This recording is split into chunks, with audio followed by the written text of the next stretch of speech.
Hello everybody, we're live. I don't think there's any music playing at the moment in the game, so we've got a bit of a quiet background. I think that's right. Hang on, let me see. Your audio is fine, although you could be closer to the microphone. There we go. I think... Oh, no. Okay.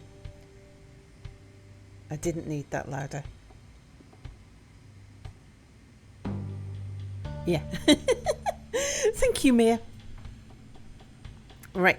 Let me just switch over to chat so I can see who's here. Who do we have? We have Vedafalner. Hello. Deuce, hello. Says salutations, Sal in chat. Salfaya, hello. Hey, bitrate, definitely a dream. Hello, Salfaya. DC, hello. Says morning, Sal in chat and Salfaya. And Galactic, hello. Says hi, Sal. Background sleeping or awake, Mir in chat. We have a background awake, Mir. Could be sleeping. The insomnia is strong. Kev Tabulous, hello Kev. Says the song. Yes, you're here in time for the song. Oak Tree says hello, Sal, Mir, chat and visiting entity. I think we're visiting them. More so. It's Galactic's birthday. Happy birthday, Galactic. Let the pip flow. And then we let the pip run away. Yeah, flow away from Galactic. Societal norms and regulations require me to recite my standard birthday greeting to you, so as part of that, please consider yourself congratulated on the matter. That's what Mia used to write in Oh no, I office still do. Birthday cards. All the time. I've written it into the weird card that they were passing around at the library. Everybody gets the standard greeting. Oh dear. Some guy, hello, says Yippee. Today is Galactic birthday pungent menu. Fried surf and turf kebab. Baked arbor acorn casserole. 1 second. Oh, these finished. I'm surprised they finished that quickly because I put a ton of stuff in one of them. It didn't take long for the Borg command to be triggered.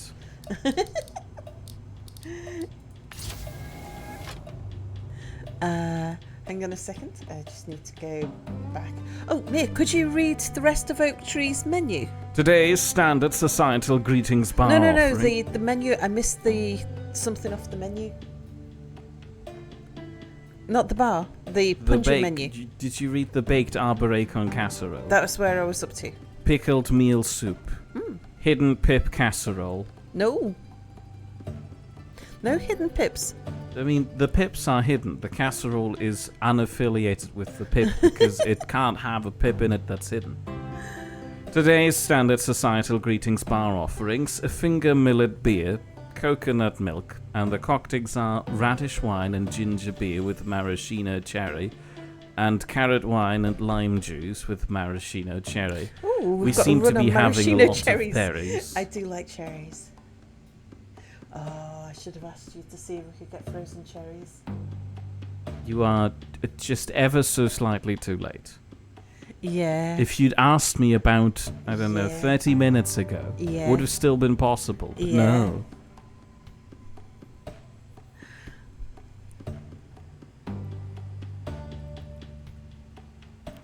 We found phosphorus. I feel like we need to either turn down my microphone or surgically attach your microphone to you. What? Are you loud? I have higher standards for the microphone usage. Yeah, but are you loud? Are you loud compared to me? It's better now. I moved the microphone. so it's closer to me. So this is my new Borg cube. How's the graphics, by the way? When I look around, are we pixelating still? It is much better. Is it? Good.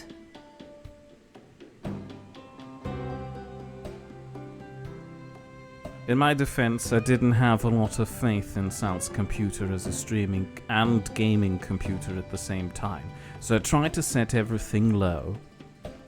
I thought, most of the time she's not playing games where she moves much, Indeed. so people don't notice. And you didn't notice for 2 years. Yeah. Wait, have we lived here for 2 years? That doesn't seem right. Just over a year. For 1 year? Yeah. So yes, what we've got set up here is I drop my loot into the atomizers. It's a really basic factory layout, but it's working for me for the moment. So what I want to do is to keep a chest of all of my raw ingredients. So everything, let me walk the line. Sal's been very proud of this. She kept showing it off to me. I know. I was like, look. So and then I looked, and then she showed it off again. Yeah. So the stuff comes up here. It gets filtered off into the various storages. And then if the storage overflows, like my carbon's full at the moment, so I've got a full thing of carbon. It overflows onto this second line. And then at various points, I intercept the materials in priority order. Now, I've just spent a whole load of iron, so it's going to take... Oh, okay, we're not doing too bad. So soon, the iron will overflow again. And the first spare iron and carbon, the first excess iron and carbon, goes into a furnace to make steel. Once this is full of carbon, the carbon overflows and goes into plastic. So this is filtering off hydrogen and carbon that is spare from the furnace to make plastic. This one is pulling out all of the spare silicon because I'm full on silicon, and we're just turning that into glass for the moment. And that's all of the spare materials I've got. I've got so much hydrogen, which I think is because I've not really been using my jetpack much. Like, they give us a lot of hydrogen in the game so that you can fly around a lot. But I've been flying my ship a lot, so I've not been using my my jetpack a lot. We just take the whole ship places. Hang on, and I've still got some junk in my inventory because the atomizers are full, wasn't I? Oh no, we're good. So where we are. And on the outside, I've set up a system where I'm absolutely covered in gatherers, leading to central boxes. At some point, I'll have these feed inside. For the moment, what I need to do is run around the outside and pick up the loot from the boxes, which I do every so now and then. Shainism, hello. It says, good dooming, Sal. I've had quite a nice rest, actually. I must have rolled a 4 recently. It's funny, I'm kind of seesawing at the moment between getting really nice rest and then having a bout of insomnia. I think I'm not quite sure. At some point, hopefully, that will all just settle down. Weirdly enough, or maybe not that surprisingly, Sal's bouts of insomnia had a knock-on effect with my sleep cycle being all woozy. And now I can't fall asleep anymore. Yeah, Mia's having difficulty with sleeping as well. It's like she's infected me. Yeah. She's giving me her sleep cooties. Let me just, while I'm passing, because I'm going to go up to the top. It's time we moved on. So I'm fairly new in this cluster. I was going to show where we were. Oh, I wanted to make some more thrusters because we're only getting 5 meters per second, sorry, not 6 anymore. So I was going to add another couple of thrusters. Yeah, let's go make some more thrusters. I think I've got enough steel for that. If I haven't, we'll just make some. Oops. I am upset. What are you upset about, me? How dare they? How could they do this to us? To society? Oops. Oh. To gamers? They've Do announced a second Switch. Like the Nintendo game console, the Nintendo Switch. Yeah, you were ranting about this the I other was day. ranting about this the other day. I'm 20 not very steel. happy with the idea because it looks like basically the same console with just smidgen better, small tweaks that make it run ever so slightly more efficiently. And I'm upset about that on behalf of gamers, despite the fact that I myself do not own one, and ideally don't plan on owning one, because of my gripes with this whole system. But now that the new Switch is there, every new game will require the new Switch to be played. Which just seems unfair, because presumably, the old Switch could very well just still struggle through the new games, but they've introduced this arbitrary new highwayman exploitation shakedown scheme. Highwayman shakedown scheme, huh? The highwayman exploitation shakedown schemes. Right. Of having to buy a completely new console just to play all of the other games that they're putting out. I don't know what games they're putting out. I haven't been keeping up with that.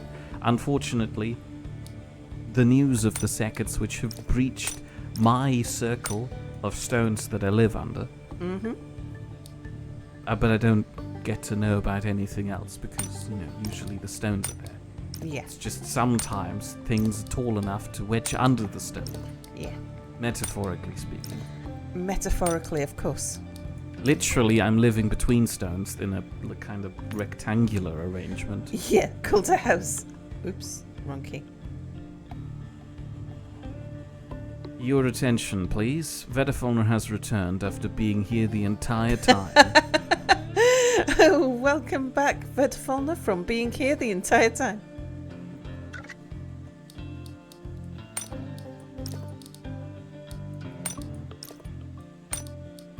Okay, make me some steel, because I was out of steel, and I didn't realise.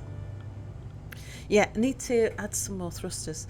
Now, I've been marking where the thrusters are by putting in socket cubes.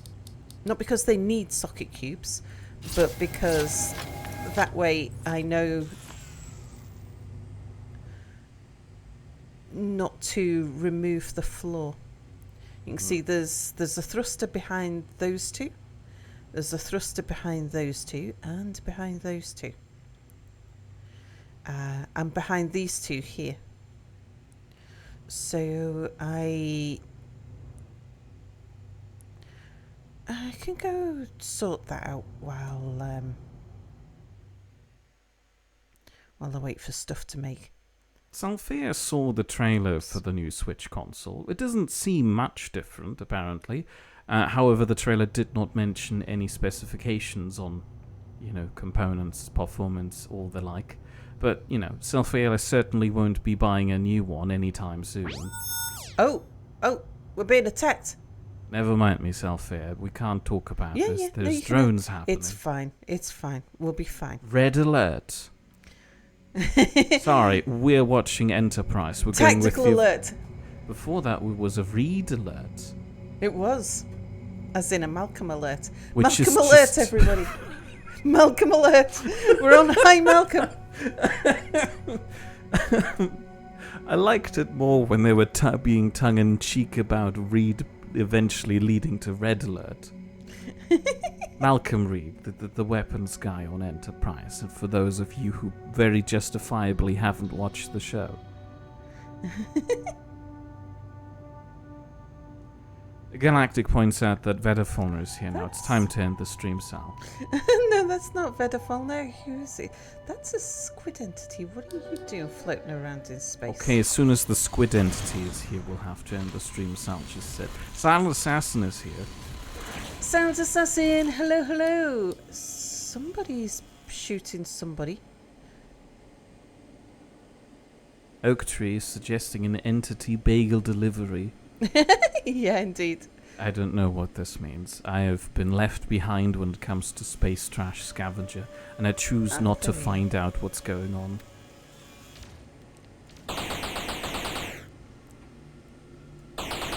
Sound Assassin's asking, are we talking about Switches? Yes, the new Nintendo Switch console. I've been upset about the fact that it exists. Not that Mia's invested in this at all, because... No, I'm angry on behalf of everybody here. Everybody, I've decided, feels the same way about this. And if you don't, yeah you do. That's an orb over there, isn't it? Juice points out that it looked like there's not going to be a docking station with the new one, so probably a good pickup if you had a light switch. A light switch? You know, Switch Lite, they release all sorts of weird editions and versions of it. They have the same nonsense going on with all of the Xboxes. I don't know if they do it with the PlayStation too, but I'm getting the impression that they don't, which makes it simpler and more overlookable, and also another great boon, in my opinion, for the PlayStation. They seem to have been, historically speaking, a lot earlier on board with the whole, we have games on both the PlayStation and the PC. I don't know, I just want games to be on the computer. What got damaged there? Mia just completely missed my misclick there. Finks, hello! I was getting to Finks. You weren't. You were busy ranting. Oh, I was reading out Juice's message. I responded to Juice with another mini rant. Then I would have read out Galactic's message, which pointed out that, run everybody, the Malcolm are here. And then I would have said, is that sass I hear Mia? Said by Finks. Indeed. And you completely missed my mishap. I know, you slammed your face into something again. You keep pointing it out. It's No, not that mishap. You missed the other mishap. So you're like a kid at a swimming pool who's up on the, 2-meter board and keeps shouting over, hey, look how high I can jump, but then it's a very unimpressive splat on your belly. I misclicked. And instead of drawing an enemy towards my ship for shooting at, I drew myself towards the enemy. So, I saw a passing bad guy, like this one there. And I was trying to draw him in. But instead, I zapped myself towards the enemy instead of bringing him towards me. Sound Assassin is a great fan of this whole new Switch thing either. Again, my whole gripe about this is that it's presumably just a marginal improvement on the original Switch. And so... Is it though? All of the new games that are coming out could possibly very feasibly still be running on the old Switch. How old is the old Switch? I don't know. I'm playing devil's advocate because you don't know. So I'm going to play devil's advocate because I don't know either. Yeah, but... Even if the Switch is more than 10 years old, which I argue it is probably not, I don't have it in recent memory when it was released. Can't have been that long ago. It was big during the pandemic. So even if the Switch is 5 years old, an equivalent computer would still be able to run most modern games, albeit at lower settings. But that option is just entirely barred for you now. Just see where we're going. Hold next. on, I'll look up when the original Switch was released. I can't type, there's a microphone on my way. I don't want to know when the news switches. Go away, news. We need to do that little one out there. Yeah, I know. Should we do that entity there? That's close by. We're in a rich galaxy, a rich cluster that's got lots and lots of stuff. 2017.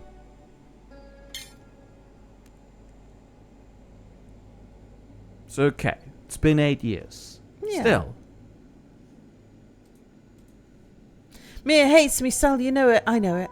I was getting to that message any moment now. I just read out Silent Assassin's message, and then I could have gotten to you. I'm not criticizing you. It's okay. No, not you. I'm criticizing Finks here for criticizing me. No. Mia was. I don't know. I'm just gonna play my game. We're gonna go for the entity because it's closest. There's the entity. Let's go fight some bad guys. I'll need my gun to the ready for this one. Because we can see the factory on the surface. We're facing it. We love you the way you are, Mia. Hyperactively reading chat in a slow way.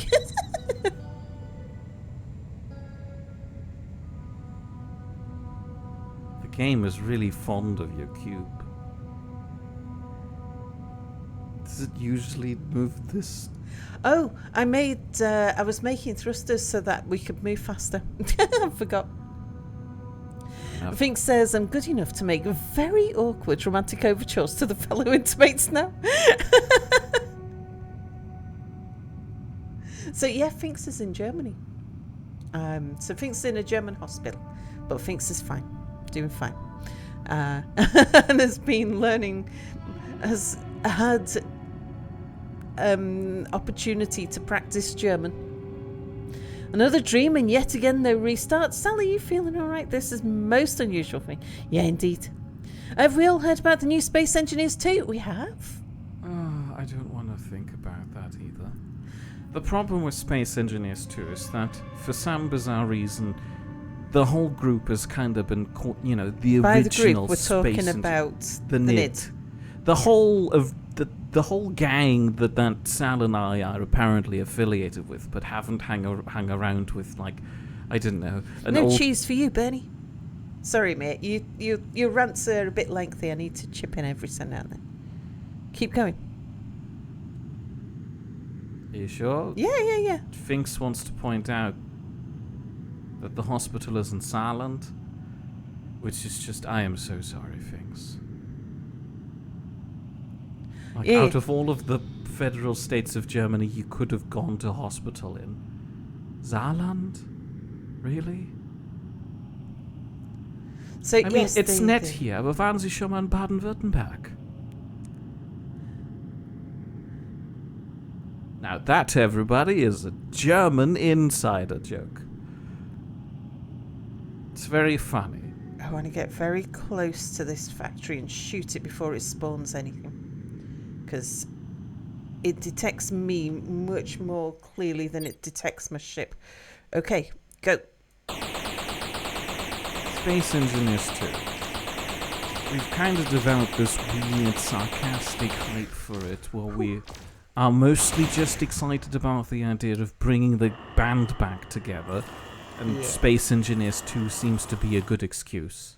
Yeah. And then we kind of unfortunately realized way too late that in typical Keen Software House fashion, it's going to come out as an unfinished mess. For example, it's not going to have any multiplayer on start, which, makes sense. That seem to have always been their weak point. It would be weird if they came out of the gate swinging this time. They'd hit themselves in the face. I have a very active relationship with Keen Software House. It's one-sided. It's a hate parasocial relationship. No, Keen Software House doesn't hate me unless the hate was both hates were me. I hate them so much I hate them twice. Anyway, the idea of playing a safe game exchange or standing around one person building creatively. That's the other thing. You're not gonna get a survival mode. It's basically just a big tech demo on the release. It was floated around, and neither option really grasped our attention, and the hype died down a little bit. And now I'm trying to bring the band back together with a different game. Who here has heard of Abiotic Factor? Not me. Not Sal, but that's not surprising. It's a game kinda like Subnautica in its progression. Oh, I remember you mentioning something about a Subnautica progression. Yes, I know. I'm trying to sell the idea. Oops, just did it again. Come here. Abiotic Factor has been on Juice's wishlist for a while now. Ah. And Sand Assassin's asking, the Half-Life looking game? Exactly. Oh, And that's why I was trying to bring it up to the gang, because that's the other big thing they did. Yeah. Space engineers and crying in Half-Life. Responses so far are lukewarm. I need to, I don't know, put more bees into people's bonnets. Is that a good thing or a bad thing? I always assumed it was a bad thing, but I recently heard somebody use it in a good sense, like, oh, my favorite thing, it's like my bee in my bonnet. Yeah. No. I can see that being, I've got a bee in my bonnet about this thing just means being excited by something. Excited or troubled, but basically... Pet bee, no. Juice Halo summarizes Abiotic Factor as Australian Half-Life with multiplayer. Oh. Yeah, but it seems like a fun idea. And, the game is pretty close to release, so if we start playing it in 1 to 2 hour session every week or so, maybe every 2 weeks, it's hard to get people together these days. We may be done by the time the final update releases. I was expecting to find a chest. They usually reward us for this.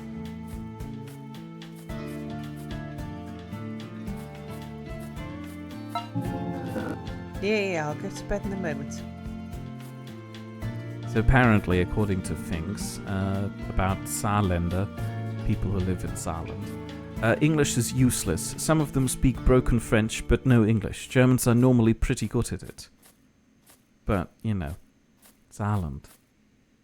It's what you're getting. So whereabouts... Also, hello, Nell. I forgot to say hello to Nell because you kind of jumbled me up in my reading order, and I'm still stuck on the Silent Assassin comment saying Space Engineers 2 from about... Oh, it's only 6 minutes. I'm doing good. Thinks to be much more interested in the game if it weren't multiplayer.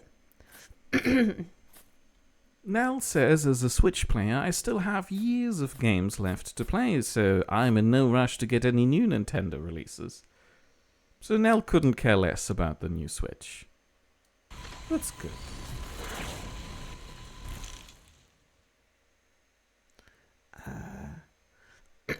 Finks is asking, do you know about the Kitten Space Agency, Sal? I don't know if that's a game thing. That's been mentioned to me by a few people, actually.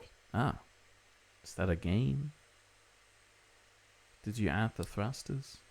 No, I'm going to go get them out of... I was waiting for the steel... right, guns. And I'm stuck on my wall. Finks would be much more interested in the game if it weren't multiplayer. Subnautica, for example, was what it was because of the solo experience. So many games feel rather shallow these days because of how they're made with multiplayer in mind.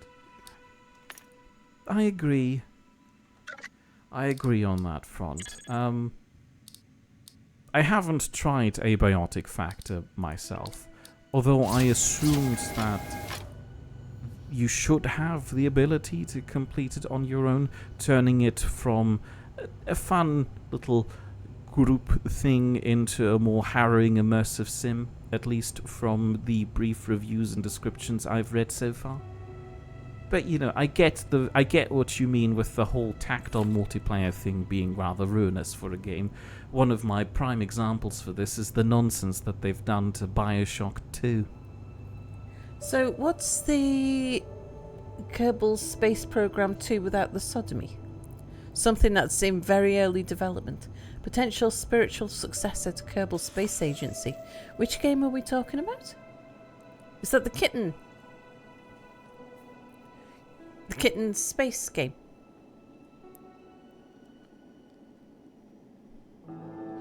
I didn't realise that Kate Kerbal had any sodomy. I think this is kitten. referring to the stuff going on in the background with the development team kind of being axed.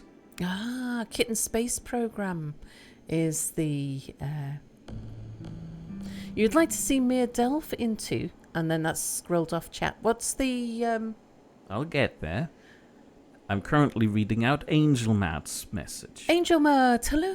Who says, if you put the bee in someone's bonnet, it means nagging someone until they do something about whatever it is you're upset about. So a negative thing. I don't understand why somebody would want to have bees in there. And Nell points out that the people who enjoy bees being in there, clearly none of these people have ever had a bee in their bonnet. In Nell's personal experience, that feeling is pure panic. Well, I suppose it depends on the bee.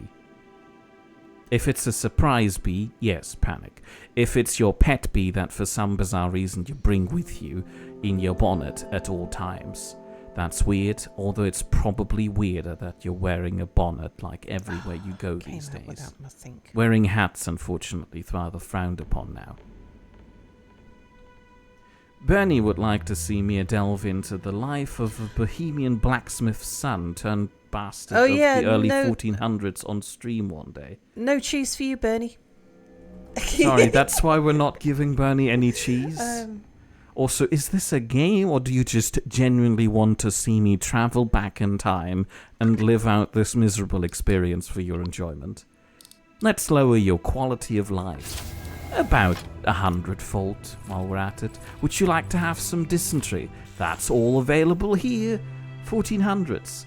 When was the Black Plague again, Sal? Sorry, is it my turn to talk now? Yes.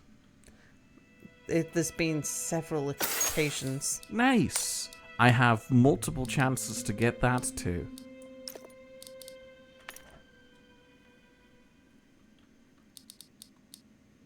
Verifalner would also like to see me suffer in the medieval ages. Thank you, Verifalner. I'll note that down.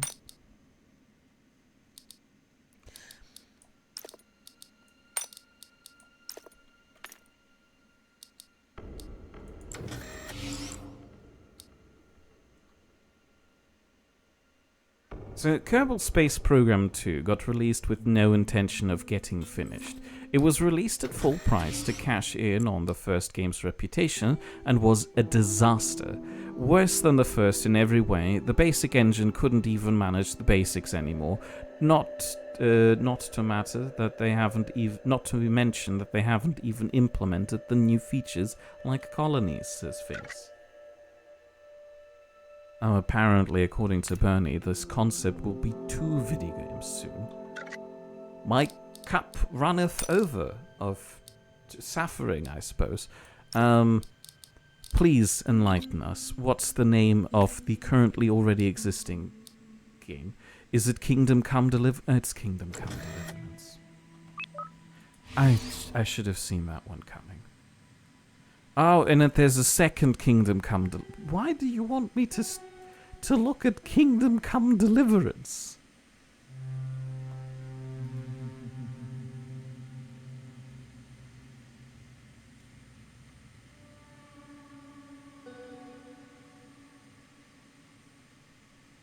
According to Finks, Kingdom Come Deliverance is awesome. A genuine masterpiece. The second is set to release sometime soon.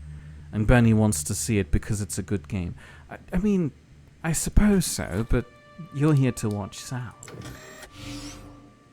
So, you can't just ask for other things. That's like going to a pizzeria and asking for fish sticks.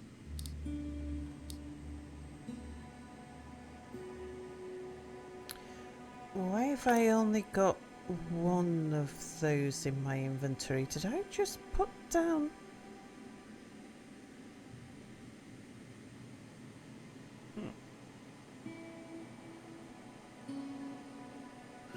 I've got a feeling I meant to put down a solar panel and I put down a socket cube instead.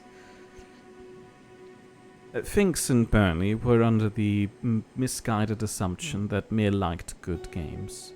Goodness gracious me, have you met me? I've played Space Engineers for years on end. I thought that gave it away.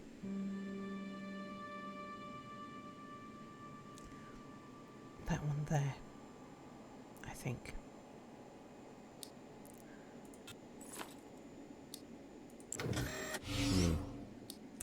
Vedafor is pointing at an unethical life hack which shall not be spread, so I'm not going to read out whatever Vedafor said. I find that presenting Mir with things suffices as suitable blackmail to guilt me into playing them on stream for our amusement. No, that's not how it works. It doesn't work with me.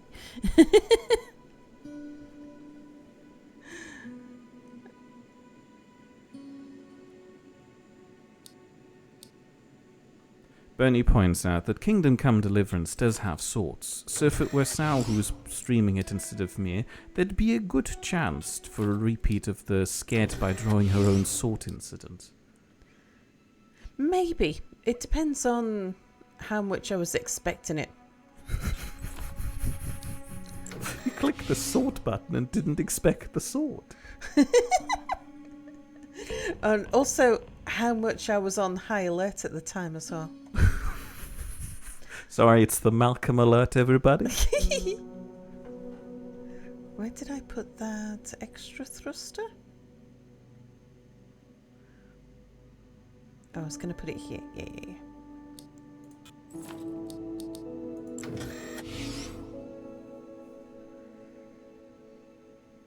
Juice has never played either Kingdom Come Deliverance. There's too many games and not enough time.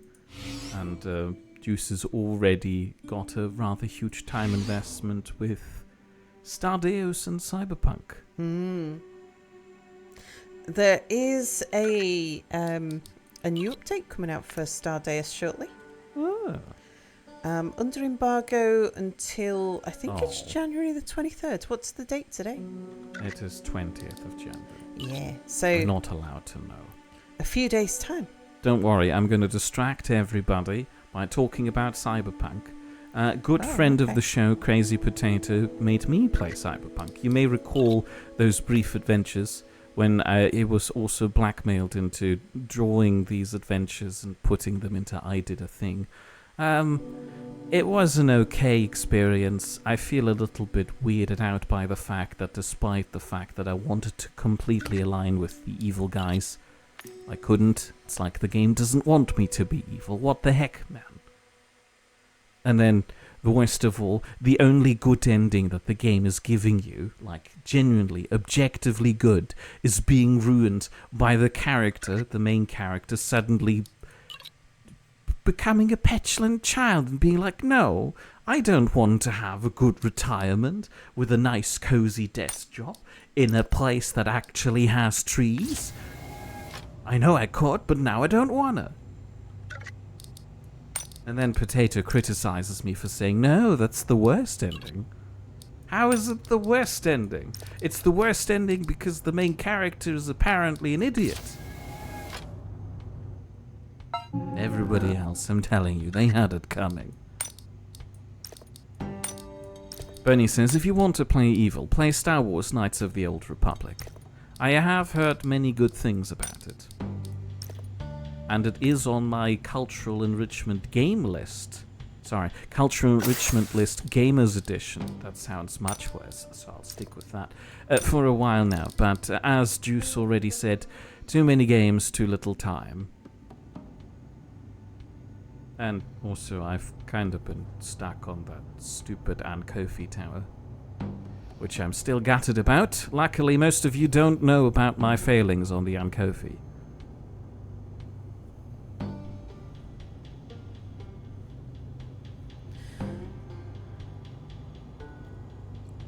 Fink says that there is the DLC, lots of nuanced endings, in Fink's humble yet correct opinion. Yeah, the DLC ending was the one I was referring to. You get a fun new desk job. That looks nice. Stick with that, and then the main character just says no. No, I'm just gonna go back and be bullied by a man. Maybe 2 men. It's a little hazy. But you know, I haven't experienced the game at its release, so I didn't have any of the negative preconceptions.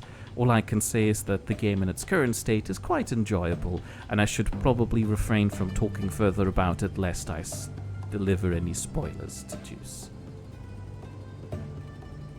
I feel like desk job ending is vague enough that it doesn't count as a spoiler. Plus, apparently, as I'm being told, nobody likes the desk job ending, so, you know. Apples and geese.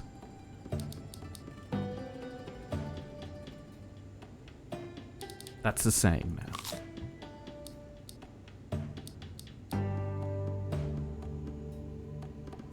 Thanks, no, you can't just say that, that's a spoiler. A desk government job, one may say? Your very dream? Oh yeah, it would be. One of the good things of Sal's bout of insomnia is that we've finished taxes. Oh, we did, yeah. Now we just need All to wait submitted. for the tax man to come around and audit us. Which I must admit I am expecting. I mean, they won't tell us that they're not going to. To be fair, working for Sal is pretty much a government job.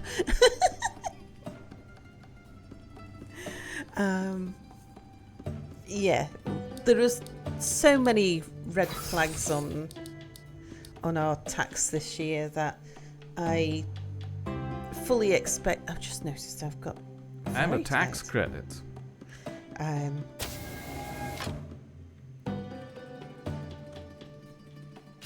Pat hello says hello, Sal, me mods and chat.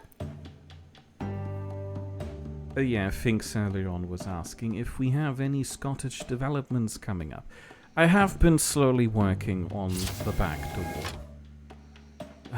But I'm trying to refurbish it back into a usable state, trying to get the layers of smoke inhalation grime out of them. And it's hard going. I'm still... I should be doing more and finishing the refurbishment of the Clophus, but for some reason I've just kind of been lacking the energy lately.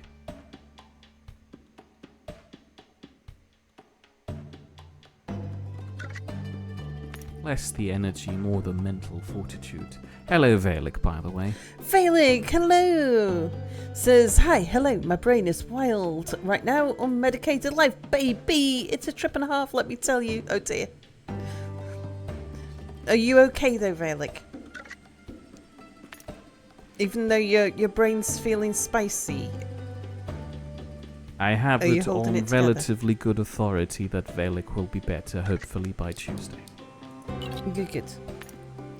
Do these many red flags on my taxes mean that the lighthouse is now out of question? It's got nothing to do with a lighthouse or anything. No. The red flags are more just surprises to the government. It's like they found a surprise bee in their bonnet, and now they have to go check where the heck did this bee come from. Yeah, the bee, exactly. The surprising bee is me. No, that's just one of the surprising bees. Sorry, there's more than one surprising bee. Yeah, the red flags on our taxes is that there are many opportunities for errors. The house that I sold, which had capital gains on it, what you can count as allowances, like the amount of capital gains that I paid was determined by my interpretation, and that might not be the taxman's interpretation. Now, I think I played it quite safe. They don't know that. So there's the capital gains that they might want to question. There's the fact that we formed a partnership this year. Surprise me. The surprise me. Also, the surprise Scotland. We changed tax law partway through the year. Definitely not tax evasion, guys. No, tax evasion is illegal. Yeah, what that's we why I'm might saying have we done is didn't some do tax it. avoidance. When they but we asked, didn't do that. No, they asked us if we've done any tax avoidance, and I said that's right. no. That's different. Yeah. They asked on the form if we avoided taxes, which is Avoided. apparently a Indeed. significant difference. But it sounds funny. Please check here if you have committed tax fraud. No, if it's not It's fraud. not the option on the Avoidance. form, but it Avoidance sounds is like not that, fraud. which is humorous to me. It's like, are you in any registered tax avoidance schemes? What's this non-British citizen doing here? Is asking things. I have settled status. I'm allowed to be here. And Valix says, I'm safe. Okay, maybe a bizarre target to measure by. You do have some of your meds. You recently got the most important one for sanitous life. But your focus is more than a little lacking. Tax frog. Is that from smuggling toads? Have they inquired how an English alien managed to cross the Scottish border? And Sorry, Death, who's hello. the alien in this? Oh, me? I'm the English alien. You're the German alien. Oh. Salutations, salty mere and sugary sal, alphabeti spaghetti for all. Yeah. So I would like to quickly confirm that the clip flashed in my mind, but I need to stop reacting to it. 300 meters, that's close enough. There's no loot around here that I want to grab.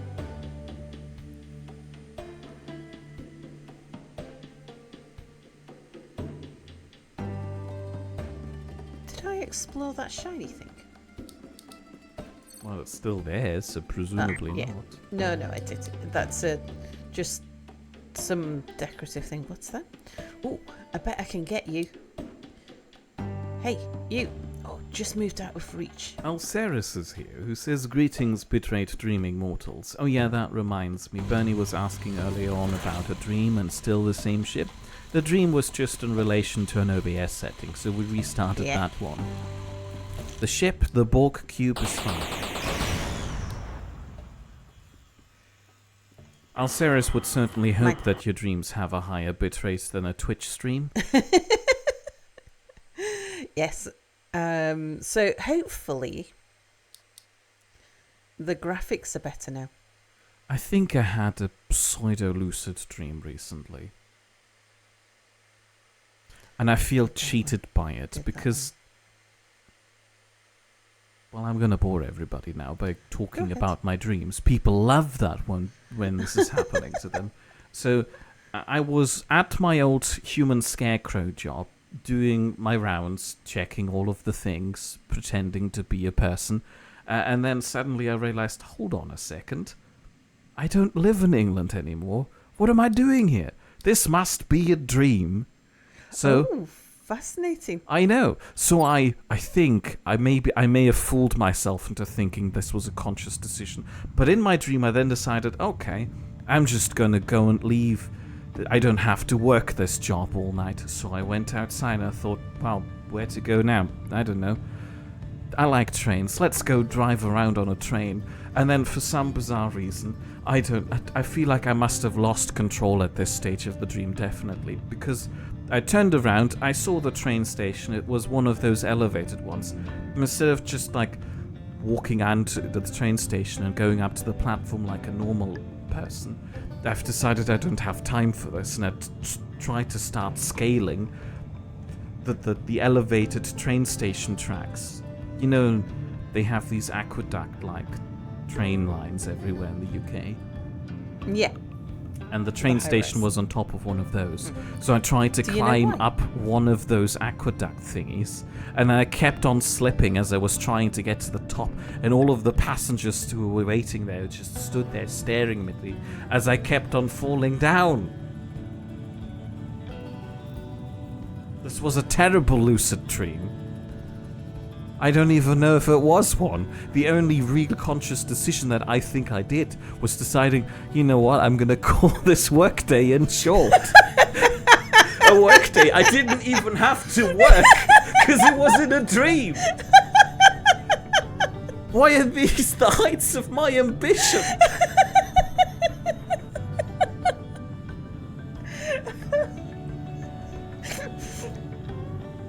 Did I have pants? Of course I have pants. There's rarely a moment when I don't have pants. Do you never have naked dreams? No. Like where you suddenly find yourself naked? No, I And you find happen to this deal very with it. disagreeable, so I've decided not to. Mia's weirdest dreams about trains? I mean, that seems to be a very often reoccurring element, but it's more the fact that I'm stuck in a subway tunnel.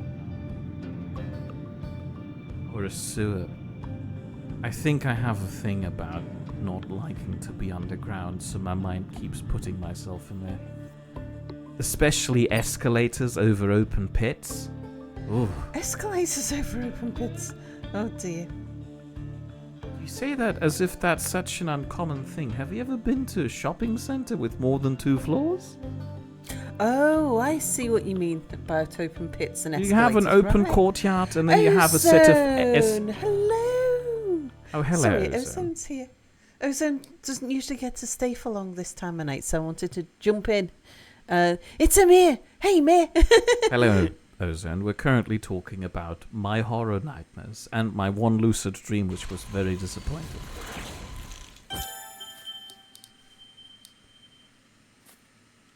Well, it couldn't have been that disappointing. I mean, you did at least decide you didn't want to work anymore. It was a dream. Gonna Sal, take it was day a dream. off. The possibilities were endless. I could have dreamt about going to the Japanese spicy noodle place and getting some spicy noodles without any social interactions. But the only thing that I've decided to do was to commute. And I didn't even manage to do that. I don't know why I didn't just go in like a normal person. Was it because I didn't want to buy a ticket? It was a lucid dream. I could have just imagined I had one of those year-round tickets on my phone. Ooh, blue key pass. I don't have a green one at the moment.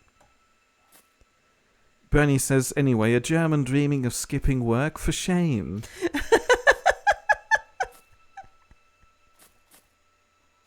Let's... I wanted to see, can I... Bernie never has naked dreams. And there's me thinking that would be an East German thing as well. Bernie lives the nakedness, so he doesn't need to dream about it. Ah. The closest Oops. thing that Bernie has ever dreamt to being naked was being out on the street in just socks without shoes. Oh, that would be bad. Oh, I don't like that. Why would you do that? When Angel Matt realizes that she's in a dream, she tries to do something in the dream and it slips away, and Angel Matt always wakes up. Ozone picked up this game after watching me play this last time. It's fun. You don't care for the tether sound, but the rest is great. I'm having a lot of fun with this game. How the heck has Mir been? I'm sure Mir will give you plenty of complaints. Bernie has nightmares of wearing socks and sandals. Step 1, take medication. Step 2, forget to take said medication. Boom! Highly realistic dream. Oh no, I have highly realistic dreams most of the time. It's just most of the time my dreams are tormenting me. Mia has the most vicious nightmares. Don't put it like that. They'll think that I'm a dream loser. Oh, look at this guy. He can't dream correctly. I wouldn't have mentioned it if you hadn't have mentioned it, Mia. Ow. Hey.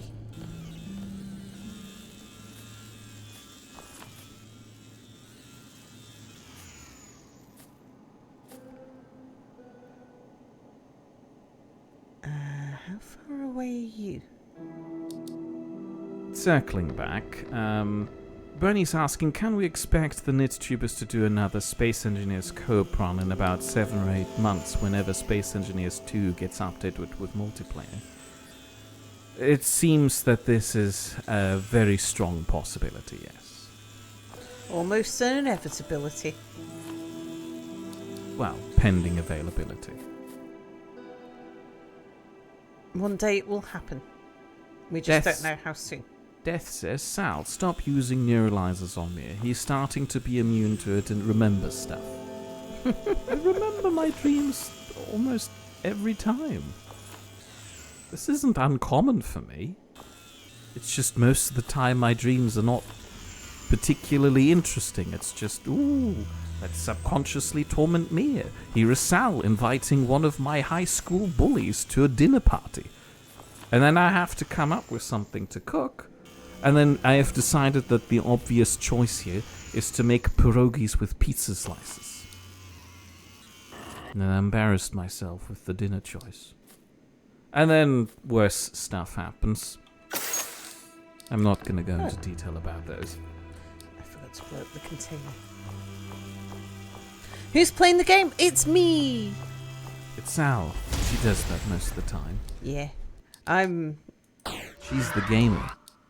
I'm totally into this game. She has a gaming jacket. I do have a gaming jacket. Kind of like people have bowling jackets, but Sal's for gaming. I've got a Twitch hoodie. It's not one... I don't wear it while I'm gaming, though. It's a very warm hoodie for wearing inside. Darkfire Phoenix suggests that my subconscious is tormenting me because I could be doing things more efficiently, which is a German problem. Have you said hello to Darkfire Phoenix? Darkfire Phoenix, hello, hello. Finks also imagines a dream that's so incredibly real that it feels straight out of a book.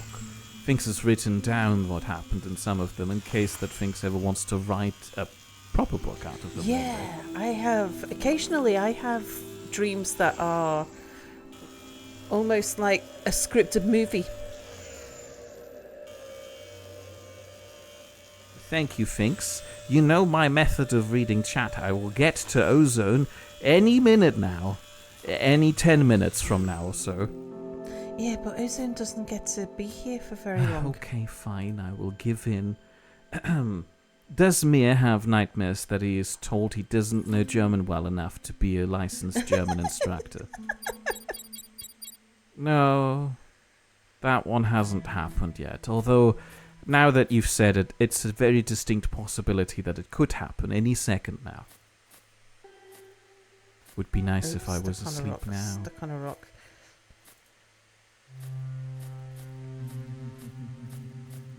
Alceris once had a dream where they were in a dark abandoned hospital and collecting blood bags temporarily held off the heart attack that Alceris was having. Alceris immediately realized that this is stupid, so Alceris turned around to the street outside their house and crouch hopped on 1 foot at high speed into the night before waking up. I'm sorry, you were bunny hopping in your dream? I can't even do that. I've probably got a better chance of doing it in my dream. It's impressive. I have no idea if I could do that in a dream because my brain is not familiar with the imagery of this happening in real life. So I would need to have a dream that is already set in a game for it to probably work. Finks is asking, what are the chances for another Nidaway, Sal? A long shot, because we're putting all of our cash into, well, at least in the near future, because we're putting all of our cash into the house. And so us heading out on an adventure somewhere means spending money on something other than our immediate comfort. Bernie says having high school bullies for dinner is only a good thing in one meaning of the phrase. And here we go, everybody. Let's ring the cannibalism bell. We've gotten back to it already. Only took us 1 hour 11 minutes. Big round of applause. What are you talking about, Mia? Cannibalism in chat? Yeah, what's the cannibalism? I don't know, it's gone. Bernie's suggesting that I'm having my high school bullies for dinner. Oh, I see. You didn't read our chat. So I don't know. I did say Bernie is saying that having high school bullies for dinner is only a good thing in one meaning of the phrase. Aha. Sorry, I missed that. apologize. Ozone says that Mia plays games sometimes as well, and Ozone hasn't been around as much, so wasn't sure if the dynamics might have changed. Your home location definitely did. That's true. Night, hello. It's my favourite bunny in chat. Well, with the current living situation, I am not usually supposed to be awake at this time of day because it's technically my shift in the bed. We only have the one, so we sleep in shifts. Sal gets the daytime sleeping shift and I get the nighttime sleeping shift. Unfortunately, recent bouts of insomnia, on Sal's part, have kinda ruined this for both of us, and now I'm suffering from insomnia. Sorry, me. It's fine, it's not your fault. It's not like you chose to do this. I can sleep in my chair from now on if that'll make you feel better. No, that makes me feel worse because I could be sleeping in my chair, but I don't. Plus, if you start sleeping in your chair, the quality of your sleep will drop again and you're just gonna further the insomnia problem. As you've said repeatedly, there is no point in fighting this. You have to sleep when you can. Yeah, but I don't sleep. I hadn't realised that I was sleeping when you were supposed to be sleeping. I'm not speaking into the microphone, I'm looking at you. No, the people deserve to know. This is something that you hadn't mentioned to me, was that I was sleeping. That I was keeping you from sleeping and interrupting your sleep. It's okay, You I will... haven't told me this. I thought it was obvious. No, because I don't keep an eye on when you sleep. All I know is that you're not here when I'm streaming. Anyway, back to the game, please. I don't keep an eye on my own sleep, never mind yours. Sal making the T-posings there. Oh my goodness, I love the automation going up the wall, Sal. I love the idea of how you can do automation in 3 dimensions. Do you have to say it's difficult to wrap your head around how the character's gravity works a bit around the hard corners? Yeah, I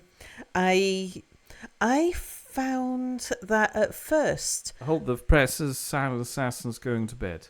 Good night, Silent Assassin, sweet dreams. I found I could only play an hour or two when I had a small rig.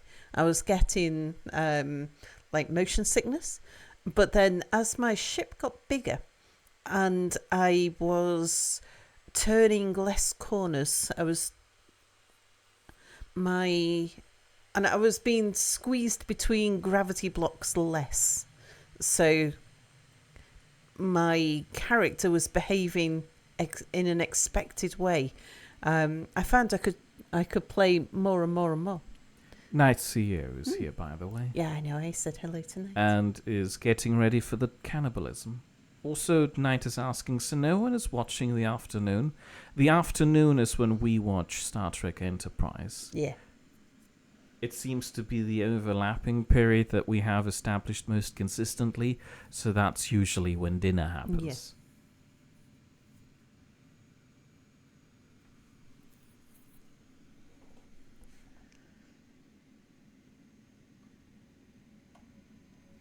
I think we need to prioritise getting a bed in this room so that we can solve this issue of us having to hotbed. I know. I'll get more work done. Well, no, we've got enough room in this room for another bed, and then we don't have to, then it's not an issue. We can fit another bed in here. I can sleep in here if you're in there. Let's table that discussion off camera. I'm not comfortable with the fact that my scheduling is affecting your sleeping. Because sleep is such a terribly valuable thing that I don't like what I'm doing is having a bad effect on you. That's something that makes me very uncomfortable. So I want to resolve that very quickly. And I think the quickest way to resolve that is to get a second bed. And we don't need to get extra work done in the house. We can just get an extra bed and put it in this room because we've got the space. And sure, that means that if you're asleep in there and I go into bed in here, that means that you're locked out of this room But then you've got a table in the other bedroom, so at least you can take your computer in with you. And sure, we will hot swap rooms, but at least there'll be 2 beds and you'll be comfortable. I don't care. I jump in a sleeping bag and we just I don't care about sharing a bed, but Mia does. Star Trek, the original series, Next Generation, and the new one are the best. Enterprise is okay for you? Such a terribly valuable thing indeed, Sal. That's well put. Yeah. DS9 and Voyager were also good. You can't stand Discovery or Picard. I don't know anything about any of the Star Treks beyond Enterprise. So, yeah, no spoilers. Sal, how long have you two been living in the Scottish now? And only now do you consider getting a second bed? We had a second bed in theory initially when I was sleeping in the terrarium. And my plan at the moment is still get the clothers back into operation, finish the room up, and then just move the couch from there into the clothers, and then bam, second bed. Yeah, it's dedicated mirror room. We've only just had space for a second actual bed. The sofa that we've got is a really comfortable bed. It is really nice to sleep on. And if it was somewhere other than the terrarium, would be a good second bed, no problem. You would not let anyone sleep next to you because you once woke up in the middle of throwing a punch at the arm of the couch hard enough to kill a man. Oh dear. Oh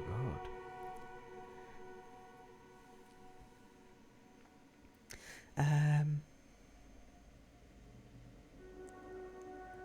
Ozone says that Star Trek Strange New Worlds is the new one. It's fantastic, apparently. I don't know if that already counts as a spoiler. I'm so strict with, especially Bernie when it comes to Star Trek about spoilers. So like anything that you might tell me is a spoiler. Anything at all. What was it Bernie said? And I was like, well, that is a spoiler because now I know. I can't remember as Bernie rolls his eyes dramatically. Something about Archer, something it was, yeah. And I was saying, well, you've told me, you telling me that tells me that Archer survives this thing or something. Anything from the previous seasons is also a spoiler due to how Cell's memory works. Did we just shoot something? I just heard the sounds of something exploding.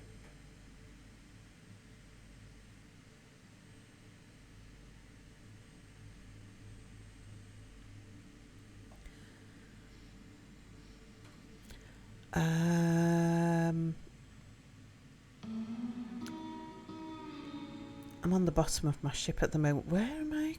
What are we doing? We probably should not acknowledge Angel Mouth's message because that seems like it would stray into spoiler territory for Sal. Anyway, you don't need to worry about any of this anyway because the watch order dictated by Bernie suggests that after we've finished with Enterprise, we're moving on to Star Trek Lower Decks. Which I have been told is critically acclaimed. That was probably a spoiler.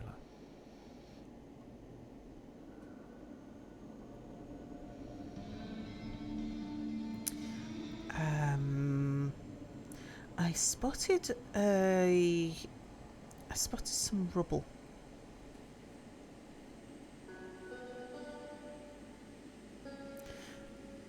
That wreckage is a bit far away, but I think I'll just fly over to that rubble rather than take the ship. I need to start using my jetpack more to use up some of the hydrogen. Rather than taking my ship out to every little thing. Angel Mouth requests that we inform the people of whether or not we like the show. Oh, yeah. I usually tend to rant about these sorts of things.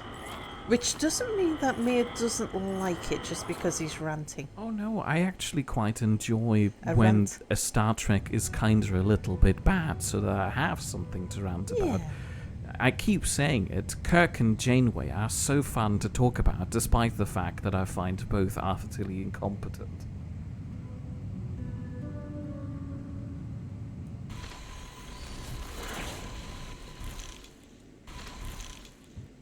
Ozone can't really get into lower decks due to the cartoon aesthetic. It feels too much like Family Guy from the visual standpoint from Ozone, for Ozone. I think that doesn't count as a spoiler? It might count as a spoiler. Sal may not have been aware that it's a cartoon. I definitely did mention it. I can live with that then. Ozone is asking, why would you keep watching Enterprise if you didn't enjoy it? I mean, I know that people weren't happy with Enterprise at the time of its release, but I have to be honest, most of it feels inoffensively bad. None of it is worse than what I've seen in Star Trek the Animated Series. So I don't find it bad enough to stop watching. Something truly, devastatingly annoying would have to happen over the course of several episodes in a row where I'm just cheesed off enough to say I'm vetoing Enterprise. And we're watching it for cultural enrichment, and, you know, if we sweep all of the bad stuff of our culture under the rug, you end up with an imperfect image. Oh, I want to be close to the asteroid if I can. Because So a perfect the culture does not gravity exist. You need to see the bad sides of it as well. There. Is now a bad time to talk about. You carry on ranting, Mia. It's fine. I just wanted to make sure I wanted the gravity of an asteroid nearby while I'm getting attacked, so that as stuff goes flying off, stuff that gets missed, there's a chance that it'll get picked up by the asteroid. But no, I'm not at any risk. Okay. I'll focus on the biter. They're the most problematic. Finks would like to know if we've watched Galaxy Quest yet, as per the 2023 suggestion. I'm afraid to say that it's still on the cultural enrichment list. And the cultural enrichment list is currently in the process of slowly, ever so slowly ticking off Star Trek.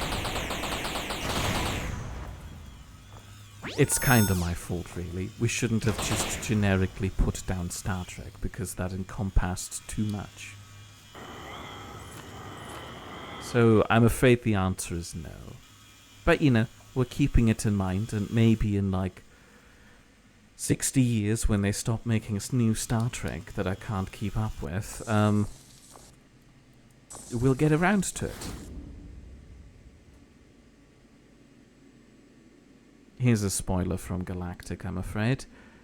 Galactic says Star Trek is in space. This may come as a shock to you, but quite literally everything is in space. That's very true. Ozone has never seen the animated series. Oh boy, Ozone, you missed out on Big Spock. It was a second Spock that was big.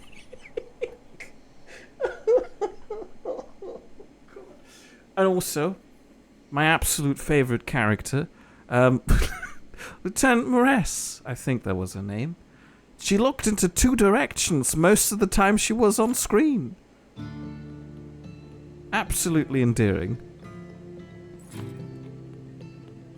But you know, it was, again, this whole thing about being bad in a sort of endearing way.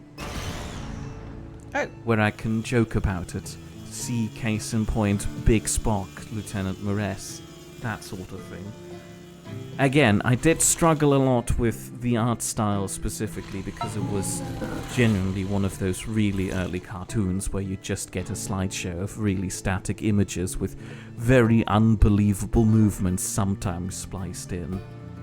But we made it through it, so I feel like I can get through the rest of Star Trek as well, as long as the quality, for whatever reason, doesn't plummet into a terrible abyssal hole.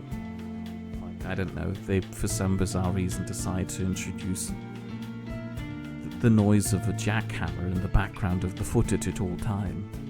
Because that's just what the engine sounds like realistically, or whatever. Ozone says Enterprise isn't as bad as people think. It's still a good show, it's just quite different from the other treks, in Ozone's opinion. For one, Ozone really enjoys Scott Bakula as Archer. I mean, Archer, again, was on level with some of those really bad Star Trek captains. Oh, look, you have a subscription. Oh, old sad one, thank you so much for your resubscription. Very kind of you, thank you. Very The old much sad one appreciated. says, you may never finish Star Trek. They may be making them faster than you watch. Indeed. And Clench, hello! Thank you so much for your resubscription too. A button, maybe it gives you candy.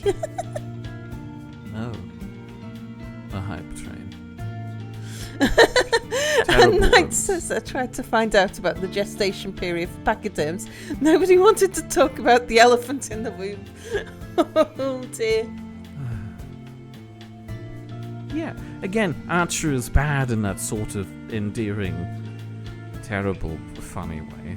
Like the whole incident about him bringing his unvaccinated dog down onto a planet to pee on a holy ornament, and then being weird about the fact that he doesn't want to apologize to them. It's funny. I can definitely see how they took inspiration from Kirk as the de facto blueprint of the perfect Starfleet captain. Because they all must have been like this at the time. Thank you for the bits, Felix. Funny number bits. Permission to ban Knight. No permission. Permission not granted. I like Knight's And again, puns. Enterprise is fine. Sure, the weird whole thing about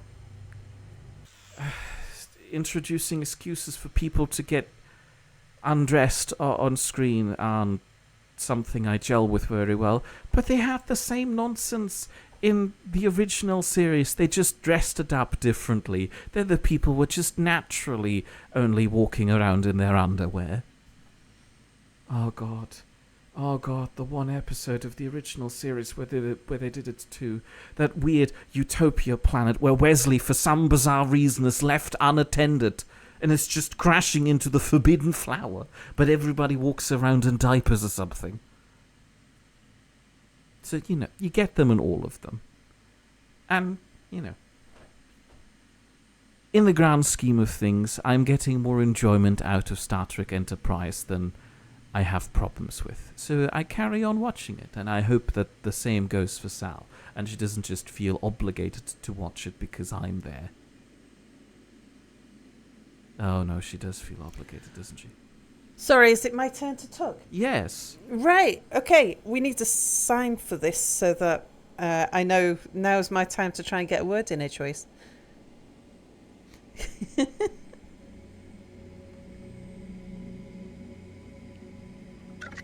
What was the question, sorry? Do you enjoy Enterprise, or do you feel forced to watch it because I'm weirdly insistent on it? No. No. You don't enjoy it, or no, you don't feel forced? Yes. Ah.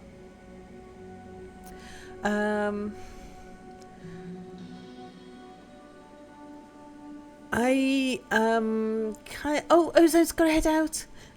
Could that have a lovely evening, Ozone?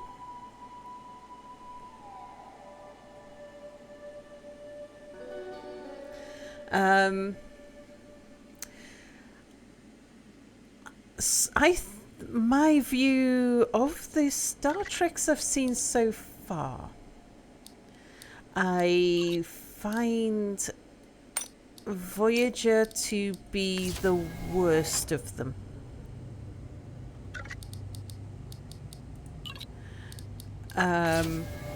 Really? Wow. Did not expect that.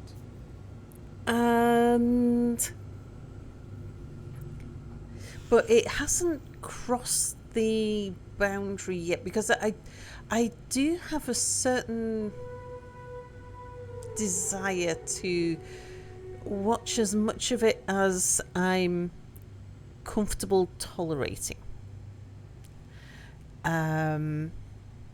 So if it wasn't part of the Star Trek series, and I wouldn't be watching it.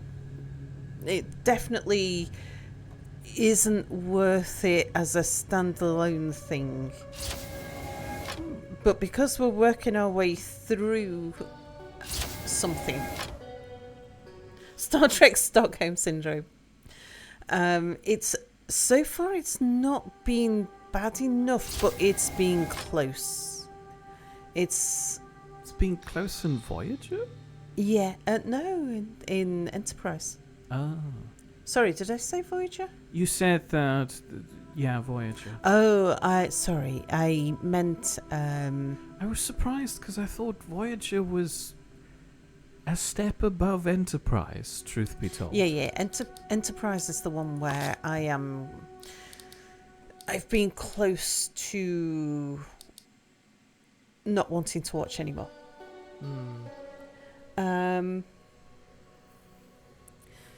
There's a few things about Enterprise I've found annoying. Two things in particular. Archer is a terrible captain, although he's got a bit better recently. And also a lot of the scripts took their... Well, as often happens with Star Trek, actually, there's a lot of current events going on in Star Trek, and Voyager was early 2000s, so there's a lot of analogies with the Second Gulf War, which was not a happy time. And I don't think Enterprise handled the subject matter very well or respectfully. Well, neither did the world, really. So, yeah. Enterprise gets a pass on that front. Doesn't get a pass on the stupid dog peeing on the holy tree, though. Doesn't get a pass on the dog being on the ship in the first place. That's all just testament to Archer being a terrible captain. I know. We did hypertrain. Thank you kindly for the hypertrain.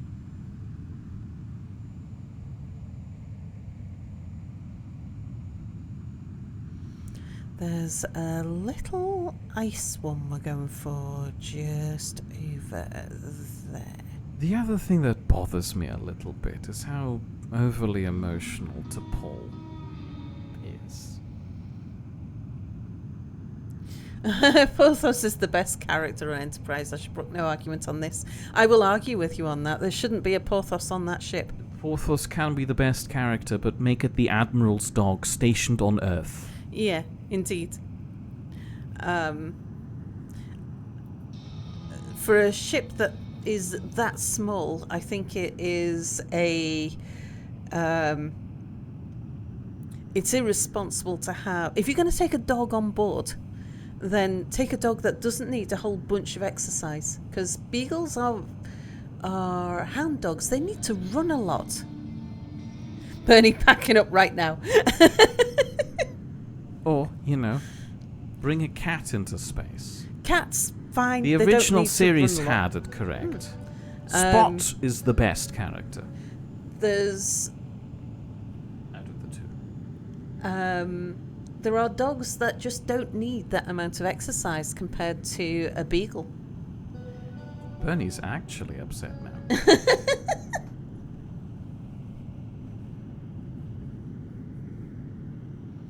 So, yeah, I think Porthos is a symptom of something that annoys me about Enterprise. Me, you keep confusing the original series and Next Generation. There was a cat on the original series? No, Next Generation. Isn't that what I Oh, said? no, you must have said original series. Sorry, it happens. Yeah. You know what I meant. Sal just a moment ago was accusing Voyager of being close to making her stop watching Star Trek. Yeah. When she meant Enterprise. Yeah.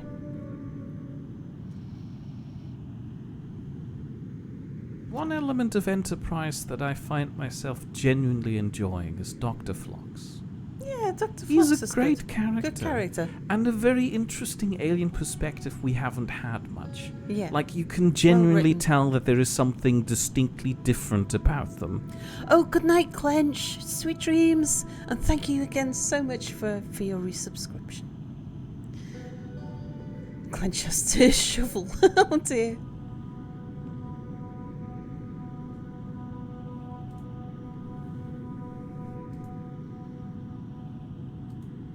You know, Voyager wasn't all that great either, so should be excused for not liking it, especially the first couple of seasons.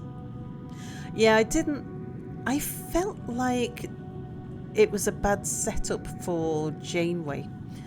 The scriptwriters missed one small trick that would have put everything right.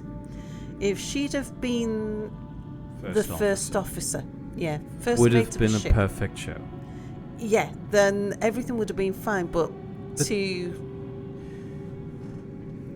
have her start out as a captain just wasn't really helping. And also the whole a ship of two crews, as in you have the Maquis and the Starfleet people on the same ship.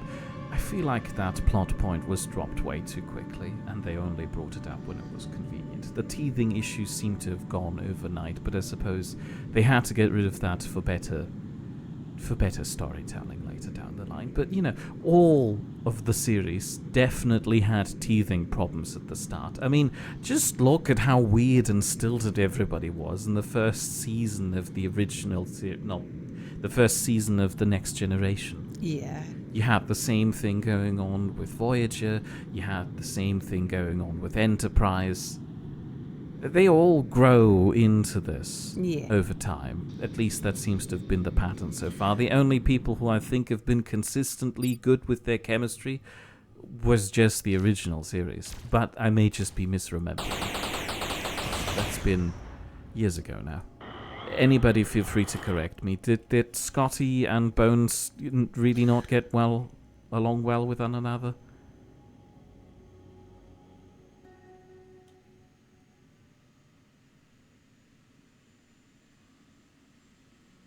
I'm just trying to look around the corner to see what that is there. That's just a comms unit. Okay. I thought it might have been an explodey thing.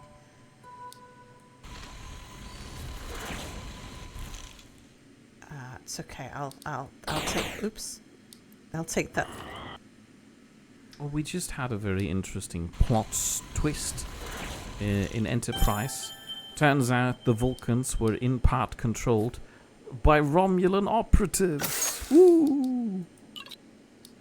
And then Archer found the Triangle Rock and made everybody reconsider their system of beliefs, apparently. I wish it was that easy. I think since we left behind the Zindi thing, I'm enjoying Voyager a little bit more because it's Enterprise, sorry, because they seem to have, the scriptwriters seem to have focused a bit more on establishing Star Trek lore. The only downside to the current setup, current season of Enterprise seems to be that they seem very insistent on having multi-episode stories, which is fine if they didn't fill them with so much stuff that doesn't really matter. Like the whole thing about the augments having to be chased down. Yeah, okay, interesting concept, but then you had to waste an entire episode about T'Pol and some other guys getting temporarily captured by what? was it slave traders? What were they called? The big green the people. the green ones. The Treks Orions. by space. Oh, Orions, that's the name. Did you have the whole episode about them? I've forgotten That about that. feels... Either make dealing with the Orions their own dedicated episode and skip straight to the Augments in the other episode, or don't bring up the Orions at all. It felt unnecessary. Some guy that plays was in the middle of enjoying Enterprise when they stopped watching network TV and haven't found a way to see it without getting another account somewhere. Some guy liked Archer though, never understood why people complained about him so much. Oh God, I thought he's a terrible captain. His decision making. There is no way that any military would have chosen him. Well, it was to be the nepotism. His dad first- was the guy. I still don't think that would have qualified him to be the first starship It's nepotism captain. all the way to the top. I don't think that was strong. Sure, if he'd have been the son of the head of Starfleet, he may have been on the crew. But to be the first captain because his dad invented an engine, no, that's not going to happen. And he seems to have missed out on a whole lot of training that would have gone in, like just the sort of training that they give the military now. Never mind the kind of training that they would have given them to deal with interstellar issues. As for Janeway, we almost got a very different actress for that character. The original pick wasn't used due to tight schedule of TV production, so she left in the early stages of filming the Voyager pilot episode. Still surviving video material of at least one scene with the original actress. Now, I don't have any issues with any of the actors or actresses, I think. For me, it's always the scriptwriters I've got issues with. Yeah, and even if they change the actor for the character, it can work out for the better. I genuinely enjoyed when in Stargate they switched the actress for Dr. Weir between Stargate SG-1 and then later Stargate Atlantis. I've forgotten the name of the actress, but the woman who plays Dr. Weir in Stargate Atlantis was so iconic. It was genuinely heart-quenching when she died. Well, Angel not the Matt actress, the says character. the Xindi wasn't your favourite time either, especially since you watched it at the time it was coming out. It was obviously a reaction to 9/11. Yeah. Yeah. And I think, as Sal says, they can't resist the opportunity to show in current events in the most awkward way. And Lennox, hello. Yeah, I think it's scriptwriters have got to find something, inspiration from somewhere. They've got to invent stories on a fairly frequent basis, so I can understand why that current events creep in. And I don't hold that against the scriptwriters. In fact, I tell you something I've been watching. You're saying that nepotism won't be a thing in the future. If only. I just don't believe that nepotism in the future will have gotten to such a bad level that... I mean, if Kirk and Picard and all of the other people traveling back to late 20th century United States are to be believed, nepotism will have been a thing of the past by their time, so it should be getting better not by the worse. time of Archer, not worse. Like, we didn't have this massive dip with Archer being... Actually, no, I can totally see that. We had this very massive dip where nepotism produced such a bad captain with Archer that we as a society the collectively first- decided we need to stop this nepotism thing. Yeah, I mean, it was... it's not like this is just somebody important in Starfleet. Somebody powerful in Starfleet was able to influence that one of their children who was lined up to be a captain someday got to captain a ship early. just any ship, some ship, any ship. But no, this is the first ship. The flagship ship. The fastest ship of the whole guys. Yeah. And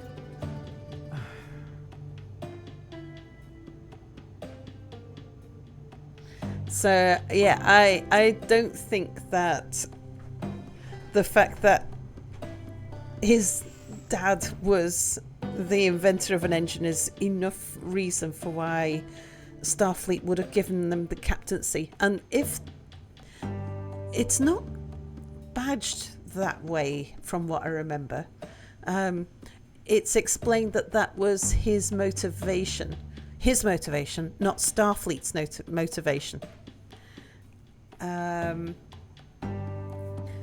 So what we're presented with is Archer is the very best captain that Starfleet has. Salfea adores Kate Mulgrew, the actress for Captain Janeway. She's great. Voices Flemeth in... Wow. Such a distinctive voice. What is DAO? District Alliance Oversight Committee?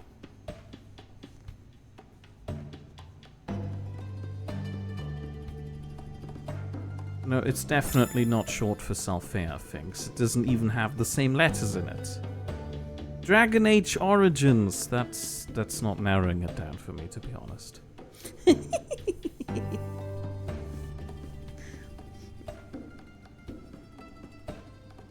But yeah, Kate Mulgrew was great as Janeway.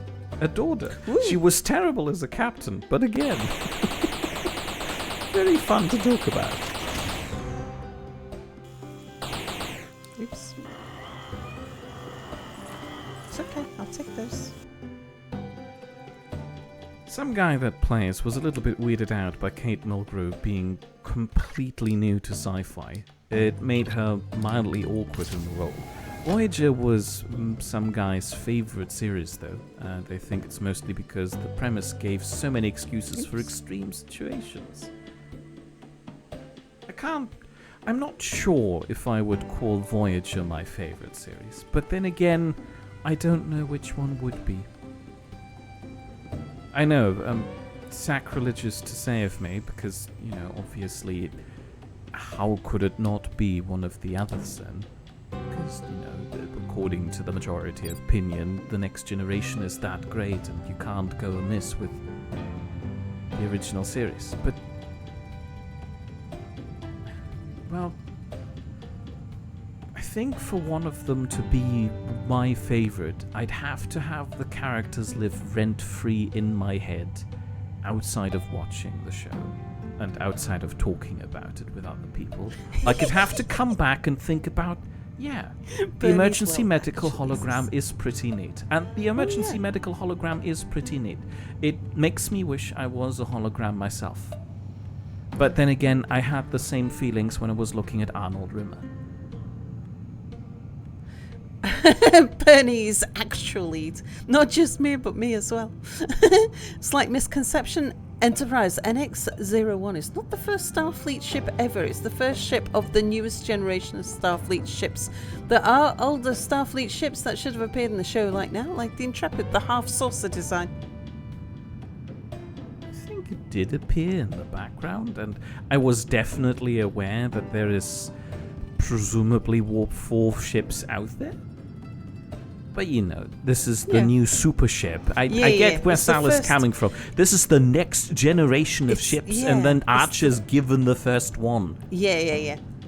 Something big has happened. They are now going out there to explore places they've never been before. Oh, that's precious. Look at Angel Matt's message. I'm trying to... What is it? When I was a kid watching The Next Generation, I would have dreams where I was serving on the Enterprise. You see, that's the sort of thing I would have to have for me to decide The Next Generation is my favorite series. But it hasn't happened yet, so... Whoever the sausage angel Michael is, according to Vintage Story, send me prophetic dreams where I decide which Star Trek show is my favorite. Although it could still be happening with any of the new shows. Who knows? Maybe Lower Decks is gonna be the thing. it's gonna be hip with the kids. Despite... Let's not talk about future shows because we're inviting spoilers. And, Sorry, you we're know, not talking about that. Yeah, I'll get all arsey about it. Well, I understand it here. I don't know anything about Lower Decks besides the fact. Yeah, that but it's you talking about it is inviting chat to engage in it, and I don't want chat to engage in it. So let's not talk about it. What movies, books, whatever, live in your head rent-free, asks Finks Mir. Finks asks me, Mir, what sort of lad are you? I am... This is gonna sound weird. I'm still thinking a lot about Der Satan Archäologin Alkoholische Wunschpunsch. Is it just because you like the name? No, I'm... the characters of Beelzebub, Irrwitzer, and his aunt Tyrannja, I don't know, fascinated me a lot. You're going to have to explain it for all of the non-German viewers in chat. Night of Wishes is a children's storybook written by Michael Ende. It features two evil wizards. I don't know their English names. I've read them at one point, but I've forgotten since then. And they are in an infernal contract to create terrible things to the earth because that's what you do as an evil wizard. That's nice. However, their pets, a cat named Maurizio and a raven named... Oh god, I never liked the raven, so I keep forgetting its name. Maurizio and the raven are part of a secret council of animals who have to stop them. So they do that, and that's fun.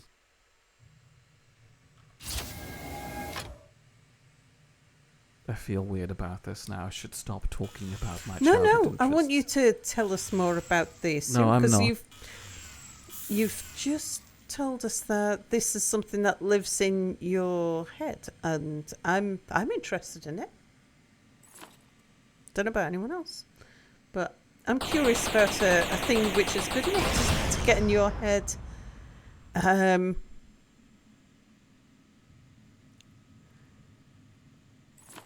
I mean, another thing that lived rent-free in my head for the longest time is just the original Thief, to such a sickening degree that I still have concept drawings for, original Thief levels that I wanted to make. And I did start dabbling in it, but I never got any of them done.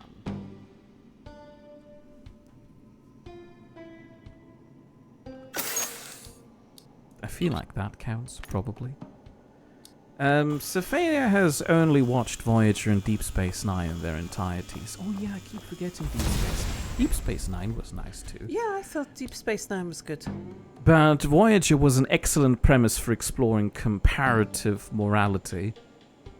Like, okay, sure, we have these rules and values, but how did those shift and change when you're isolated and alone?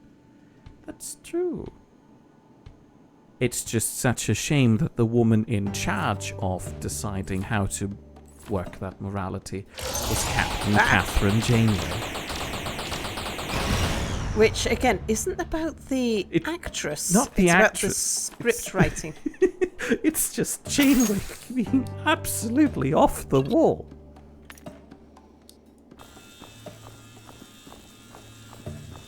Velik is asking, like, Thief, the game? Thief. I think it was called The Dark Project, the first Thief game, yes. No, not the book. Sorry, I don't think I've read the book.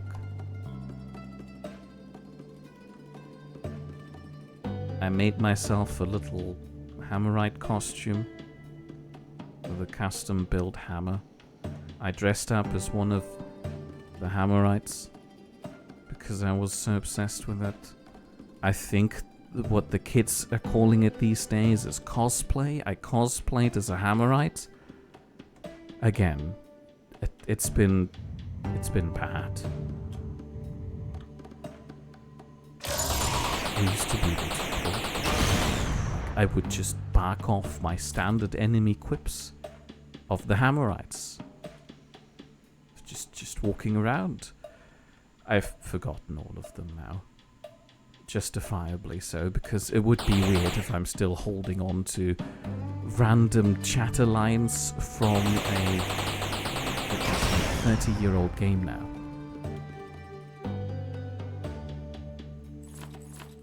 I thought that might be an explodey barrel. That's why I was shooting in here.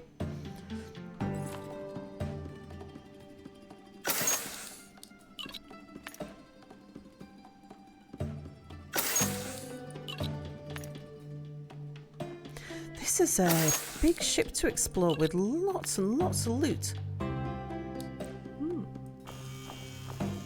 Jainism confirms that Thief was a good game series. Yeah.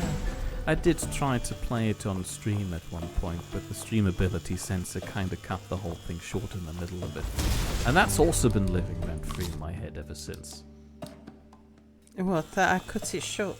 Yeah. For not being... Yeah. I gotta be really... No. It was justified. It was justified. You don't need to take the... don't need to do this with gloves on. No, I just can't help it. I need the kid gloves, but it doesn't make it... My decision wasn't wrong. I just needed to be a little bit more delicate. I should just be less of a pansy about it and stop bringing it up.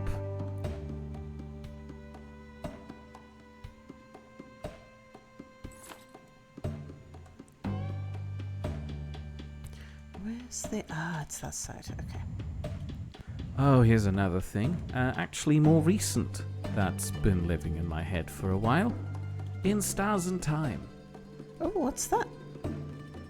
Time loop game. You're stuck in a time loop. You have to defeat the evil guy with your friends. So you go on a quest, and oops, you accidentally die. Because, that happens in a game. And then the day loops back to the start, and you get another chance to do it. And you do it over and over again. And that just explains the whole, basically a reload mechanic.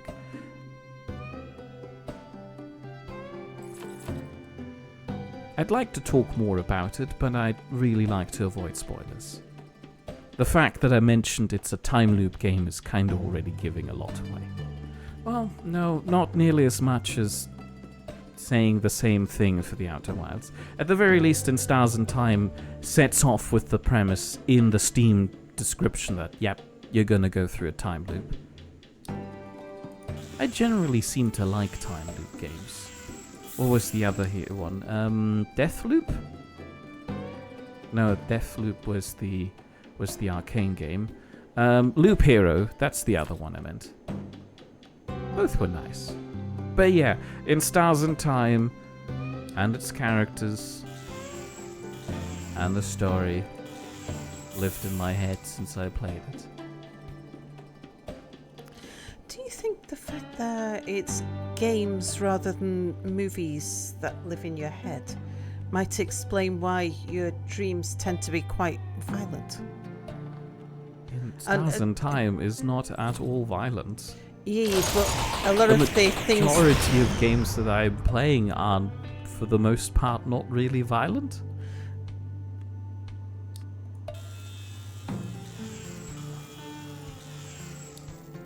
But lots of games, like... There are violent games, yes. That you play. I mean, recently I have played The Invincible, which had pretty much no combat in it unless you count me firing a big antimatter particle cannon at a big swarm of alien bees.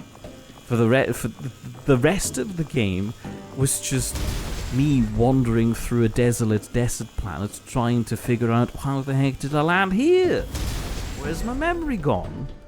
What's the old man up on the ship talking to me on about? Well, he's a little bit suspicious. Do I trust him? I don't know, I'm suffering from amnesia. A gripping story. Meanwhile, Star Trek as a whole franchise lives rent-free in Bernie's head to the point he has 12 1,000 Star Trek related images saved on your PC, including 230 concept drawings and 370 funny pictures. But the overwhelming majority of the images is fan created ship designs. You see, I think my problem is that I've already had my big sci-fi obsession with Stargate. Stargate was my big sci-fi love. I have been obsessing over it since I watched it. I have a little Stargate model, like of a Stargate Atlantis Stargate. I too had a vast collection of imagery of ships I absolutely adored, playing with the Stargate add-on and Garry's mod.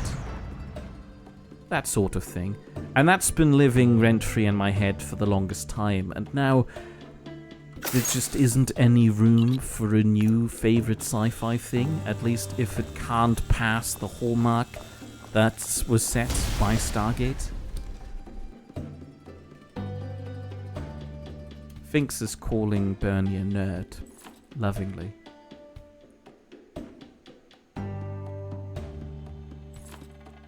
Oaktree says the derelict ships are pretty lucrative. Yeah, this is a huge derelict ship as well. The old sad one wants to know, Sal, are you the bad guy? I keep seeing you board ships and destroy every robot you see. These are abandoned freighters. Rather than somebody else's... I'm not pirating somebody else's stuff. Now here's a fun question by Bernie. Did I have... I'm going to ignore that word because it doesn't really count in this matter. Do I have posters of the characters of Stargate in my room? No, because I absolutely, for the most part, did not really care about the people. The people were just a necessity to have there because otherwise you can't explore the absolutely fascinating setting of having space infrastructure. If I put it like that, it sounds terribly boring, but I really, really like the idea of the space infrastructure. The whole idea, one of the absolute favorite parts of Stargate in its entirety is just the notion that you had the Midway Station connecting the Andromeda Galaxy with the Milky Way. That was my absolute favorite thing. I would have 100% had a framed painting of the Midway Station hung up on my wall if I could at the time. But, you know, I just had a portrait of myself.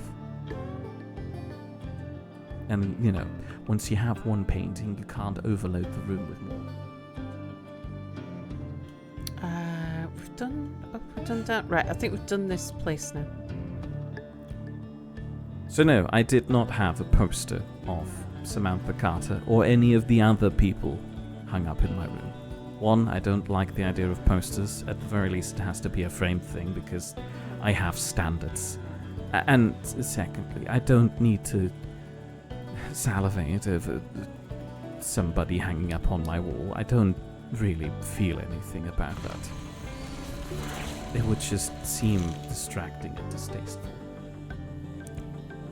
Distracting in the annoying sense. Oh, oops, dancing. Can we just get some of this going? So I've got some room in my inventory. Personally, I've never understood what people see in those things. Like, in general. Oh, look. What? Lab Monkey.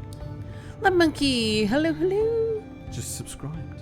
Thank you so much for your resubscription. I don't hear the death bell anymore, man. Why don't you hear the death bell? I don't know, I haven't heard the death bell for a long time. Oh, did you fiddle with the knob, Sal? I didn't fiddle with the knobs, it wasn't me. I mean, who else would it have been? Hunter coming that way. Not the Andromeda Galaxy, it's the Pegasus Galaxy. Squid. Sorry, Hunter. it happens. Again, I'm here for the infrastructure. I don't care where it is connecting to.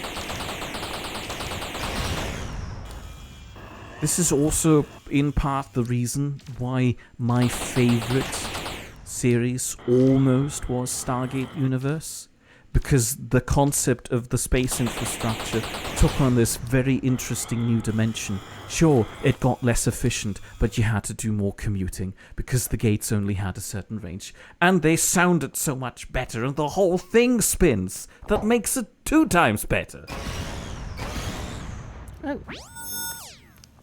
Who? What? Where? Thinks hopes that I hung the painting of myself in the streaming room. I no longer own the painting. My abrupt departure from Germany kind of prevented me from taking a lot of things that weren't necessary with me. We are hanging... we do have a picture currently hanging up in the present streaming room, which is Sal's very lovely canvas painting of leaves. But they're really pretty leaves. Like green ones. But they're... I don't know, Sal needs to be the one explaining this because she's the one who's colorblind and sees weird pseudo-colors that I don't see in them. It tickles my eyes, the shades of greens and blues. Oh, Angel Mad has a lithograph of Deep Space Nine signed by the designer Herman Zimmerman. Oh, that's cool. That's really cool. I'm almost moderately jealous. I would be more if I cared more about Deep Space Nine as like an infrastructure project. Again, sorry, I don't mean to be mean to Deep Space Nine. It's just I've already had my infrastructure love. Angel Map didn't hear the death bell either. Okay, that's a problem. I'll have to look into that.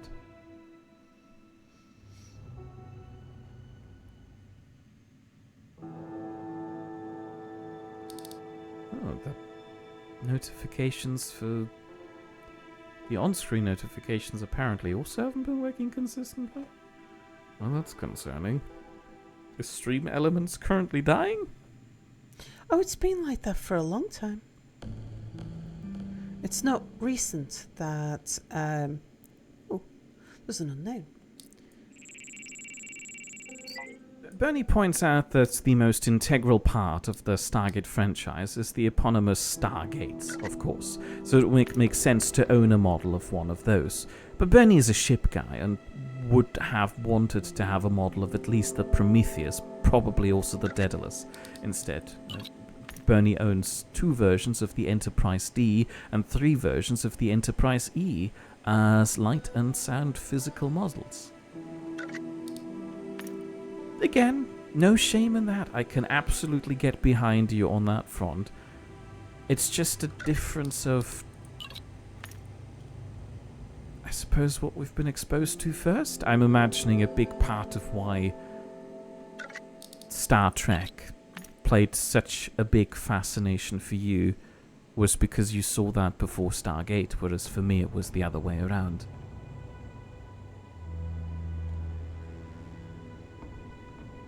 I assume if I'd seen, I don't know, Battlestar Galactica first, I'd be really interested in owning a... I don't know, is the Battlestar Galactica a ship? Sounds like a ship. I'd want to have a Battlestar Galactica, I guess. I can't remember what it was that was my first sci-fi exposure.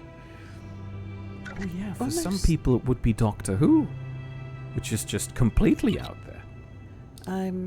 Almost all of our TV watching as a family, because like we had one TV, was dictated by my mother. It was either my unless the news and the football, that was my dad's thing.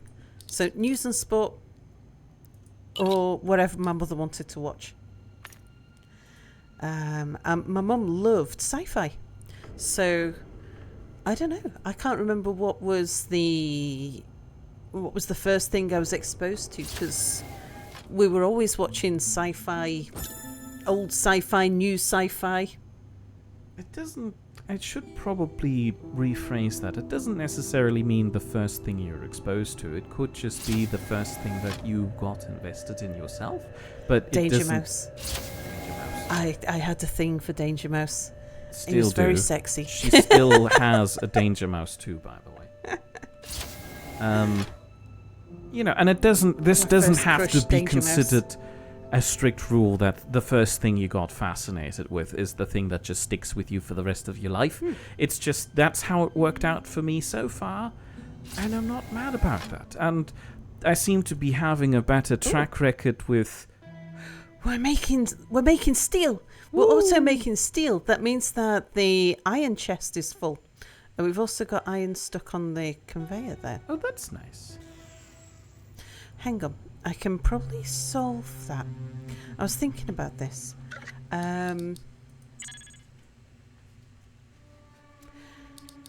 If I have a merge in... Merge in takes 2 aluminium. Doubles the amount of aluminium we're using, but aluminium isn't a rare resource for me. I would want a... Which direction? Merge in from the left. Valek is suggesting Star Wars. And BD5M was Hello? Yep. first Sequest DSV, which I'm afraid I haven't heard of, and Lex, of course. I remember my mum being into those things, but I think that was... Are you familiar with probably left Sequest home by DSV? then. I might either... Well, I might not have left home, but I think I was not hanging around. I was out and about at that point. I didn't... I wasn't subject... Or maybe we had our own TVs at that point. I don't know. I wasn't restricted to just watching whatever was on the TV. Nell had the cast of Stargate SG-1 in her locker. Wow. I mean, you know, more power to people who do want to have people just hanging around somewhere, like in picture format, I mean. What's the merge left? It's just not my thing. Lamp Monkey earlier on was asking, what did I think of Universe then? Again, like I said, the concept of Stargate only going a certain range was very interesting to me. It's the same way with trains. I mean, new and modern trains running efficiently across an entire country. Yeah, that's nice, but steam engines look funnier and feel nicer. And it's, I guess, the same thing with the actual Stargates and Stargate Universe. But also, I was really fascinated with the setting in Stargate Universe. It felt like we were really pushing the envelope here, and we were exploring very interesting ideas. And it's just such a shame that they basically Star Trek Enterprised it in the first season, and it took them the entire first season before they finally figured out what they should focus on instead of those squabbles between them all. Which, you know, realistic, yes. This is just what happens if you put some horny young people and some angry military men together with some weird scientists. That's understandable. It's just such a shame that it took them until the second season to hone in on the very interesting concept of the scientific mission that the Destiny was out there to do. I liked it. I found it, truth be told, gut-wrenching when they cancelled it, because, you know, Stargate Universe was in the middle of my period of still being highly invested in the shows.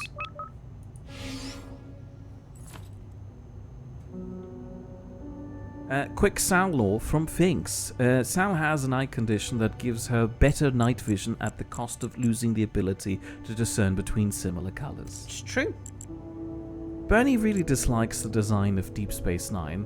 Tarek, no.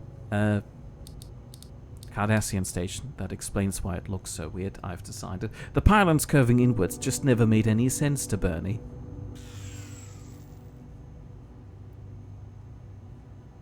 And Bernie did indeed watch The Next Generation before Stargate SG-1, the TV show. It probably even before the movie.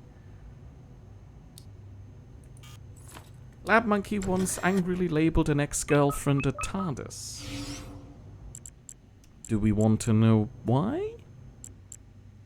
I don't quite see... Are you calling her bigger on the inside? I don't know how else to spin that into an insult. I'm assuming it's meant as an insult. Nell has an X-Wing and a TIE fighter in her room. That's neat too. I like the idea of having these models, but on the other hand, I feel weird about having too many of them. You may have noticed when I was talking about paintings, once you have put up one framed painting, you've pretty much reached the saturation status for the room in terms of wall decorations, and if you put on more, it starts to look tacky, and the same would go for models. I can't really justify having multiple ship models. It depends on the amount of space you have available. I suppose so, but then again, if you want to place them tastefully... Again, it depends on the amount of space available, though, surely. True, but on the other hand, you can't fill up an entire room. Just because you have an entire room spare, with loads of space in it, you can't then fill it up as a model room, because again, in my opinion, if you're living in a multi-room mansion... And then just have a model in every room. Every room, yeah. That would work, but that seems excessive. I can't buy a house that big just because I want to hold my tacky ship model collection. Thank you for the bits, Marinaro. Who's going to see it? Oh, I was getting there. I was just about to get to Marinaro's question of, have we ever played Project Zomboid? Yes, we have. Sal and I actually played it together with a bunch of other friends. Yeah. I died a lot. Sal was farming. She was farming corpses.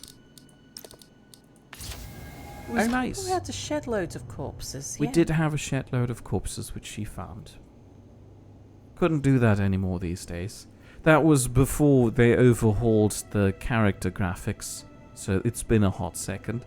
I do dip into Project Zomboid every now and then, but, you know, I don't have the group for it at the moment, and playing it on your own, well, it's nice, but I feel like it loses the itch that I originally got familiarized with when I first played it with a group.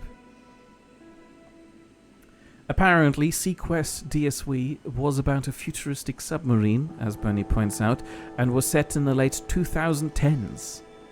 That's far into the future.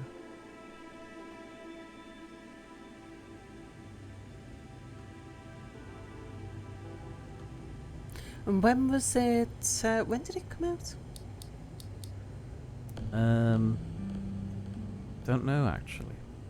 But, you know, must have been around the time of Star Trek, the original series, I'm assuming. Don't think so. Angel Matt also loved Stargate Universe. Thank you, I feel slightly vindicated. The novel 1984 was published in 1948, that's 36 years between release and setting. Meanwhile, Sequest DSW was first released in 1993 and set in 2018, that's only 25 years. Okay, that's later than I expected. Yeah, I thought it was... Marinara Menace is sending you bits. I know, I've already commented on... Did you comment on... Oh, right, sorry. Sorry, I'm confused. Sorry, no, I thought that you were... I confused Mr. Cup Holder being up there. Oh, Mr. Cup Holder, hello. And Marinara Menace, because they both have the same color. I skipped that message because I assumed that's the one you already read out, and then I thought Marinara did another 100 bits. I'm sorry. Hello, Mr. Cup Holder. I didn't mean to gloss over you. I blame the colours. Let's go for that one up there, I think. Unless... Oh, I've not done these ones here. Let's All go of explore Nell's those. decor in her house is incredibly nerdy. I have weird standards for decoration. I concede that.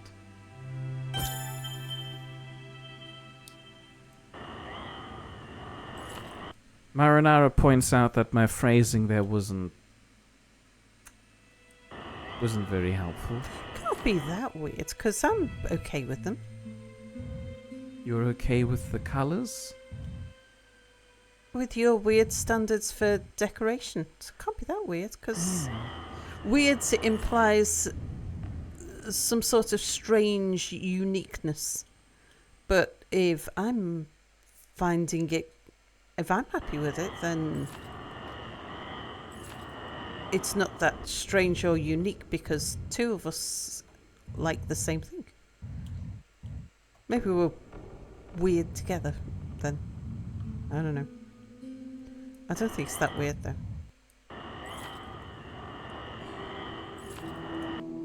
But then I tend to think that I'm normal and everybody else is strange. Whereas I think Mia thinks that he's strange and everybody else is normal.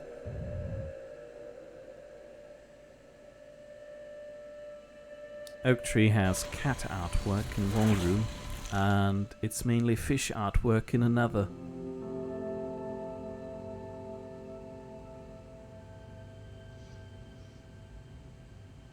I think Moira's house is over-decorated. It looks kitschy. Yeah, Moira's house looks like... I mean, she's a great-grandmother. Yeah, I know. And it's full of stuff that people have bought for her. I mean, she's got 80-year-old... The stuff that an 80-year-old would have in their house. I know, and I'm trying to avoid that. So, mere artwork decoration policy is you get one physical item and one wall-hung item as decoration in the room. Yeah, Mia hasn't had the... I don't know that we're going to stick to that, though. Perhaps Sala's not okay with it. I haven't found the need to negotiate that yet, but we might, because I think we might end up with more things hung on the wall. We're all so very weird that it's normal. Yeah, indeed.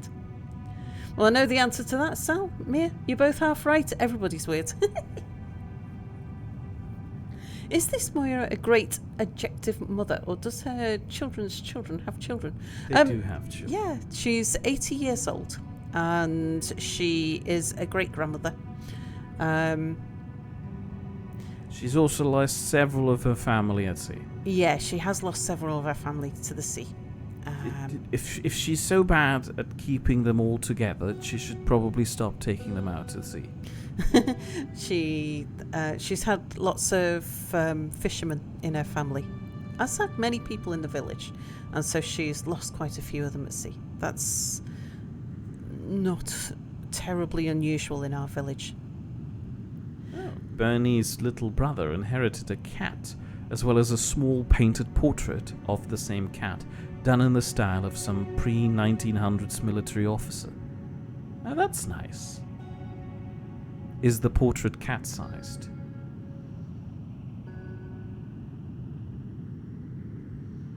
Founder points out that everybody being weird becomes normal if we keep doing it. So everybody being weird is normal now. Indeed. And Founder, hello.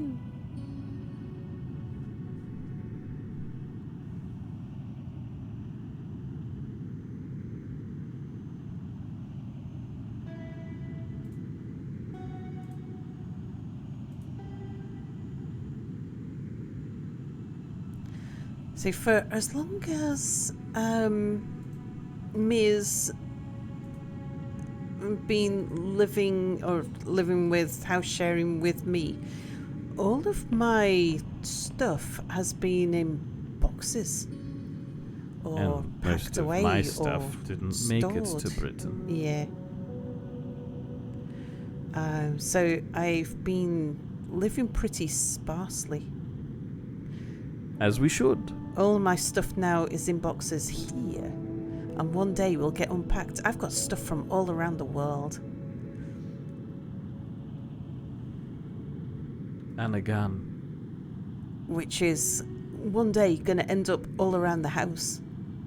No, you can't have the gun all around the house, Sal. We don't have a gun anymore, mate. Sorry, we don't. For legal reasons, we don't have a gun, everybody. And it was only a little BB gun anyway.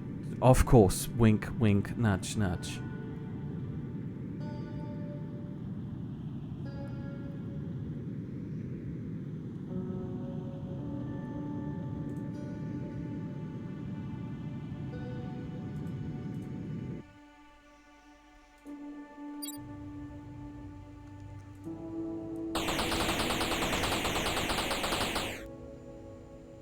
I'm gonna step away for a few hot seconds. Okay. Please re-engage your normal entertainment. Okay. I'm waiting for... Oh, crypod up there. There it is. That's a biter entity. I don't like pulling them in because they're a melee critter.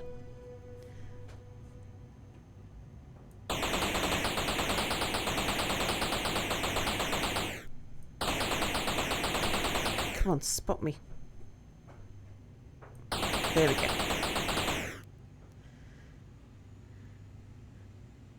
Yeah, and they move very, very quickly. So if I drag them in towards me, I don't usually get time to shoot it. You're right. So, yeah, let's have a little chat about the game because we haven't been doing that much. I'll show you where we are with the quadrant. Yeah, we're here. That's us there. So to 100% this quadrant, and it's a mineral rich one, it's a big cluster that we're in. We've got a little asteroid cluster to go, which has only got 5 asteroids in it. And then there's another mineral rich one with 20. So we've got this one that we're doing, then there's another 25 before we move to here. And I've not been through the arrows before, so I'm curious as to what happens. Actually, don't tell me. But here we're in a cluster that has 20 asteroids. 6 wreckages, 8 trash clouds. We've gotten rid of one of the entities, so there's 2 entities left. We've done the abandoned vessel. Rig attack threat of 1 means that when we get attacked, I think, yeah. I don't think it's about the frequency. I think it's about how many things attack you. Rig attack threat 1 is really low. The guns can probably deal with it themselves. I would like more guns. Oh, that's right. We're making spare steel now, so I can. Yeah, I don't know how many of the trash clouds we've done. I don't know how many of the asteroids or wreckages, but we're working our way through. And this is the next thing. There's a bit of scrap there. Let's pull that in.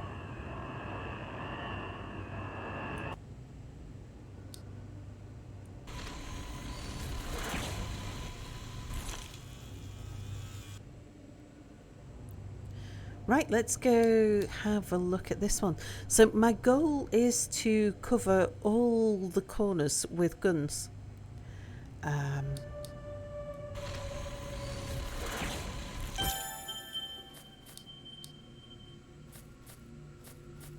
This one's a very small asteroid without much gravity, so I might mine this one by hand rather than getting the little mining dude out.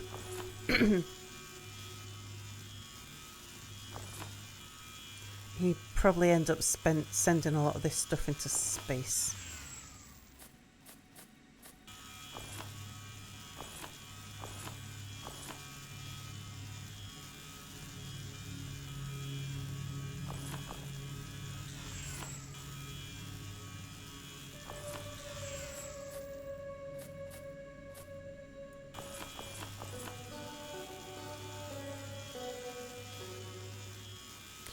Whenever Gen Z and Gen Alpha kids ask me why people in old photographs have red eyes, I always tell them they're too young to remember the great demon uprising of the late 20th century.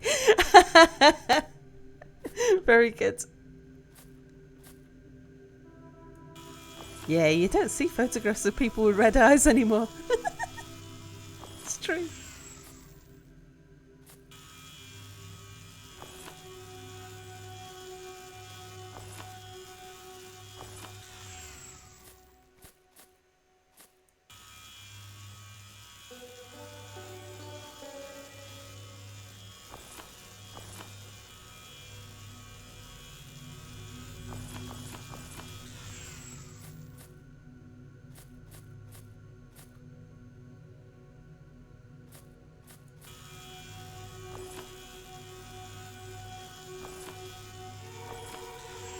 But yeah, Mia is right about next door, about Moira's house being full of clutter. But it reminds me very much of my mother's clutter. The same sort of thing, the vast majority of it being either gifts or things that she bought because finally she could afford that thing. Mainly because it had come down in price and she'd never been able to afford it before. I think having a sparse environment is something that we have a luxury of being able to enjoy today because we can afford plenty. Because cheap crap is available to us. And it wasn't necessarily quite like even in my mum's time. Or maybe that's just a UK thing, because my parents were born in the 1950s, which was still during rationing.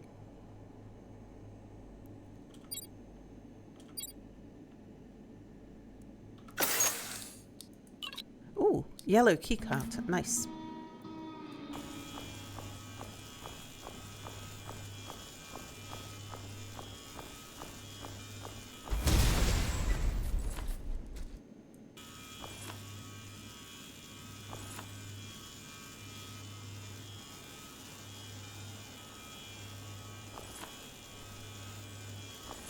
Yeah, there was still rationing in the UK in the 50s. I forget when it ended. I would have known that during like history lessons. But I've forgotten. But yeah, rationing went on for quite some time.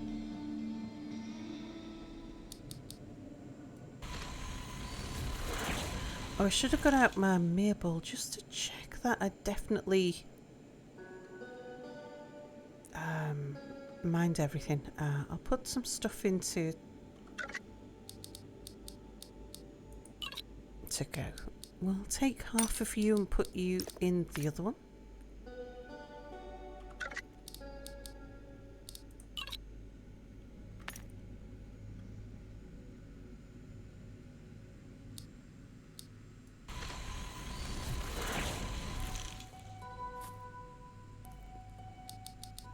Okay, go gadget, mirror ball.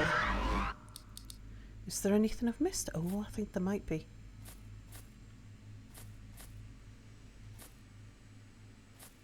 Oh yeah, there is.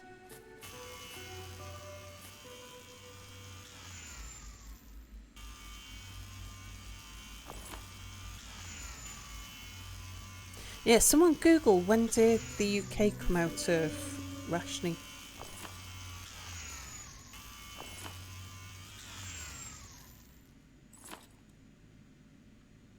Thank you, Mabel.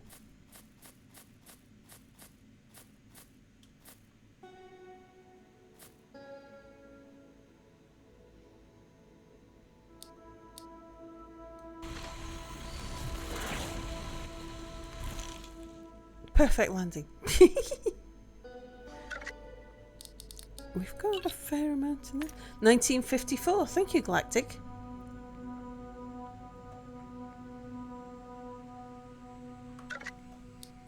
No, rationing ended in a.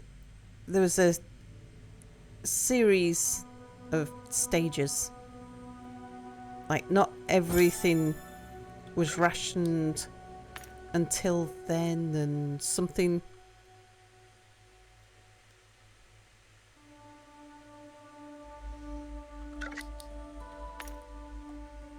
Some things stopped being rationed earlier than other things, I think.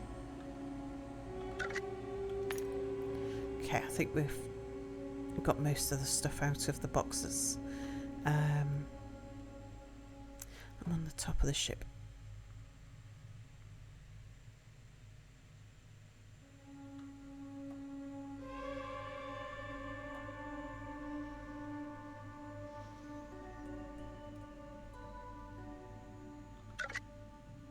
Oh, I forgot to press atomize. Did I forget to set you going as well? Oh dear.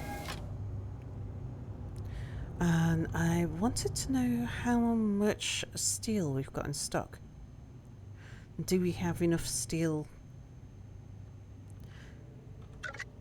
to make... We do.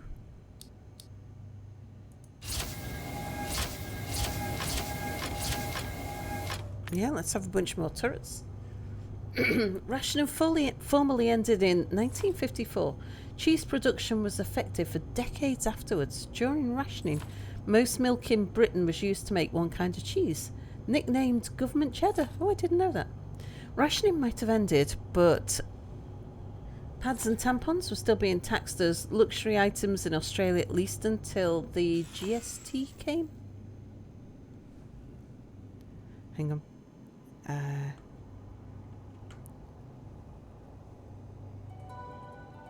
Came in due to how scarce cotton had been in World War II. Wiped out nearly all of the cheese production in the country, and some indigenous varieties of cheese almost disappeared. Later government controls on milk prices, though, through the Milk Marketing Board, continued to discourage production of other varieties of cheese till well into the 1980s. And it was only in the mid-1990s, following the effective abolition of the Milk Marketing Board, that the revival of the British cheese industry began in earnest.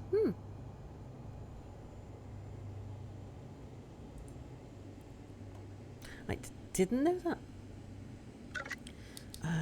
Got a key pass I want to put away.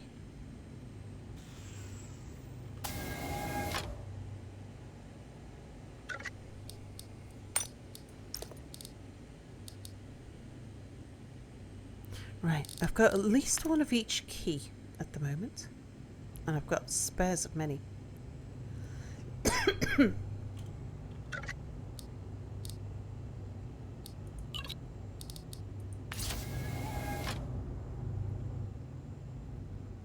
How are we doing on power? We've got 500 units to spare.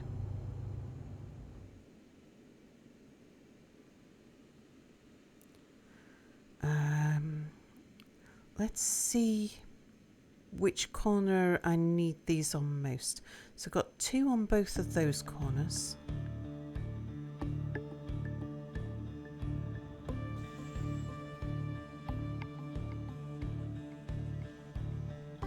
Two on that corner, and that corner, and that corner.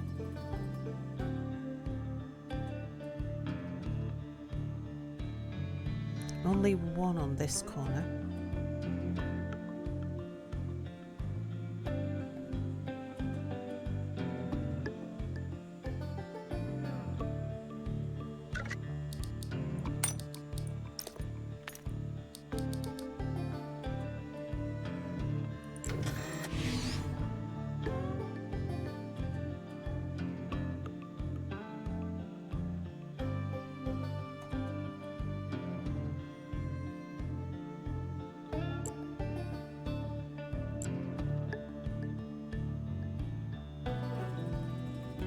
Let's check the bottom.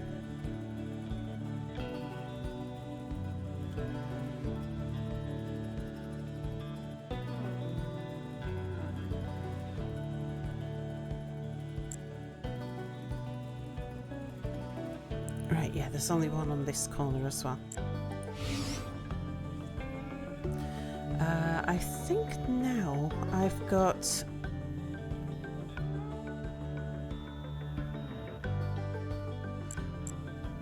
guns in most places. At least 2 guns on every corner now, I think.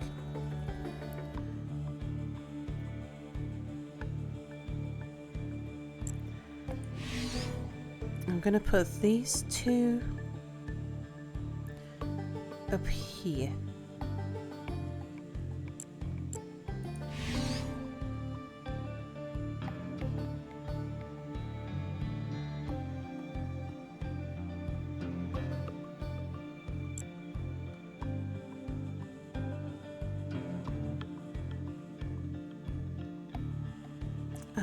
Up or forwards? No, up, I think. That's where I stand when we're flying into dangerous territory. I'm stood here. So the more guns that are up here with me, the better.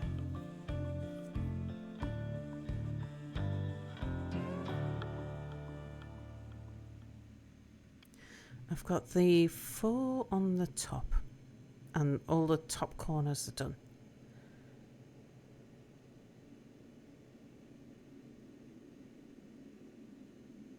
So yeah, the next one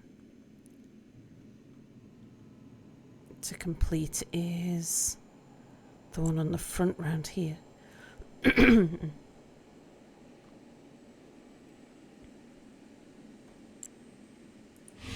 we go. So all of the spare steel we've now put into turrets.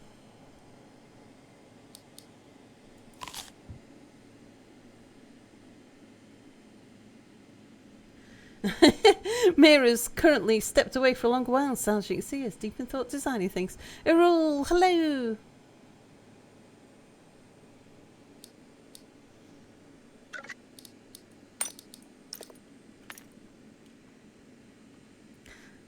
Let me just catch up a little bit on chat. What did I miss? Apart from a rule arriving.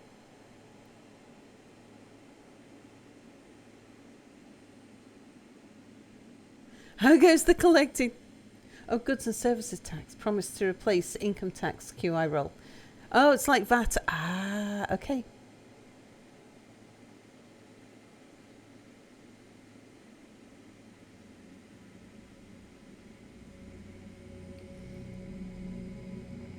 Number of European cheeses being granted protected geographical status under European Union and UK law through the protected designation of origin, protected geographical indication, or traditional specialities guaranteed regimes.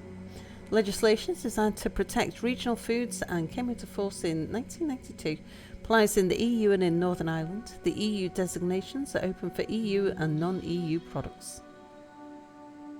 EU designations are open for EU and non-EU products. Following Brexit, therefore, UK cheeses remained in the register. Any cheese with a protective geographical cheese in the EU in 2020 is automatically protected in the UK as well. That's all we found out about protected cheeses. That's all you found out? Yeah.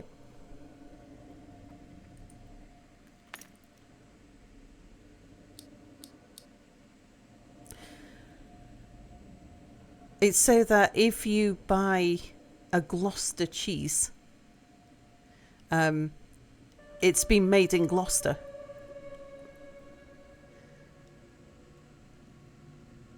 And so lives up to its name.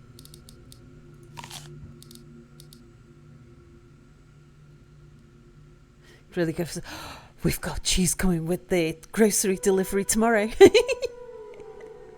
Including some, like, the nicest Wensleydale I've ever tasted. And I've had Wensleydale off, like, straight from the farmhouse in plenty of places. This is coming from the supermarket, but it's they're sourcing it from a Wensleydale farmhouse, and it's not packaged like supermarket cheese. It's shrink wrapped like a local cheese brand, And oh my gosh, it's so nice. It's creamy and crumbly all at the same time, which is my favourite type of cheese. Cheesy and crumbly. Creamy and crumbly cheeses. It's such a hard thing to pull off, and they've done such a good job of it.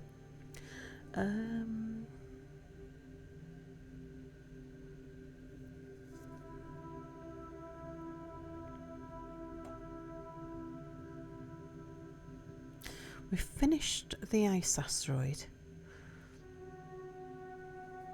Silicon 400 in that direction.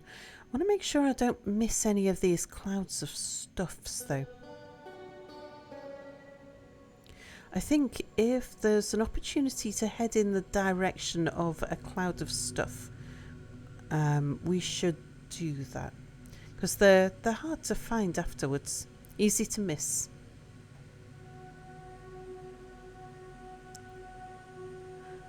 It's easy to go to find an asteroid again.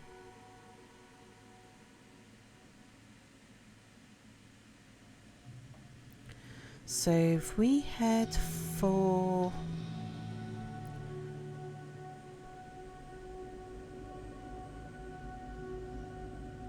There's something down there I was looking at. Something over in this direction. What was it I was looking at? Was it down? Yeah, it's that cloud of stuff over there.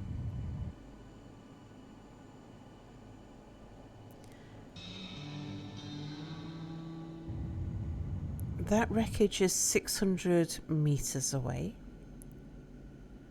This cloud of stuff is 600 meters away. But there's an asteroid there which is 400, 500. So if we head for this one, I can go fly to the cloud and the wreckage. Yeah, I've really been into my cheese recently. And not varieties of cheese, just because I'd actually really like a nice creamy, crumbly Lancashire. But that's not as easy to come across.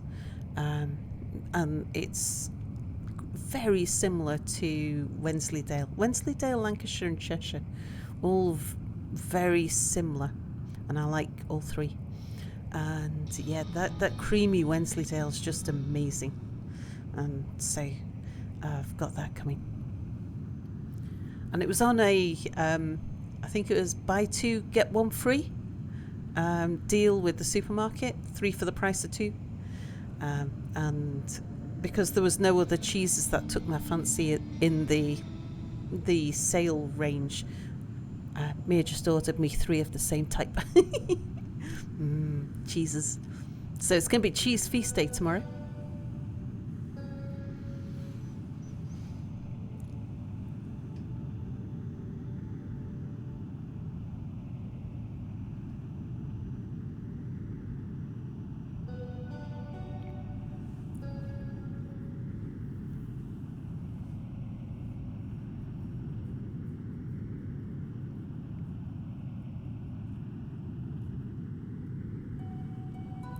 I'm glad we're able to make more steel and keep lots of stuff in store, because I've got a feeling when we go to the next quadrant we're going to come across enemies that are a fair bit tougher.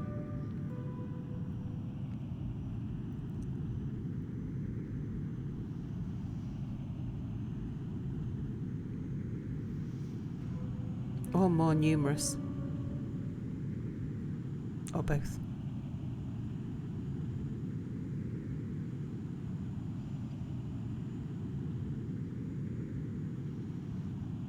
Like the ramp up from threat level 1 to threat level 2 and the ramp up between 2 and 3 are significant enough that tells me if there's a 4 and a 5 and a 6, I'm gonna need more guns. I'm gonna need bigger guns.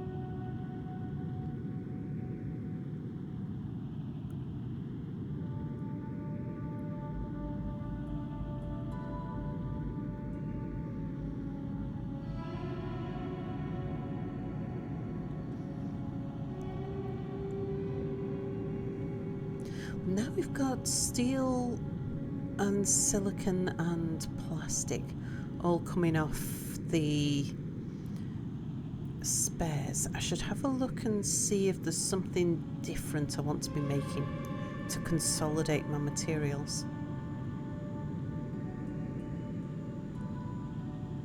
I might want to put a box of plastic and a box of steel to one side, and then if we start getting, well, as we start getting excess of those, oops, getting carried away, getting a bit close here. It's going to be difficult to move away from this. I've got that close. Okay, let's sleep before we go explore that one.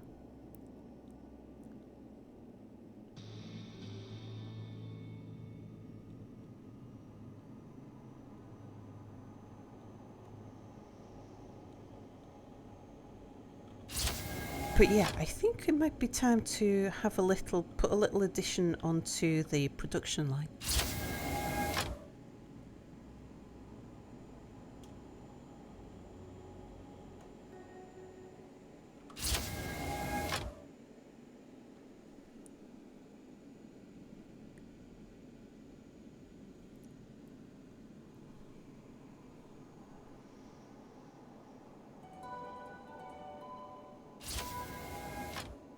I could easily put a box.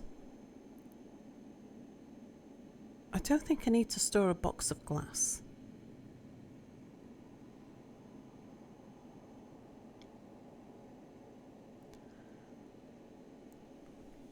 Steel, definitely. Steel we use in a variety of things. Yeah, maybe plastic as well. Let's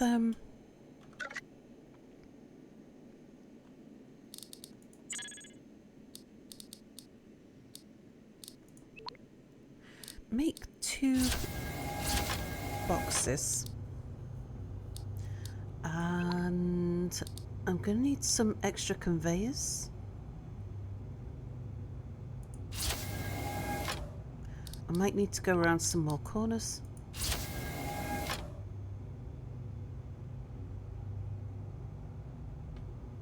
Sure. That's probably enough for what I want to do.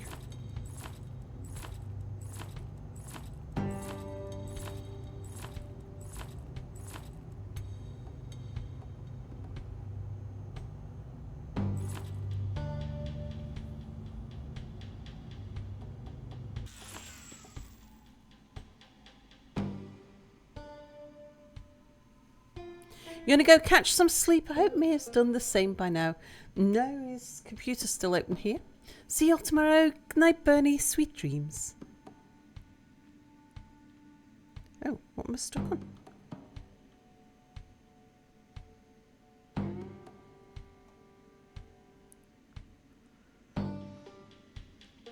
Right, so the furnace. I don't want you to spit out there.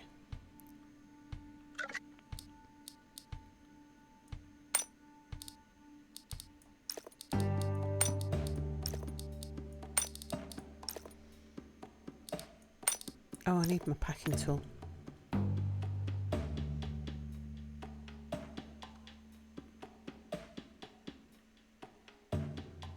Which I've put in this locker here.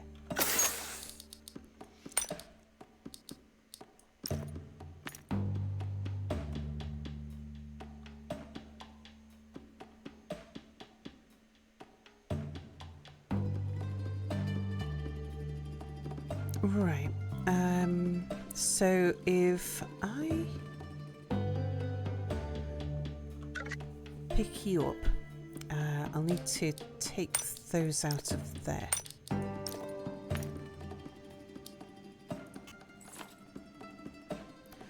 And then if I spit you out that way, okay, you're still set to steel. And then we'll keep a box of steel.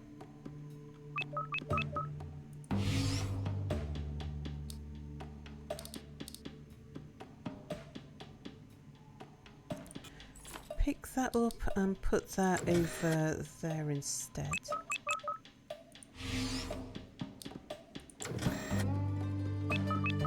There we go. So now if we have excess... Oh, no, that's gonna...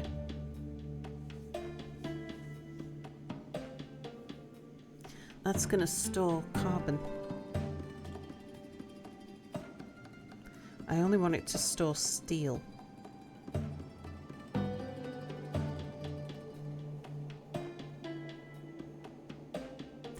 I'm gonna need to filter.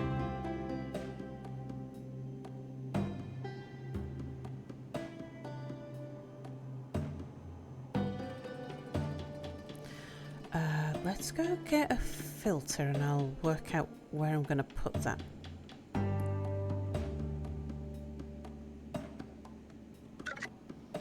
I'll need the same for plastic as well, probably.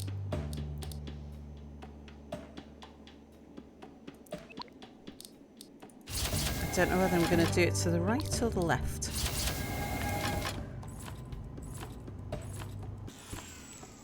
So we'll take both.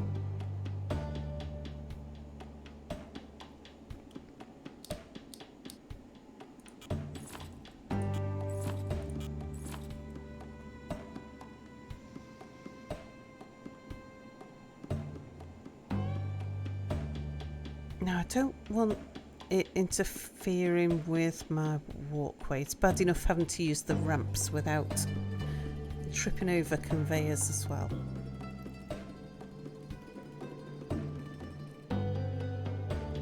The wall gives me a bit of an issue there. Let's... Oops. I think I got those. I can point it backwards though.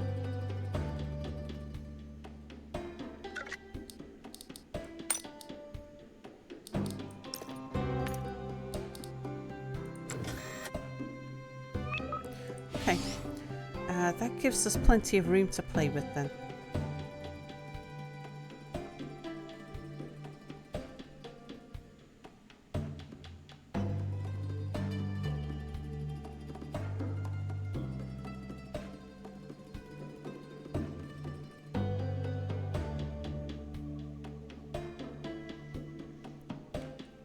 So if I say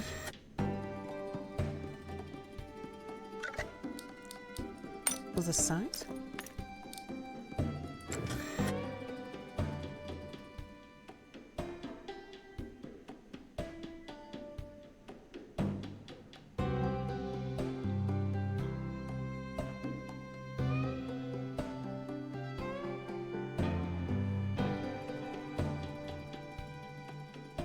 no, that'll send it in a loop.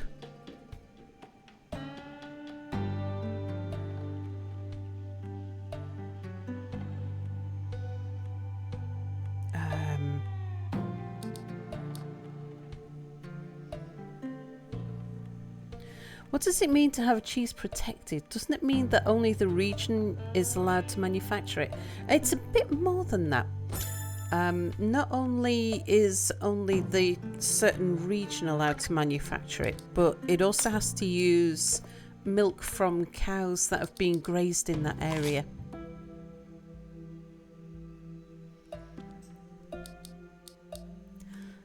So the ingredients that go into, and it's got to follow a certain recipe as well.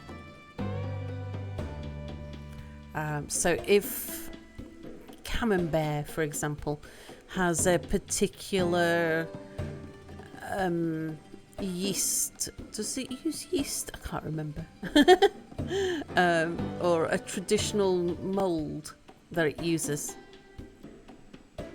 Yeah, cheese, cow and bug working as one, indeed. So the cow has to be a certain type of cow grazing in a certain geographical area, and the bugs that are used, the bugs and mould in the cheese has to be the within the range that the recipe traditionally has. and it's got to be manufactured within the region as well, so that you're getting what you expect. So it's like nobody's allowed to call champagne champagne unless it's sparkling wine from the Champagne grapes that have been grown in the Champagne region and the wine has been bottled in that area. I don't think it matters where the carbon dioxide and the bubbles has come from.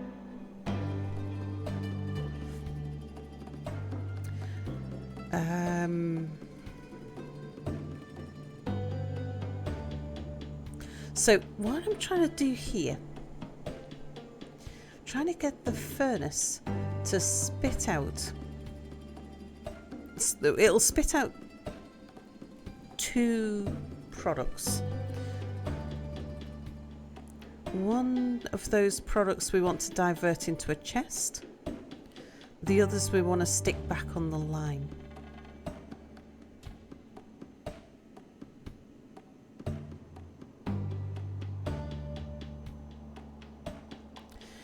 And I'm working in a tight space, that's the issue here.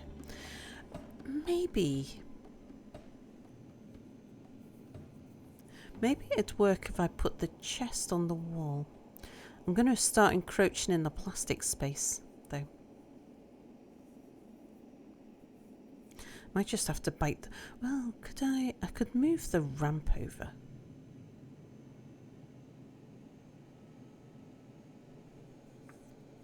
I mean, I'm not short of space. I've got all that space here I could be playing with.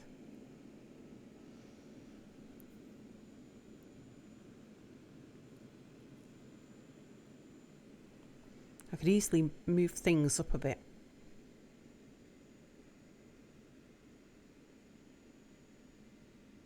It's just a pain to move the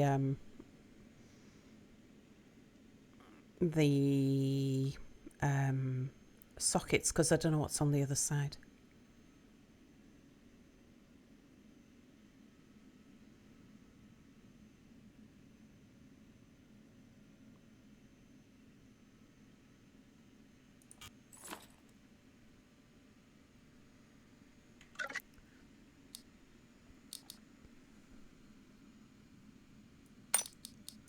Let's put the furnace there.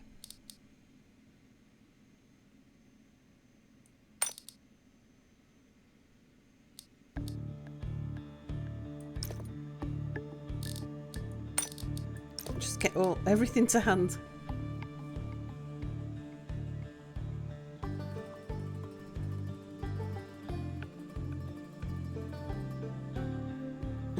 Yeah. Mr. Cobalt may well have been distracted from the stream at the time of the answer.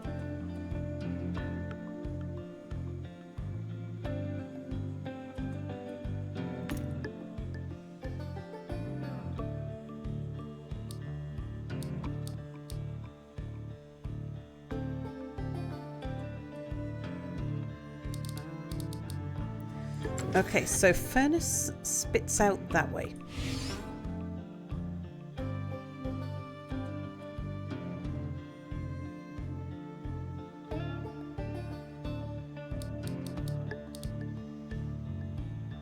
Everything goes to the side. And then we filter.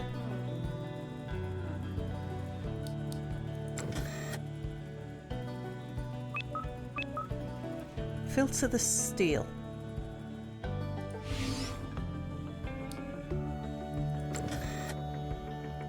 Anything else goes back on the line.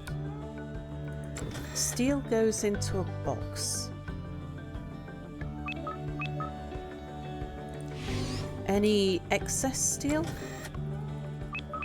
goes that way.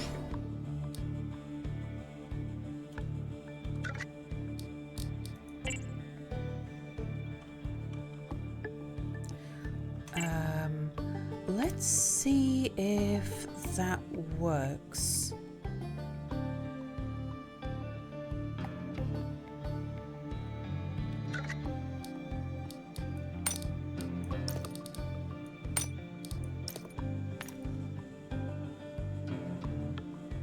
I'll need to borrow a bit of iron.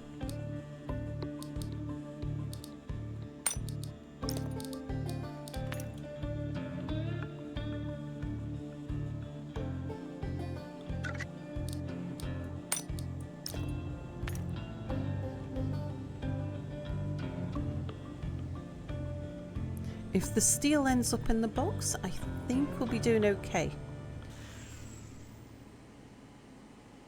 Nope, the steel oh no, I tell you why. I didn't tell it to filter the steel, that's why.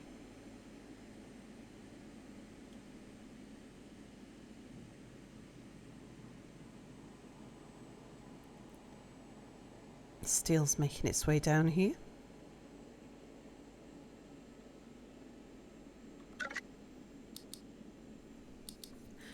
Let's take the steel and the spare carbon.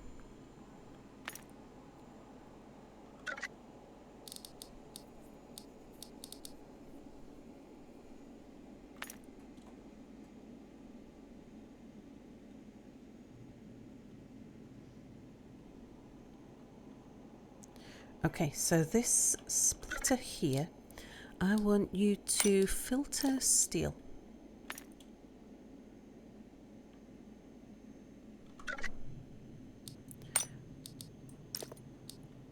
Top up the carbon a bit. I wonder who first made cheese, though. I'm going to try and eat this stuff. I thought I'm going to try and eat this stuff. Someone's starving going, well, it's only a little crusty after a month. I'm sure it's okay. Hello, Nighthawk. First cheese is probably a soft cheese or cottage cheese thing that preps fairly quickly and is a useful way to try and keep milk edible for at least a few more days. Yeah.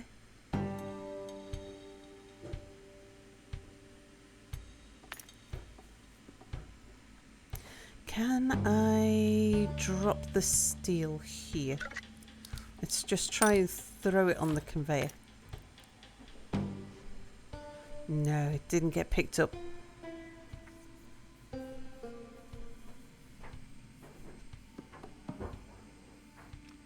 I am gonna have to move things.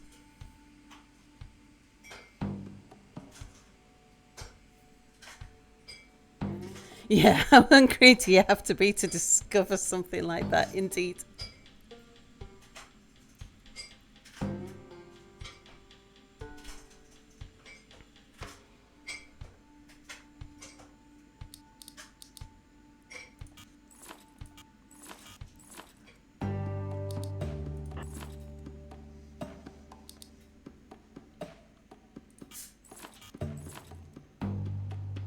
Right, and that means I'm gonna have to move these two as well.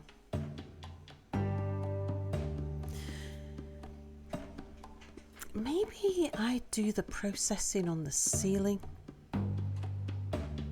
where well, even the wall though, I don't often walk up here. It's only if I want to grab something out of the chests.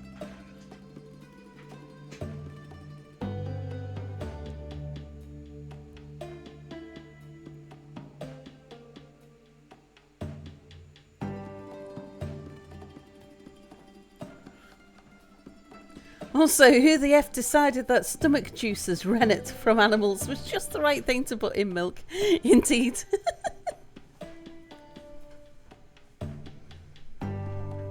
Waste not, want not. I guess. Okay, 4 in from there.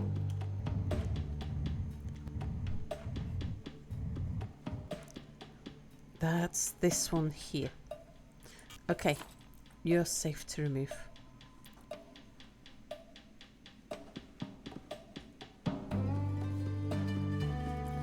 The next one that I want to move, the 2 plastics. Ooh.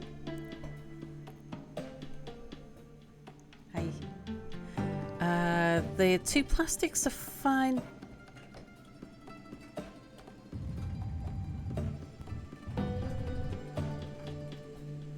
Mez points out that the cuboid is larger again than the last time she visited this corner of space.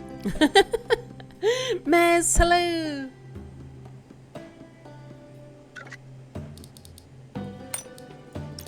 Are you specifically phrasing it as cuboid to avoid the Borg? Which is fine. Please carry on. Up, never mind. I was calling it the cuboid. It's fine. Nighthawk just did the Borg. Ah. Yeah, I was talking yesterday about I've been dreaming in cuboid. Yeah, I've also been dancing on this slope. There we go.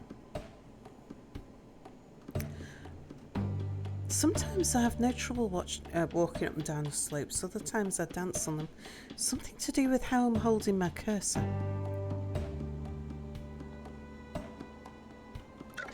Right, put back in place some base cubes.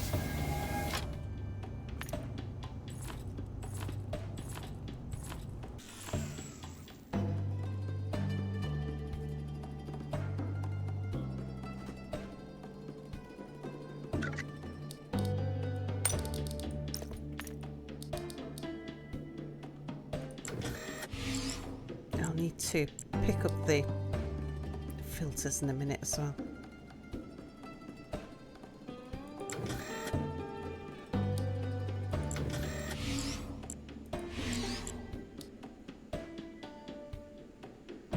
Or at least that one. Or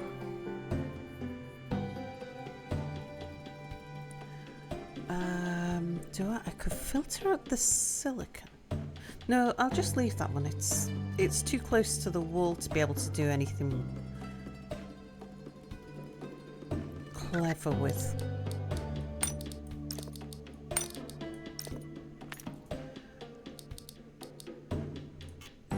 So we'll replace that one with just a straight. Mez feels very uncomfortable calling it a cube when the dimensions are in fact not cubic. Well, about that, Sal, can we get an episode of Counting with Sal? Because I have the same question. 1, 2, 3, 4, 5, 6, 7, 8. 1, 2, 3, 4, 5, 6, 7, 8. 1, 2, 3, 4, 5, 6, 7, 8. 1, 2, 3, 4, 5, 6, 7, 8. It's a cuboid. It has a little landing pad on the front. The landing pad is what throws it off. Makes it. But there is a cube in there. And the green outline as well. Which I made the door lined in green because it looked pretty. I've since discovered that you can use the farms to convert oxygen to carbon. And I had a lot of spare oxygen and I was short on carbon. So I was using the farms to create carbon.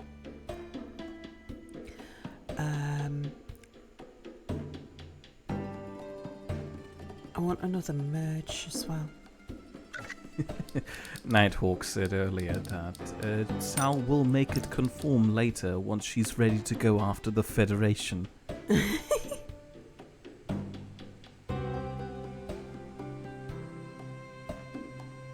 United Federation of Cakes.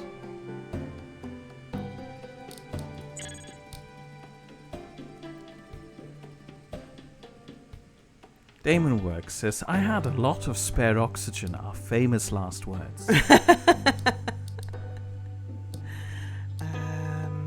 I want to merge in from the left.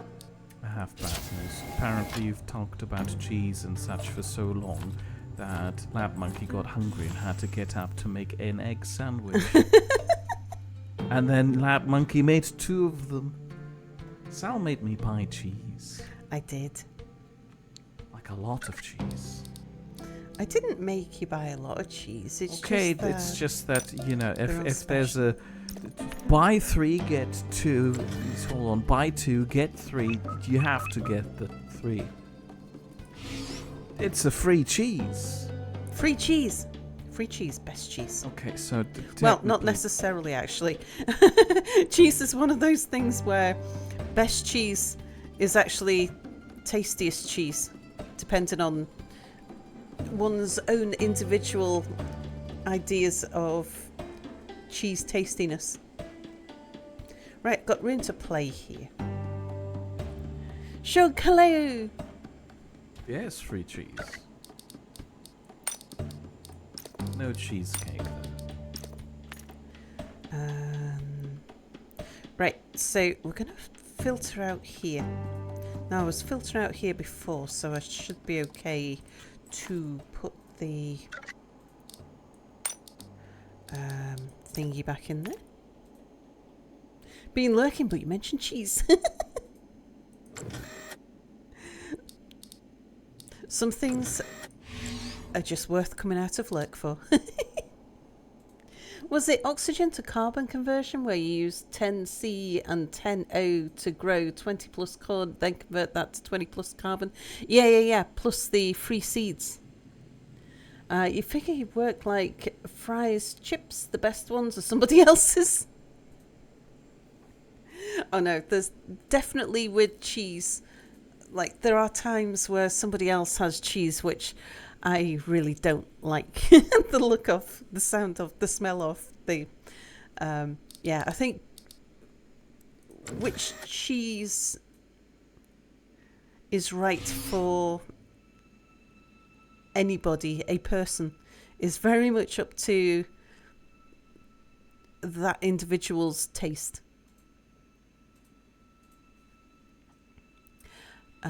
Okay, so if I spit out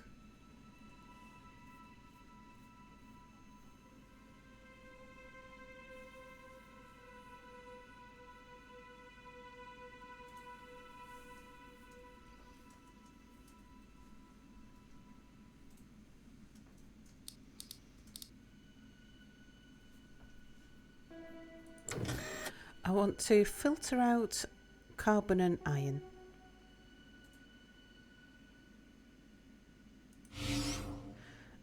Put the carbon and iron back onto the belt.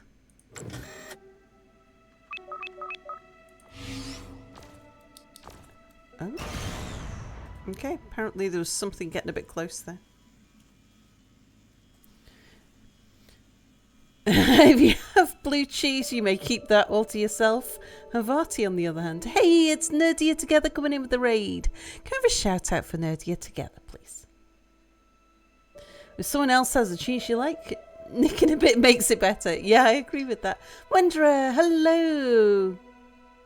Nerdier Together have been playing God of War. How was your stream? Did you have a good stream?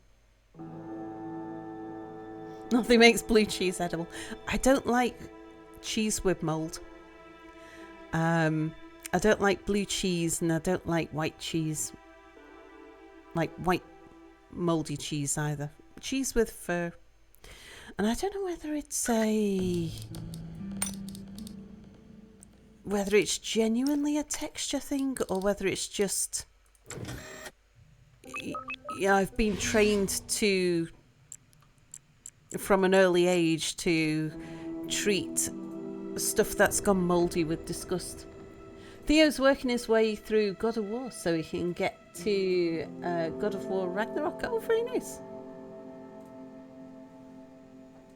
A great game for reminding people why they shouldn't have kids. What about cheese that giggles when you poke it? I would be very suspicious about cheese that giggled when you poke it. I'm afraid we don't have any more cheesecake. Could be worse. There's Kasumatsu, the illegal cheese. There's illegal cheese?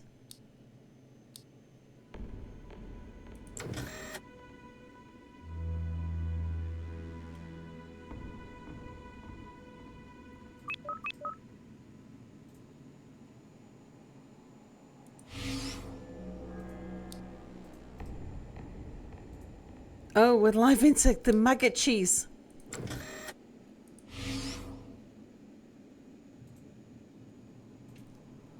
Mia took away the cheesecake. I asked Mia to remove the cheesecake. She can't stand the idea of sharing it with you people. Not that. It's just chat was getting a bit cluttered. Okay, you're gonna make steel. There's You a heard it here carbon. first, guys. Make some room. Only one-line messages from now on. No, Mia.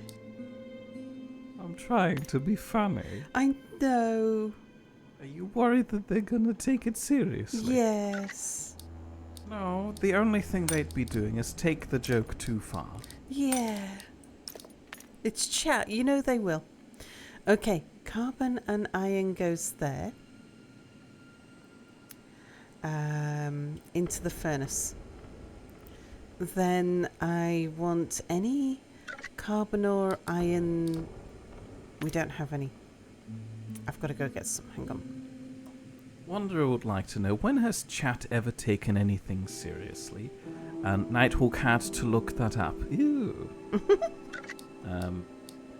Sorry, I had to look what up. I should have probably checked that message first.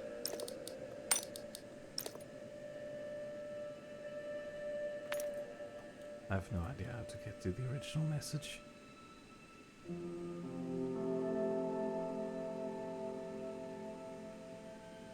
Okay. Kazumartsu, the illegal cheese. Apparently that's you to Nighthawk. Angel Matt said, we know you guys better than that.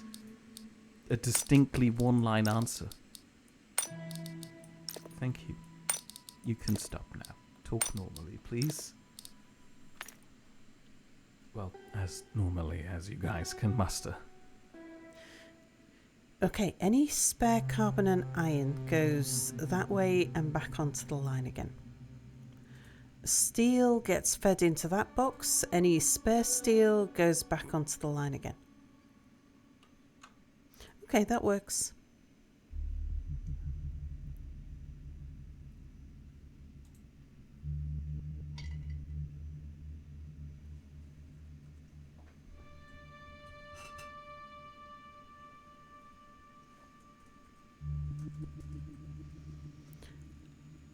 So then I want to make the plastic.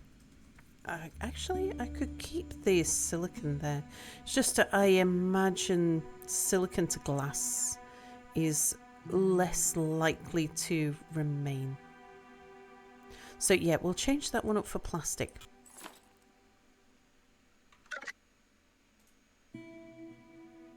When has chat ever taken anything seriously? When we nerd out on things.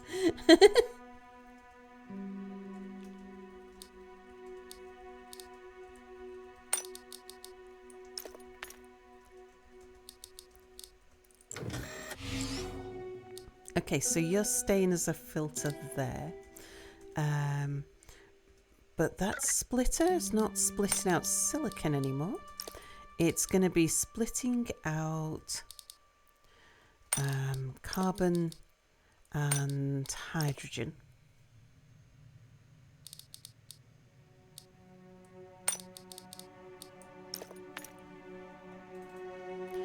And then it's going to feed that into a chem forge thingy. Then we're going to filter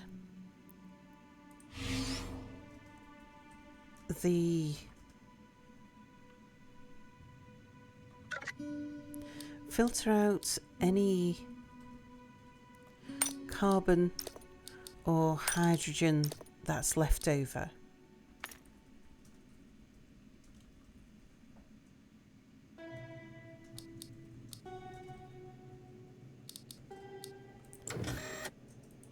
Which leaves just the plastic. The plastic is going to go round the corner.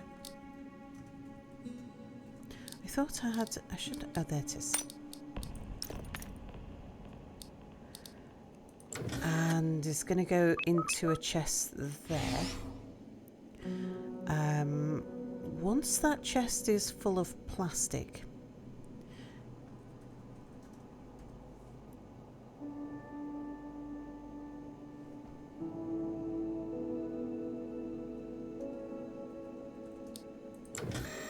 it can spit out onto that conveyor.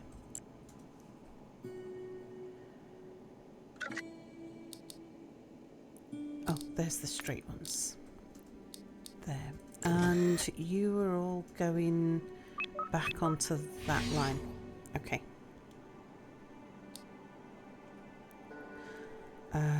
Now I still need to add in something for the silicon again. That is if we're... Yeah, because it'll be a while before I've got spare steel, at least. Right, can I pick up that tile there? So 4 in on this one.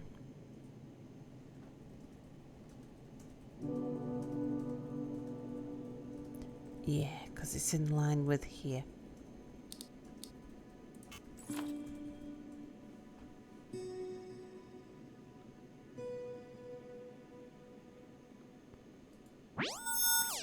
Oh, I need to eat.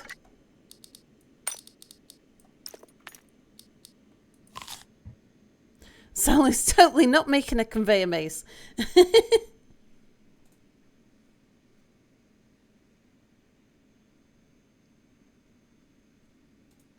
Venezuelan beaver cheese giggles when you poke it. Then it counts down from 10 in Spanish and explodes. Never heard of it. And I used to live in Venezuela.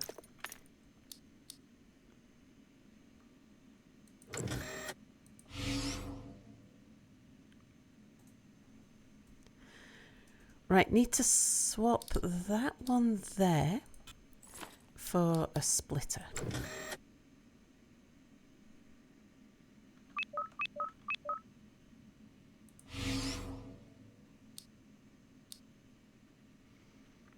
Okay, you are going to take this silicon. Turn it into glass. I'm not going to filter anything from that. So that can just go straight around the corner. Right. Yeah, get some rest in a moment. I need to just check the filters and put the stuff away. So you're splitting out iron and carbon.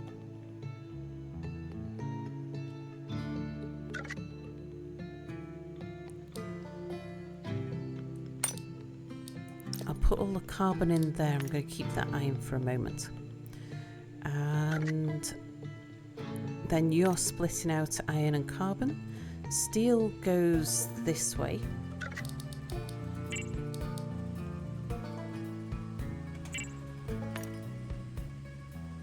Which then goes back in and merges onto the line. This one is pulling out carbon and hydrogen, going into that chem forge, which I need some carbon for. No, I don't actually. You're going to be making plastic. I'll just put the hydrogen in there, that's fine.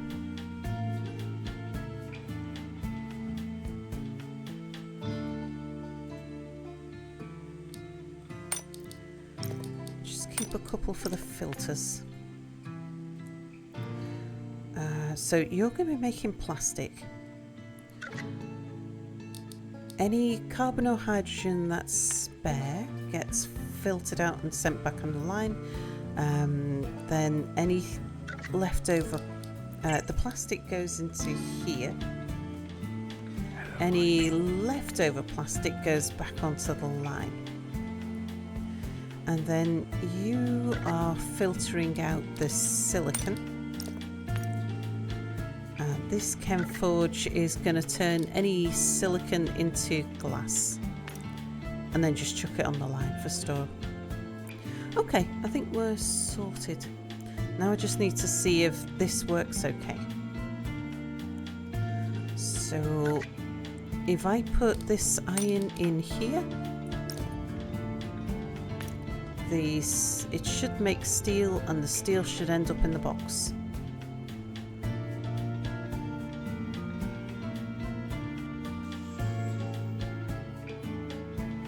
The steel ended up in the box. Good.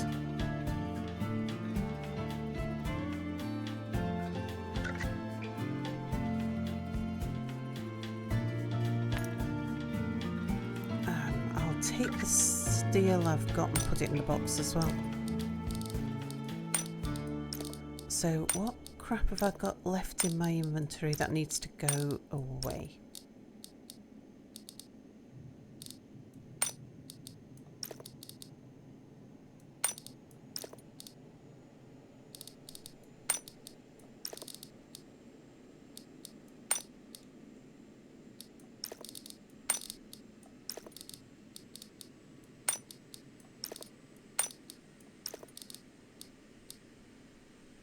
My mining laser I'll have left in the box downstairs.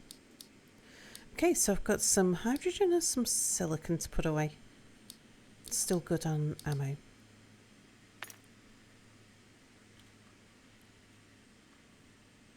Silicon can go in there.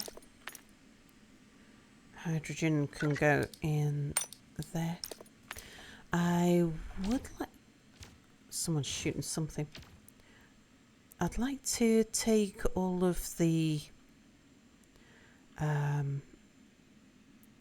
plastic and steel out of these.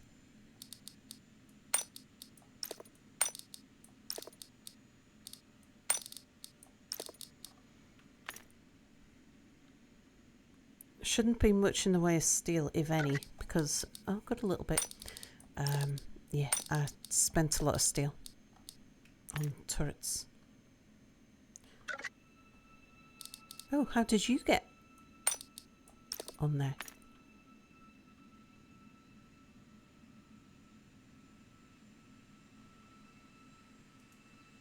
Okay, that's the plastic chest.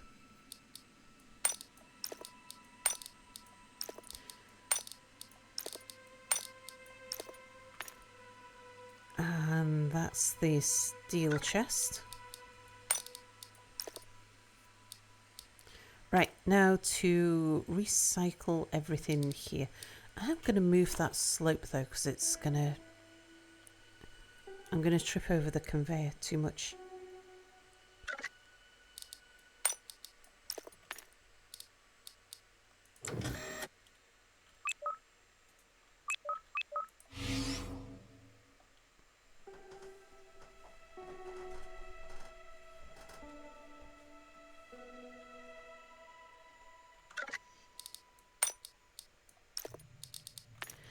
Right, we'll stick these back in, get them ground up again.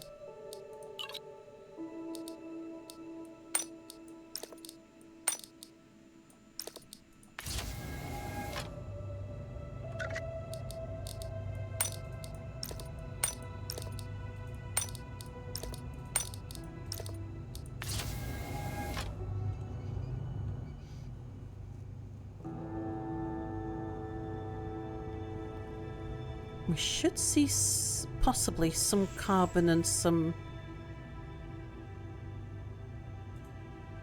There's some silicon being ready to turn into glass. Yep. So glass production's working properly. I'll probably need more iron and carbon.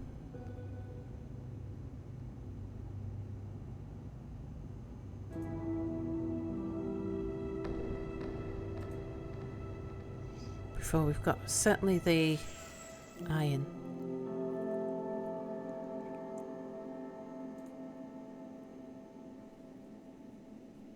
Yeah, I need to go get some more before we can test that for properly. Swap my...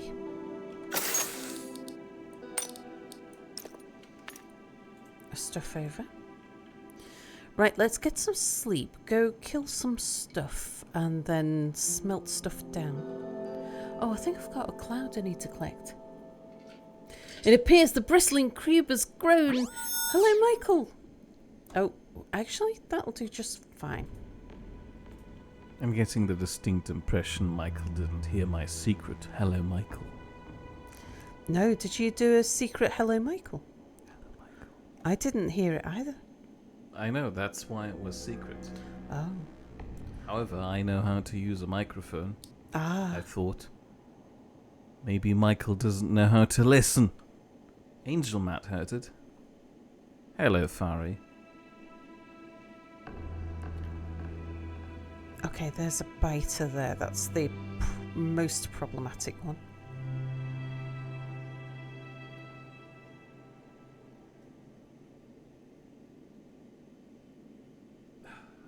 Michael did not hear it.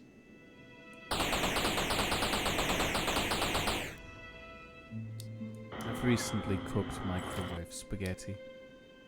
It works quite well, doesn't it? Surprisingly I like it. well.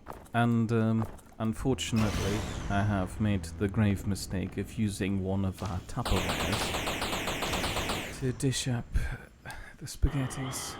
So I usually use a little glass bowl, but we only have the one.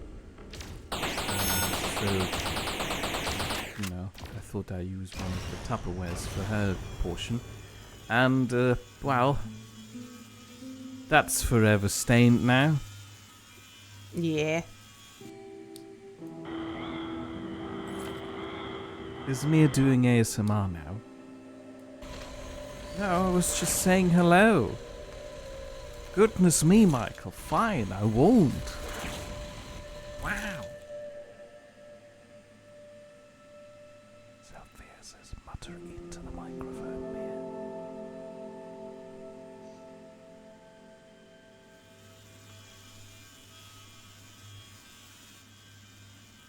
But Mia, if you're whispering, how do I know if I'm talking over you? I know when to just not talk. We have the technology. It's ears. The technology's ears. Yeah, but I don't know not to talk over you. If I can't hear you. Well, that's okay. I'll just stop talking when you're talking. I have the mechanism to control it. I have the ears. I can hear when you start talking, and then I stop. Nighthawk says that I have to buy more Pyrex bowls. Yeah. I did buy a second identical roasting Pyrex glass dish because it fits really well into the microwave. Not so much the toaster oven, unfortunately. Yeah. No, wait, it did fit in the toaster oven. That's how I ruined the first one. It feels wrong to go buying too much stuff at the moment, though. Yeah, I mean, we do have dishes, so it's fine. We don't need that many more. And I can live with having one stained Tupperware. Yeah. I assure you, unfortunately, it will happen again. Because I want a free soup. we're gonna be like we've got a lot of kitchen stuff that's packed away, and the kitchen is only one room away from being the next room that we do. I mean, okay, it's an expensive room, so it will take a bit of saving up for. So it's not in the immediate future, but it's also not too long away. Early mid-term. Depending on how fancy we want to go. Mr. Cupholder points out that Tupperware apparently went bust. So what am I supposed to call them now? Ah, that's what I was looking for down there. What's the non-brand name for these? Freezable, microwavable plastic containers?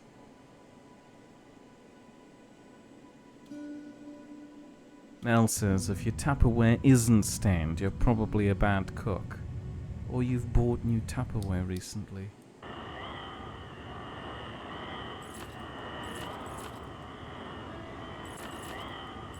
Apparently, me saying I can live with one stained Tupperware is going to be my famous last words.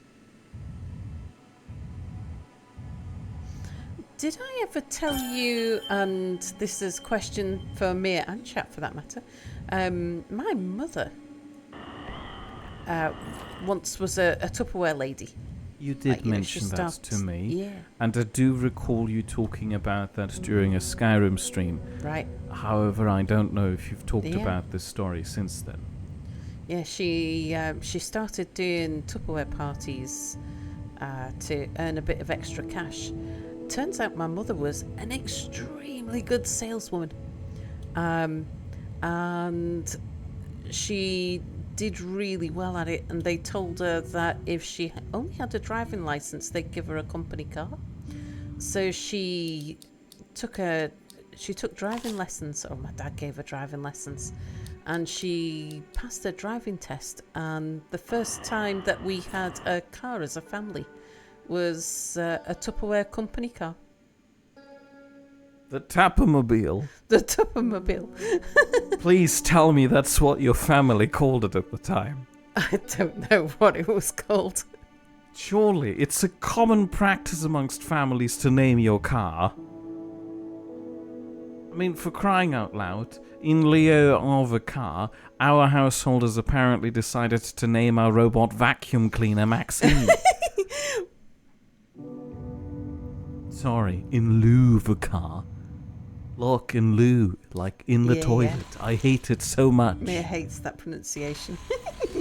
That's how you pronounce it, Lou. Lieu! Why do No, you have all Lieu. the extra letters in there if you don't Because want to it's use them? English, and that's what we do. We add extra letters to things.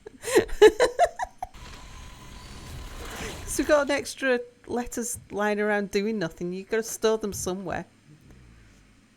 I haven't done this asteroid yet. Ralph, hello's on a 5-stream streak. Isn't it French? Yeah. You know, this is how the whole American business started, where they're now making fun of the British for having extra U's in words. Galactic is suggesting a name for Tupperware now that we're no longer able to use Tupperware since the company went bust. Pip containment boxes. Wrong. They don't have any air holes in them, so we can't store the pips in there. True, they are. That's what they're known for, is being airtight. Go, Are go, they? magic. Go, go, gadget, Maple. Sorry, was this sarcasm? What? No, Tupperware, it's airtight. Oh yeah, I thought that it was, but It's what it's known for, so... you said it so incredulously, as if to imply that, Did I? haha, this is funny. It's definitely not. Oh, Maybe I'm just hearing it wrong. Evil Maybe Cat me is too. here. Lexicon, hello. Evil Cat, hello. Yeah, we Canadians also kept the extra letters. The extra letters are supposed to be there. I just don't like the fact that you don't really use them for anything. You're just having ship's them there for grabbing us. decoration.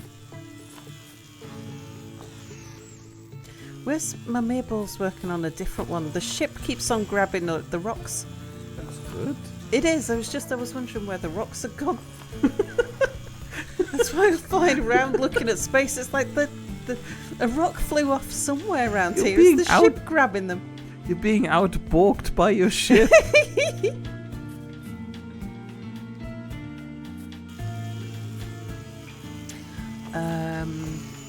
Before we move on, You did say hello to Cat, right? Kev, hello.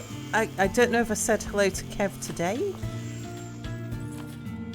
I've said hello to Kev recently, but it might have been last stream.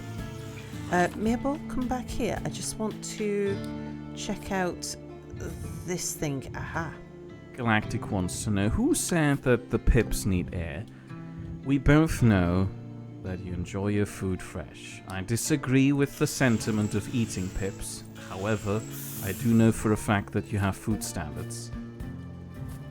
So you can't just have them go stale in the box. This is the wrong type of container, guy.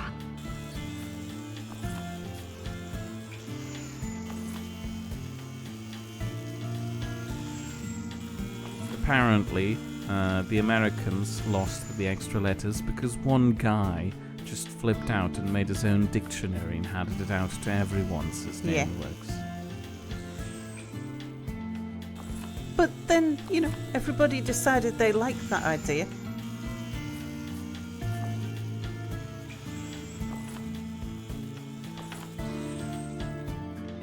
And I have some sympathy with the idea of... I'm not going to acknowledge Michael's pun. It's a little bit baggage. 3:51. So it's just a minute. Okay, it's 2 minutes now that Evil Cat said something.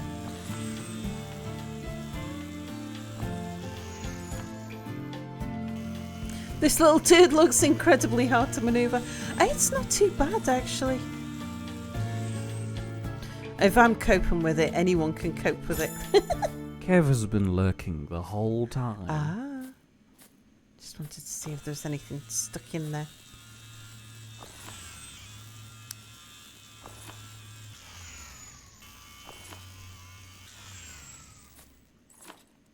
It's just this particular asteroid is a little bit too small for using the mirror. Are you stuck up there? Come down. Oh no. It's Drid coming in with a raid. Hello, Drid. Can we have a shout out for Drid, please? English is one of the only languages in the world that can have spelling bees. Thank you, ma'am. Drid's playing Heroes of Might and Magic 3, The Restoration of Arathia. Is really? that I thought it's pronounced Arathea. I don't know. I mean, this may have just been a quirk of the German version. And I have no idea. I am no expert in these things. Arathea, it is. You know all the letters, Sal. So? That should make you an expert.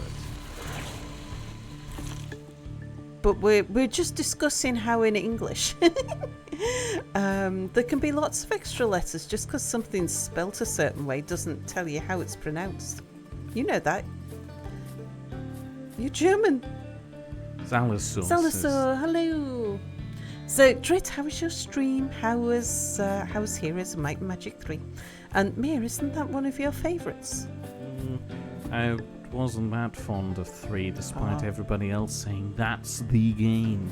Oh. Has Drid's opinion changed now? I remember Drid being fond of Heroes of Might and Magic 2, possibly more so than with 3. But now that you're playing 3, has that opinion shifted? Are you with the masses now?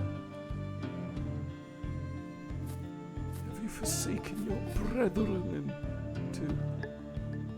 2? 2 is still Drid's favourite. Thank you very much. I feel vindicated. Perfect landing. Now you're on your head still.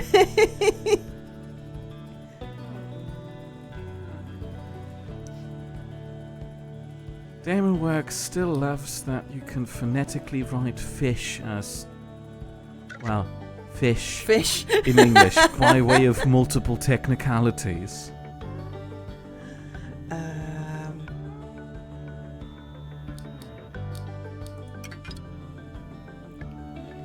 I want you to take half of that silicate. So here's a fun conspiracy theory. That. So the English language is just like that because English professors need a reason to get out of bed.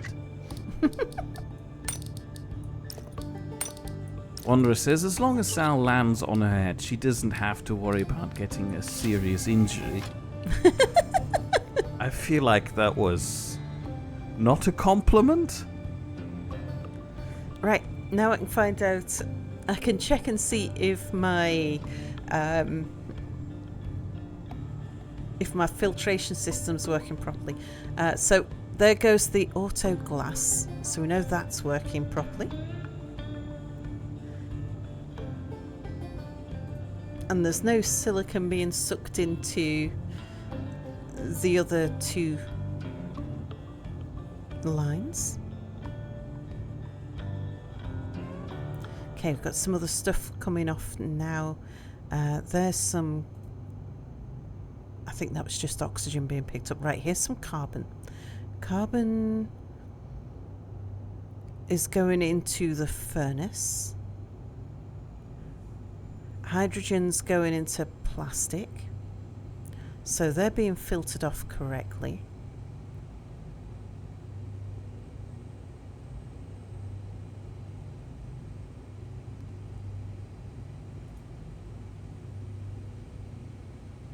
Oh, I just saw some more iron.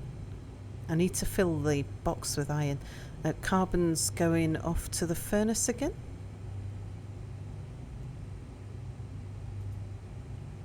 I don't think we need much more carbon to fill the furnace.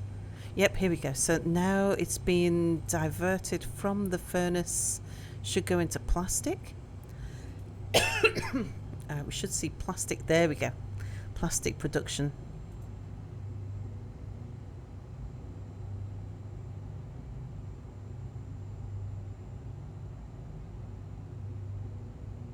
Damon Works has a thought, I suppose, that is better addressed by you.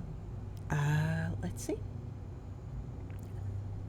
It occurs to me that those plants turning oxygen into carbon means they have to be nuclear plants.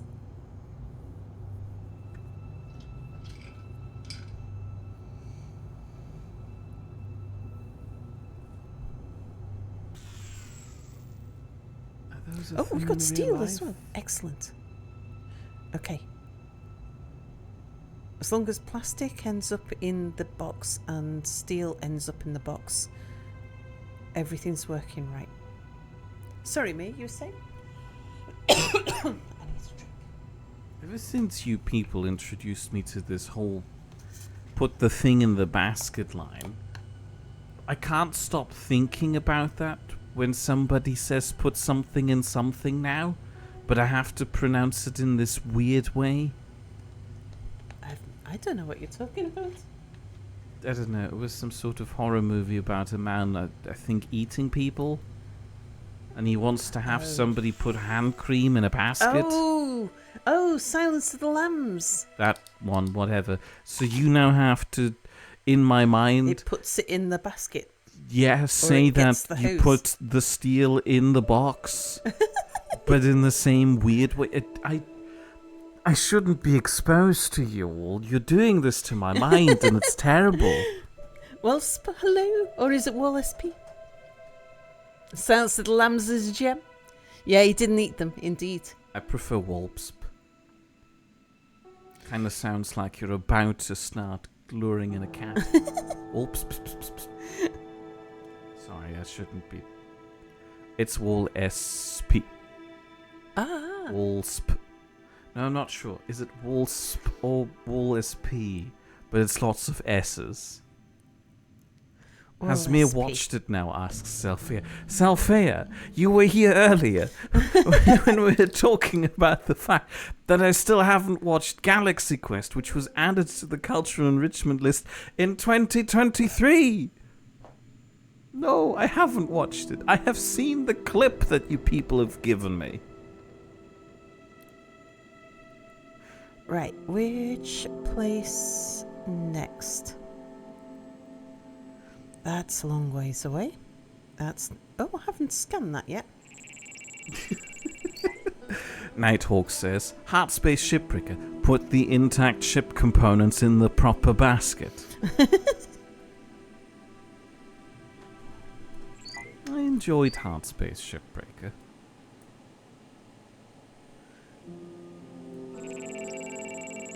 Oh god, why? Wanderer points out that Sophia now has a cultural enrichment list too.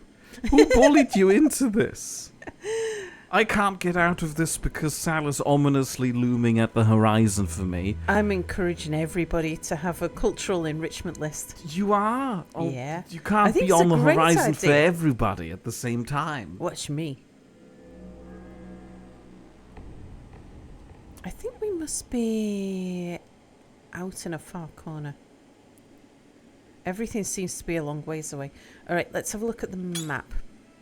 Might need to step back a bit.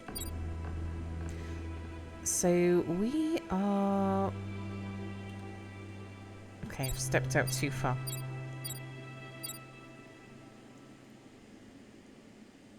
Oh, Tameworks knows a couple of people who worked on Hard Space as subcontractors.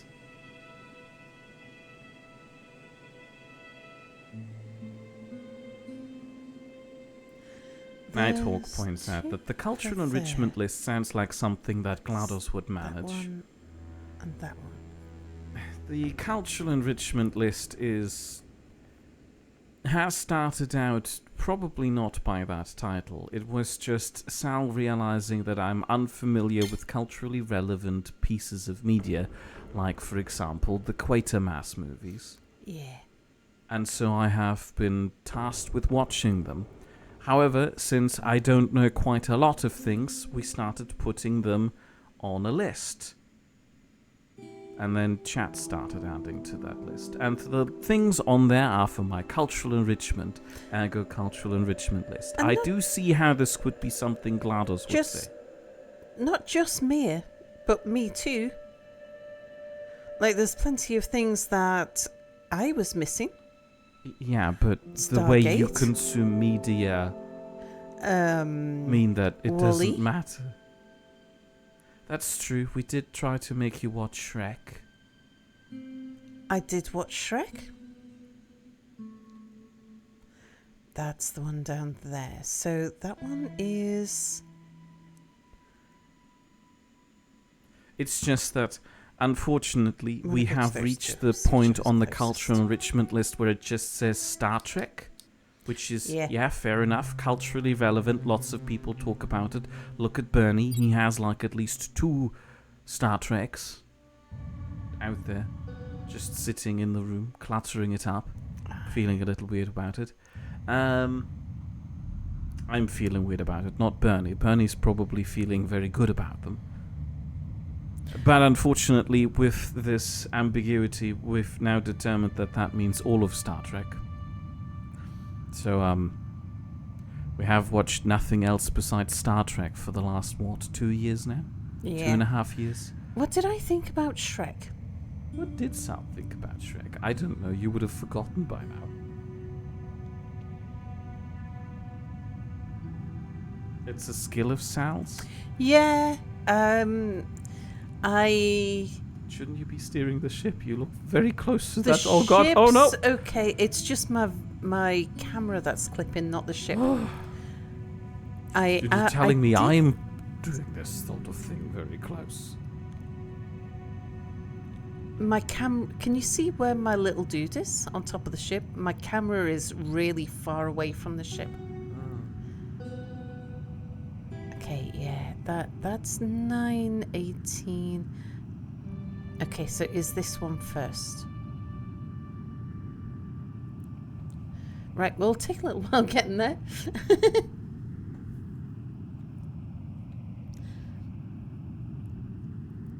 You had to come up with definitions for your movie ratings. You came up with actively recommend it to others. Recommend if similar to others known likes. Okay, not a waste of time. Kind of a waste, but okay, if pushed. Actively discouraged. Shrek. I think I had a bit of a alright type of response to Shrek. I don't remember it having an impact on me.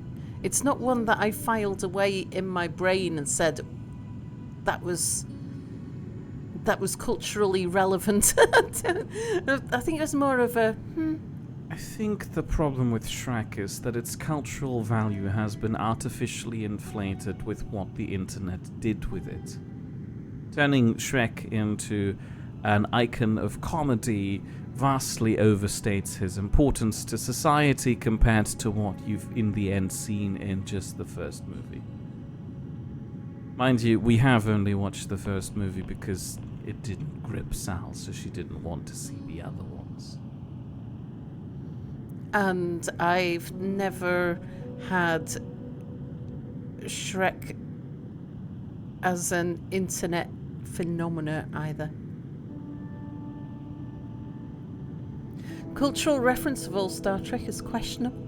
You still appreciate Shrek for making the correct way to address all of the members of various religions equally. Attention all fairy tale things. Say mostly just the original series, Next Generation required DS9 recommended, and the rest is highly optional. Oh, I disagree. I very much enjoyed Voyager, and if I'd stuck to just this, I would have been missing something. Voyager was good. I enjoyed Voyager. It was good to complain about, and I need these sorts of things. As I was trying to say earlier, you can't just hide the imperfections when you're trying to teach about culturally relevant things. If you're only presenting me with what you consider to be perfect, I am getting an imperfect vision of your culture. I need to see the ugly things too. I need to see the original Star Trek animated series. Yeah, if Shrek 1 didn't grip Sal, the others won't do any better. See, I need... for something to grip me, it's got to have a concept or a philosophy or something, or a very engaging storyline of some description. Do you remember... I know that you really liked Inception, and Yeah. at some point on the cultural enrichment list we looked at another movie that from the same director that seems to be a spiritual successor to Inception, which was called Tenet. Do you remember at all the concept of that movie? No. He's a man who shoots people sometimes. That's narrowing it down so much. If that was what was significant about it, then I'm not surprised I don't remember. Oops, wrong thing. The main concept of Tenet seems to have been the notion that you can run in reverse time. So you have people going forward in normal time, but you can reverse your time stream. That's a weird way of phrasing it. So that you are experiencing going into the past. So as everything around you moves backwards, you're moving forward because from your perspective, it's slowly turning from noon to morning and so forth. Absolutely no recollection of that. No recollection of it. Okay. But I also didn't file that under a what did you make me watch this for? Which I must admit, that's where Shrek fell. Why is this so hyped? I remember that's all I remember about Shrek was like, I don't understand why this was so hyped. I'd be curious to hear Sal's response to the Barbie movie. Never watched it. The wildest thing to me about the Trek animated series is that they fitted the Larry Niven's Kazin species and just shoved them into Star Trek for some reason.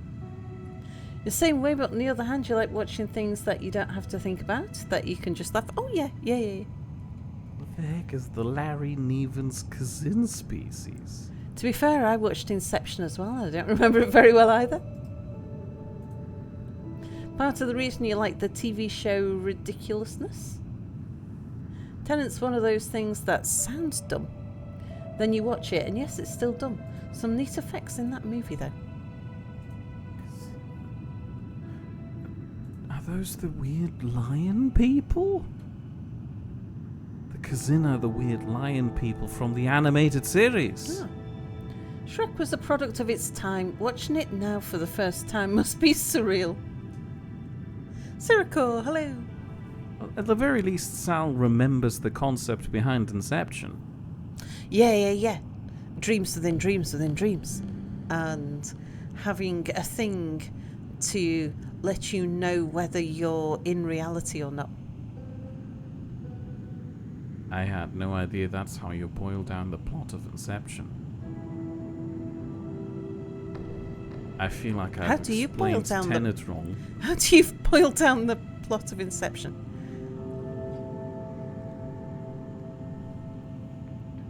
Salception. How do I boil the plot down? Inception. Invading one's subconscious and planting ideas. I thought the planting ideas bit was quite important. Maybe. Or stealing ideas. At least that seemed to have been the premise initially. I don't actually remember the plot of Inception. It was that concept of the dreams within dreams within dreams and having something to tell you where reality lay. Fair enough. A quick reminder, that's her favourite movie.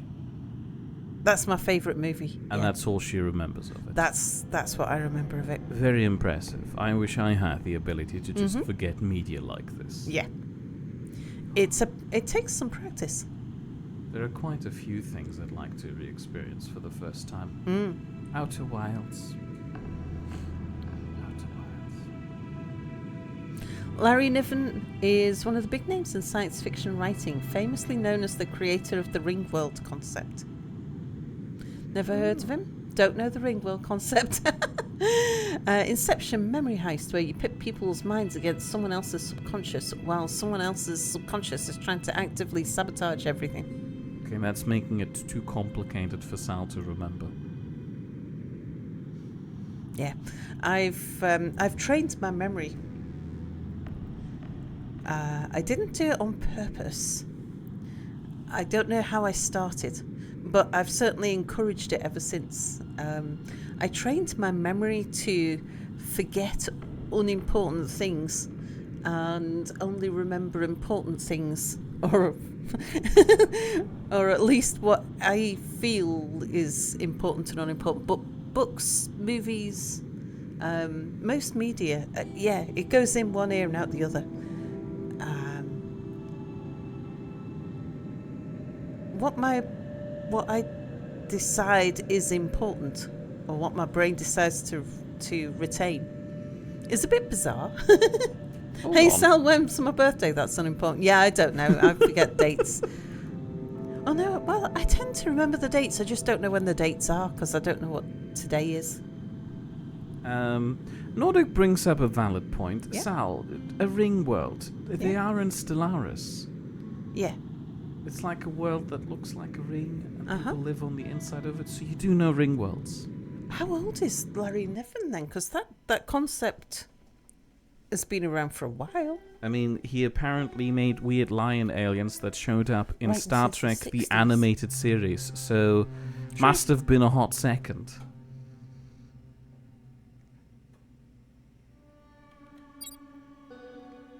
Felix still has not played The Outer Wilds. How did you manage to avoid spoilers for it all this time? I'd highly recommend you get to it before anybody else tells you anything else. Okay. No bad guys. Pick up the loot. In fact, make haste, otherwise I'm about to tell you about the satellite station on Timberhalf. Felix is asking, wait, there are spoilers? Pretty much the whole game is spoilers. Oh, Velix says that's a spoiler. Now Velix knows that things happen in the game.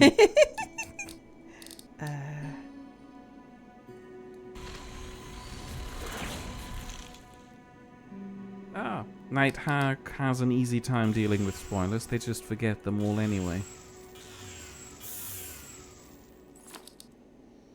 Angel Matt points out that Larry Niven wrote the book Ringworld and it came out in 1970.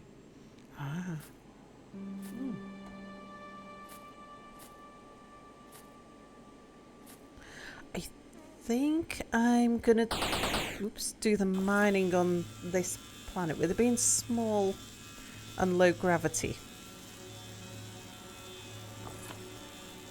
Larry Niven is currently 86.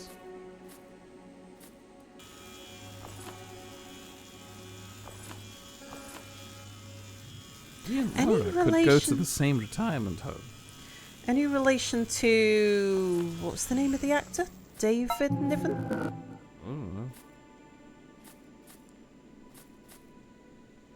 Damonworks says that Outer Wilds is one of the rare games where literally all progress is knowledge. So yes, everything is a spoiler, including this.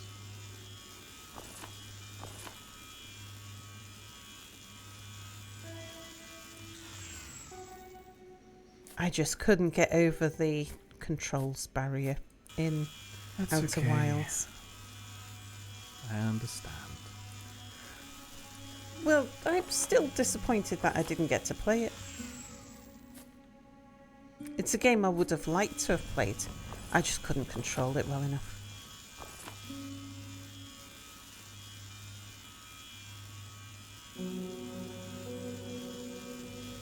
Probably no relation to David Niven.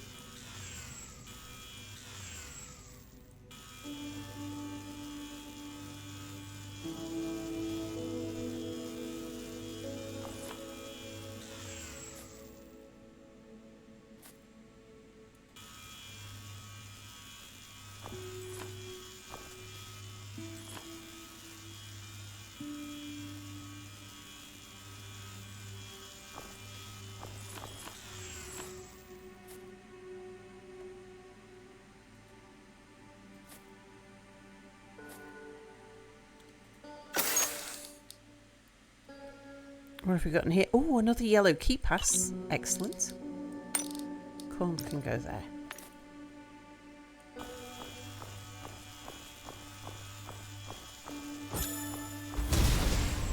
Actually, corn can go in my belly. Have I already checked that? I have.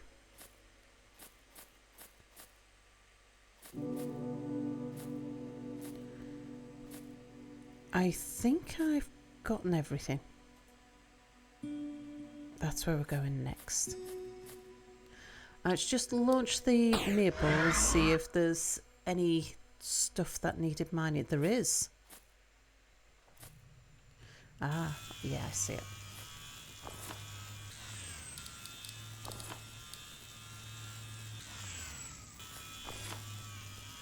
Any more? Oh, there's something else.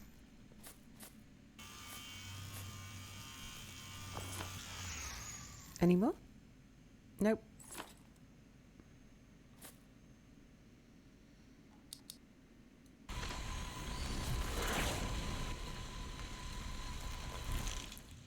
Oh, look at that! Perfect landing. An actual perfect landing.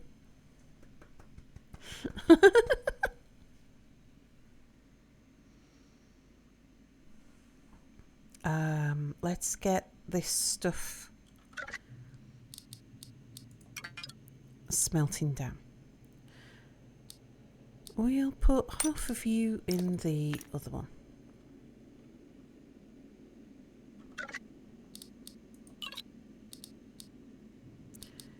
You can break down those shotgun shells as well.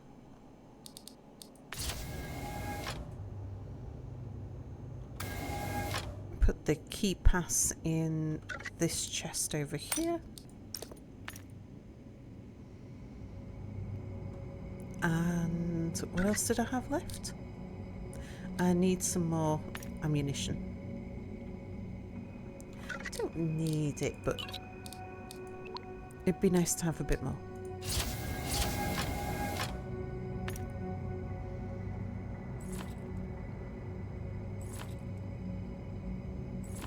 I should check and see how we're doing on ship fuel as well.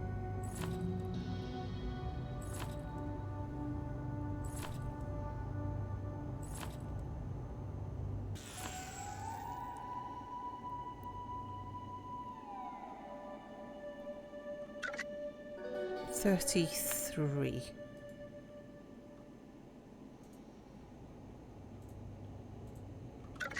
Let's make another 10.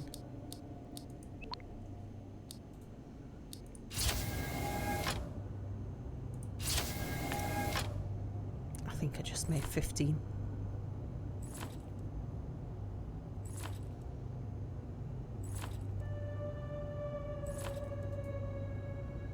I should make 5 jetpack fuel and pick up some corn as well.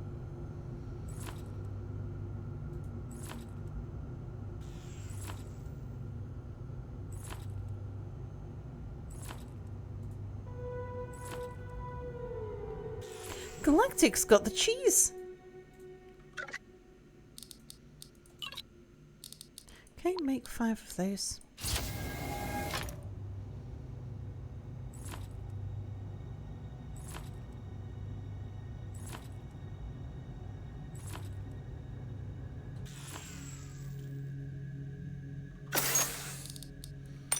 Top up my food.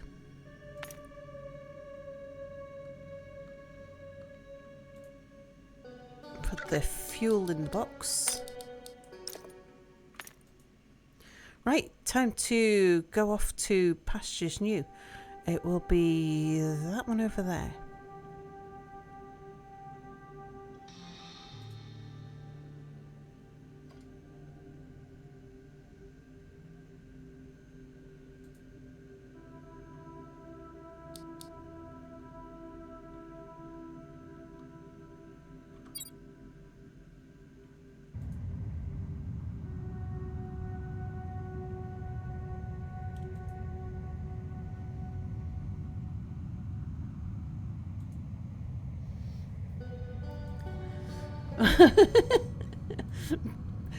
Galactic doesn't get the pip. Fraudulent reward detected. Snitch detected.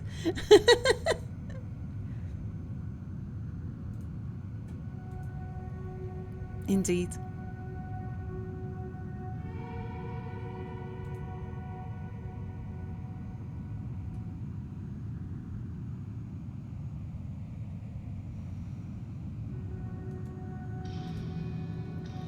I should go and get a quick nap in before I jump onto this planet.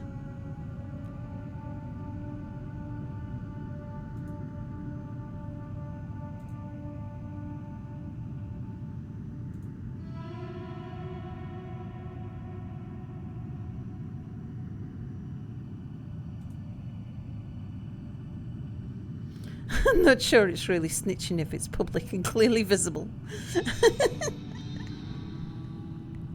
Tattletelling? And Periap says hello, hello.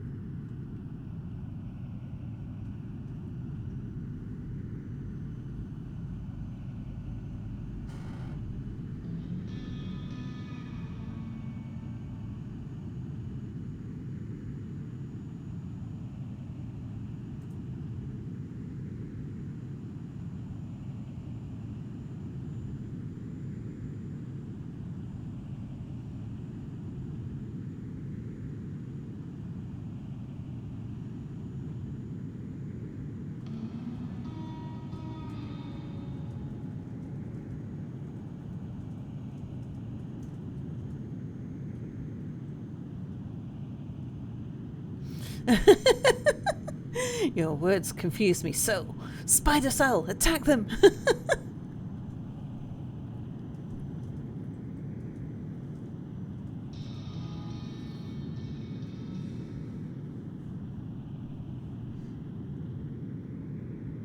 Okay, that's quite close enough. There's no enemies around here. Let's just quickly pop into the bed and get rid of the tired debuff.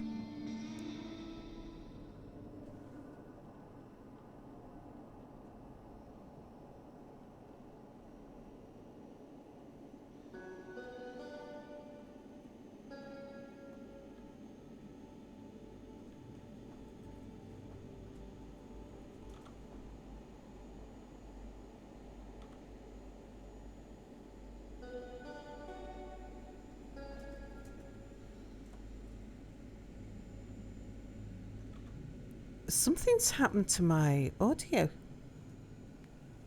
I can hear the music, but I've lost the game sounds.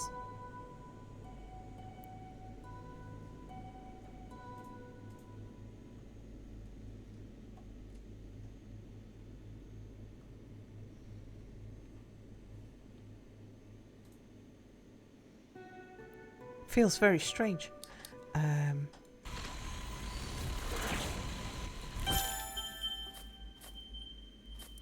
Can hear those game sounds.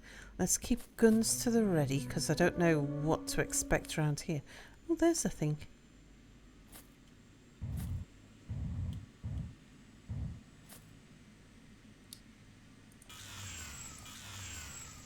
Okay, I can hear these. It's just the door of my little thing, and some of the noises of the ambient noises of the ship were gone. Oh, what's that? I've not seen a wreckage that looks like that before. Is there something? Oh, there's a little planet in front of it.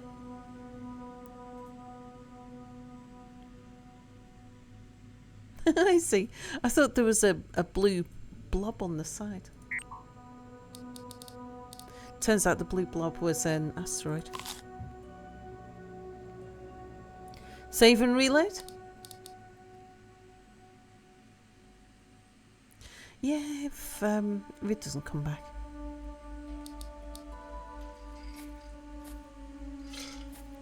Right, this is another tiny planet with asteroid with very little gravity.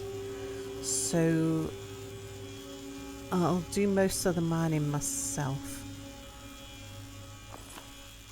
Oh, I'm following the call for adventure.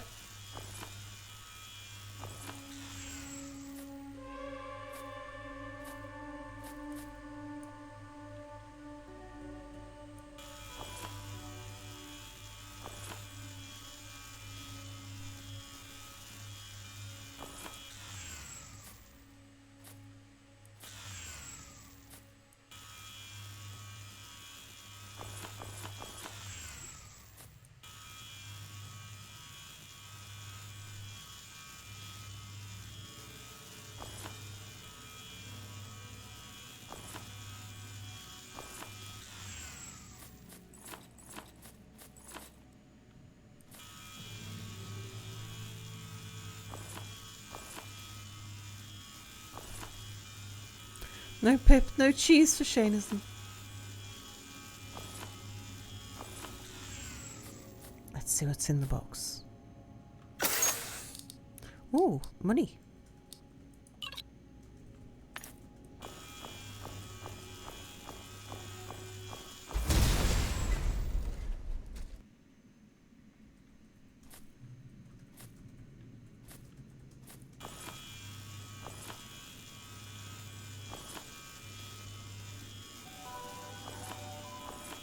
Oops. I managed to shoot my own foot.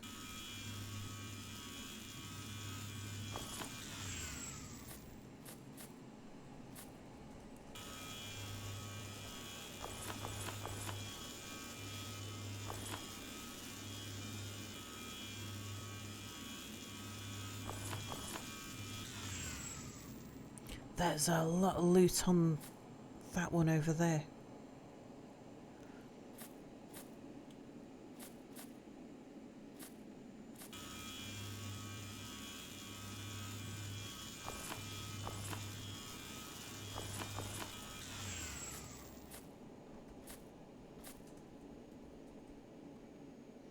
Okay, any more for any more?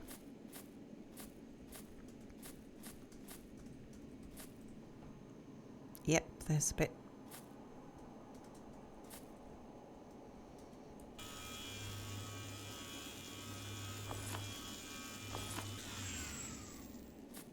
Right, we'll launch the mirror. Have you found anything that we haven't seen? No, I don't think so. He's orbiting me. Okay, back to the ship, on to the next place.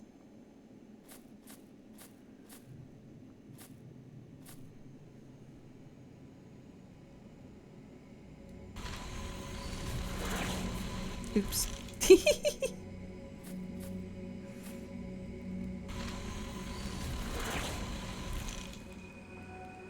There we go, perfect landing.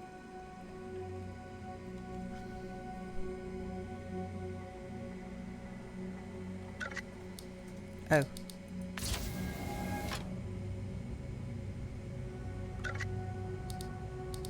Alright, well, you might as well take everything else. And what's the credit key card? We got 100 credits, nice. I like the way it sounds like opening a can of Coke or something.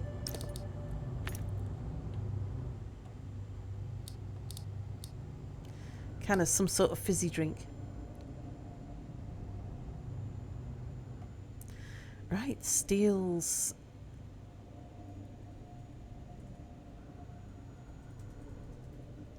in production. Nice. How are we doing on power? I mean, I can expand my landing pad a bit anyway. If I wanted more, I could just push that forwards a bit.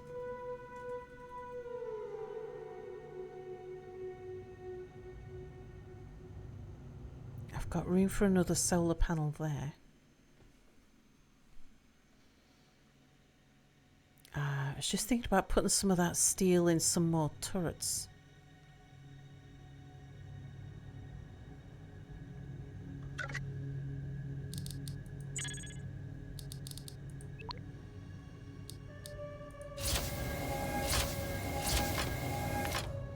Let's make 3 more turrets.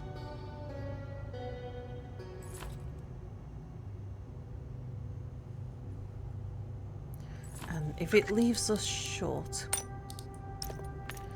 I'll put some shorter power. Then I'll put down some more solar. Right, where do we want? We've got 3 there. It could be 4.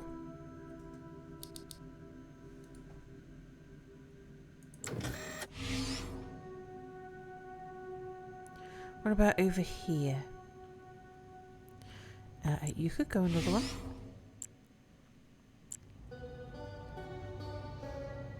Right, up the top here, if we got 3, I think we should have, yeah. And we should already have 3 over there. Okay, what about the back? Top back. I think that one's got 3.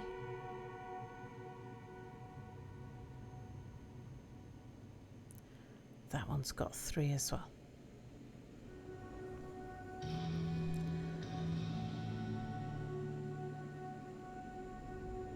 What about this side with the thrusters? Okay, you can have an extra one over here.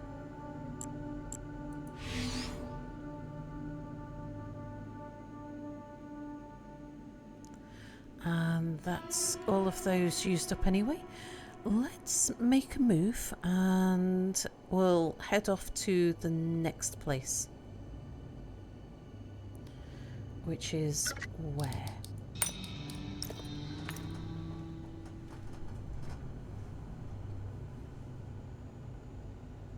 We had the silicon and carbon close to each other. Where's next?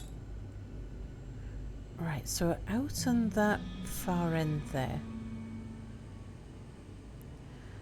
There's a little one over there that we probably don't want to come back for.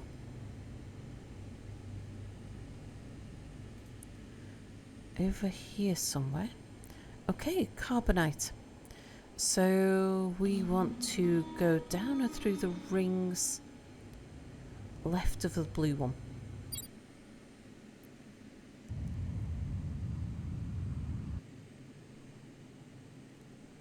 That one there.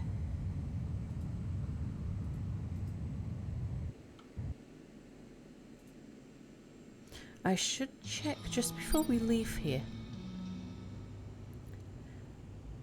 because we are out at one end. Is there any clouds of loot, derelict ships, anything like that around here?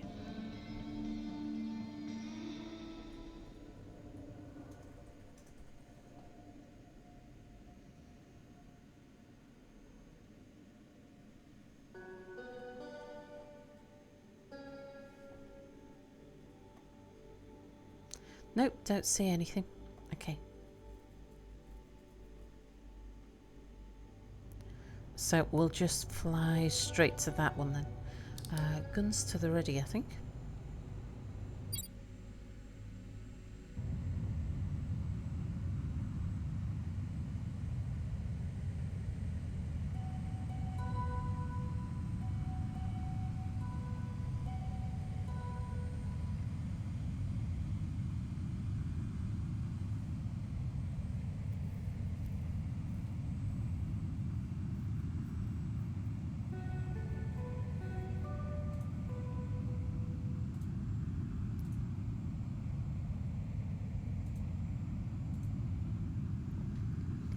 think I might put my jump drive on the roof.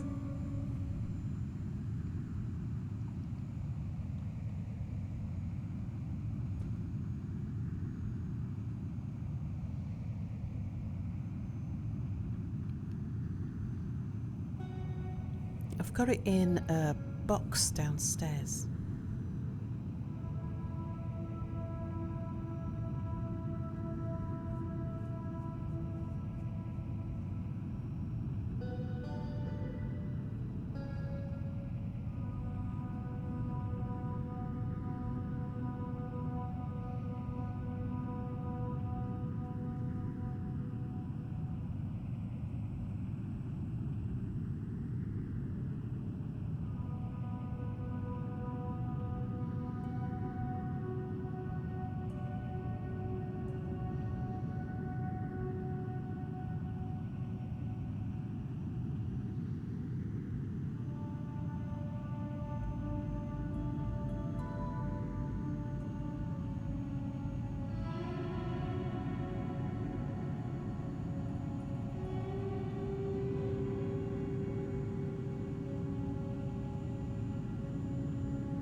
This little one's the other side of the rings, and it is tiny.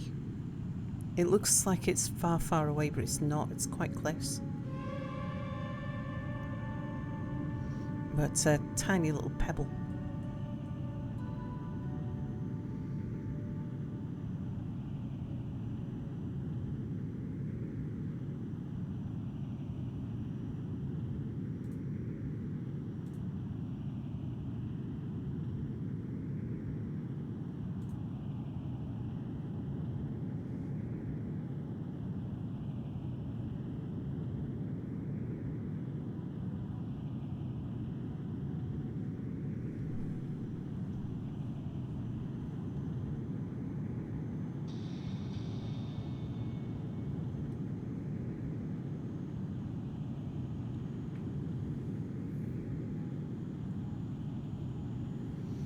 There's no signals in this quadrant, in this cluster, I don't think.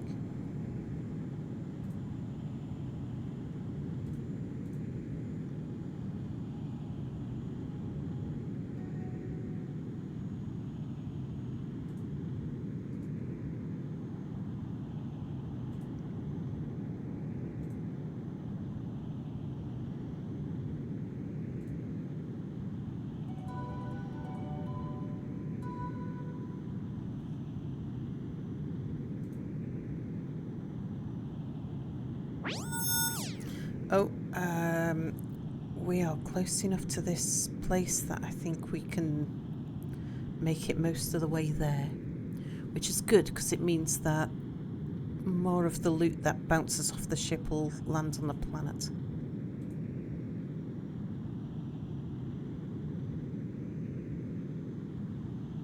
And I can just jump off the controls and join in the fight.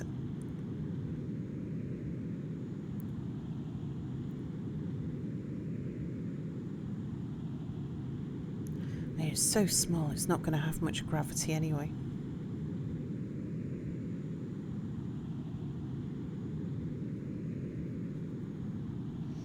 Alright, that'll do. Okay, who's attacking us and where from? Okay, coming in this side, or at least one of them is.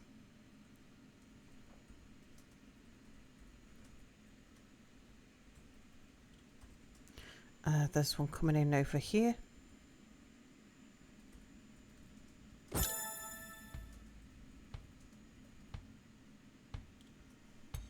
There's a jelly coming in this side as well.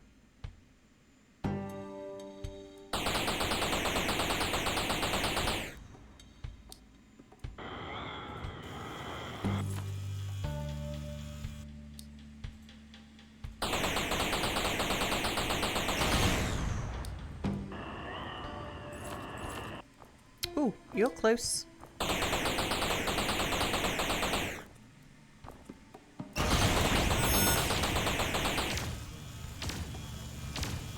Ooh, something's just crashed into me.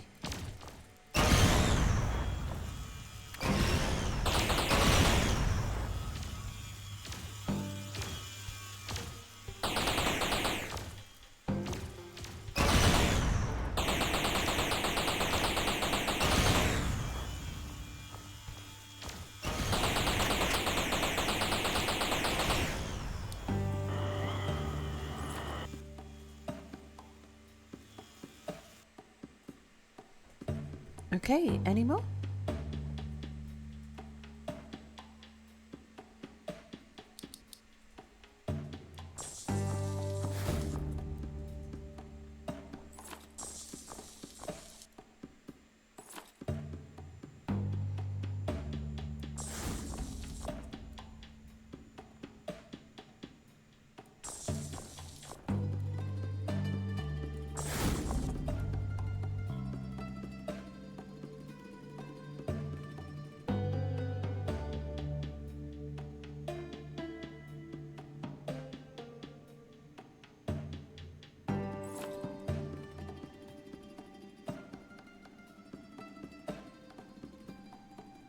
Okay, we've repaired everything. I think we grabbed all of the loot.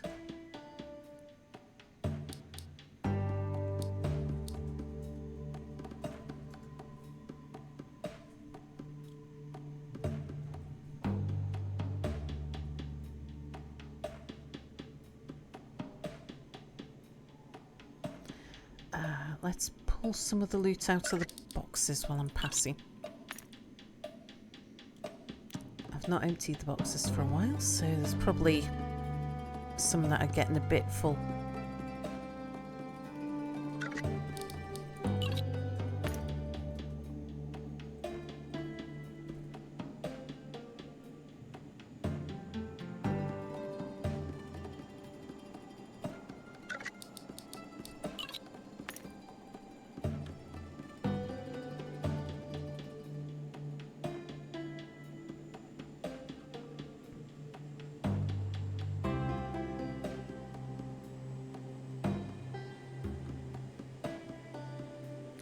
Okay, I'll put this stuff in.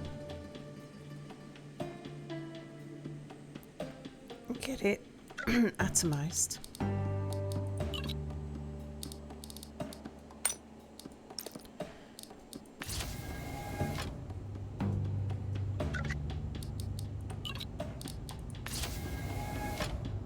I'll go and explore that tiny little asteroid there.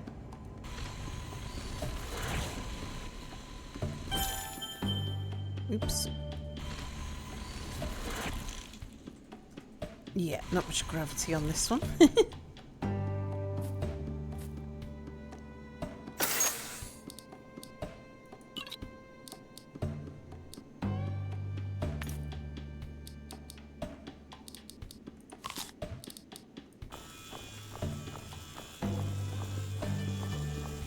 That sucked. You had to go stand outside. Building fire alarm went off. Malfunctioning detector, it sounds like. Oh dear.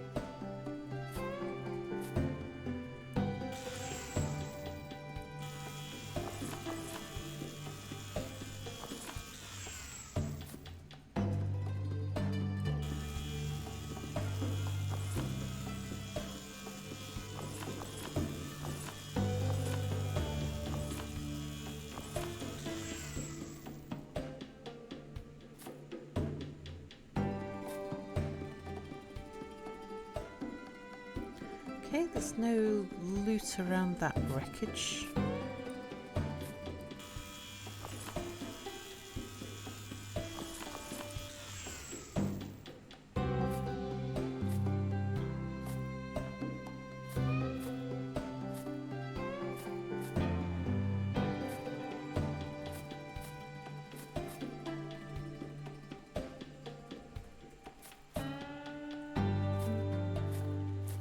Right, pretty sure we're done here. There's not many places where something else could hide.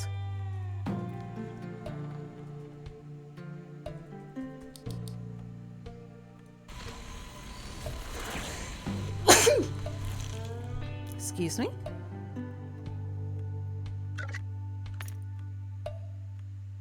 Not too much in my inventory, so we could just head off. Where next?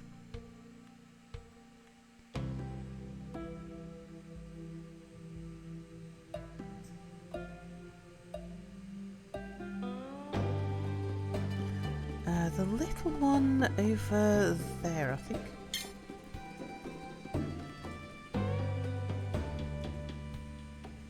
Somewhere in that direction.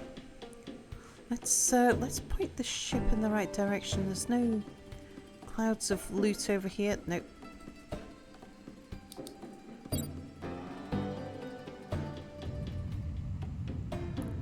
So it's something over here. There's something small.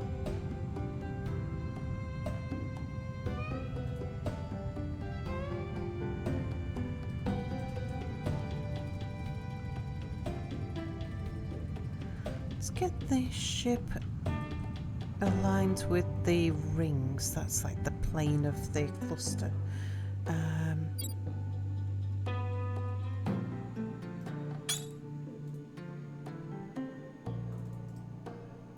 So it's that little one there.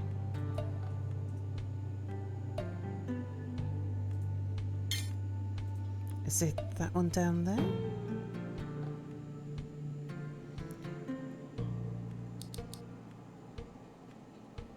Okay, that's silicate one there.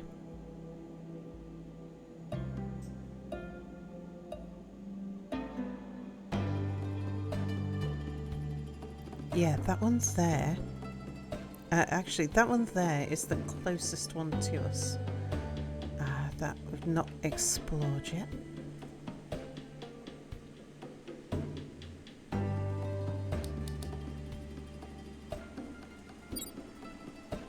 So it's that thing there.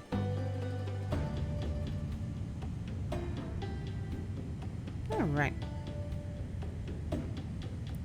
Ledge, hello! There we go. A Mobius strip walks into a bar crying. The bartender asks what's wrong. The Mobius strip says, where do I even begin?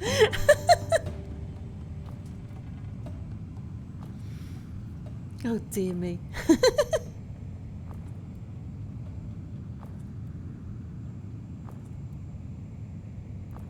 What's the noise? Oh, that's the noise. Okay.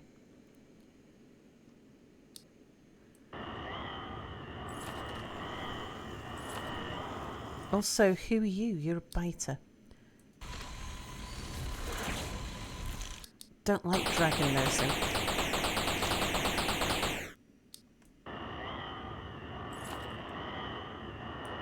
But seems as it was passing.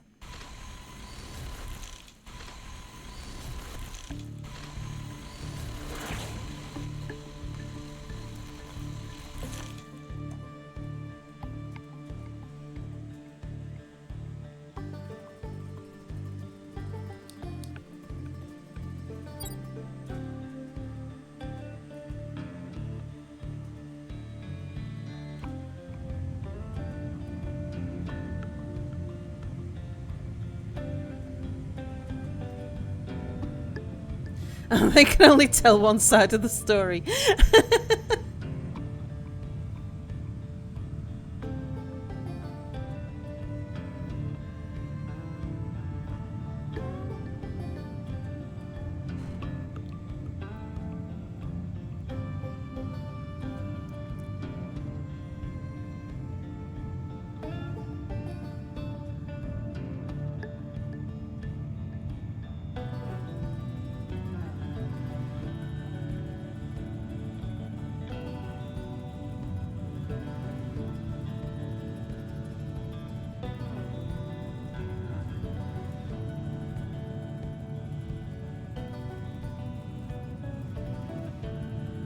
So when we're doing big clusters like this, I think about putting more thrusters on. Just here for a short time, you have the flu. Oh dear. Oh, I'm sorry to hear that, Ledge. Hope you get better soon. You missed the mellifluous voice. I spotted the flu in the middle of that. Mia, say hello to Ledge. Tell Ledge to get better soon.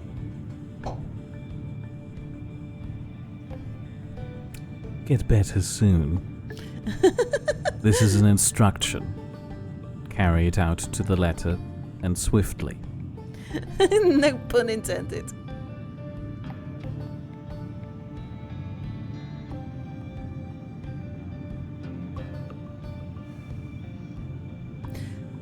Could I possibly ask you for a favour? Only if you do it into the microphone. Could you possibly pass me another bottle of water? Did you finish the other one? Yeah, it's empty. Goodness me, finally. And Ledge, thank you so much for your Prime subscription. Oh, 9 months. 9 months. It's Twitch baby time. It's our first Twitch baby. I think it's going to either be Ledge Sal or Sal Kindred. How about a Salage?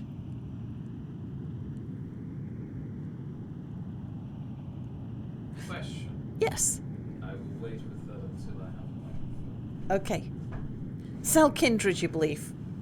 Sal Kindred it is.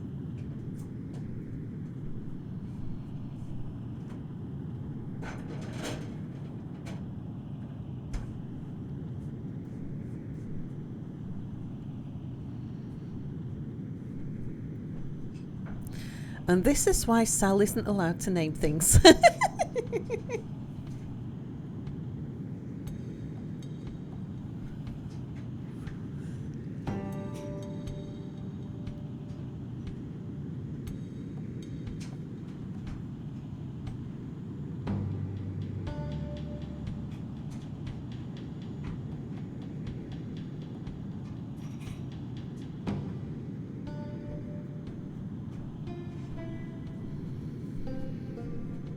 There are two major problems in computer science: naming, caching collisions, and off by one errors.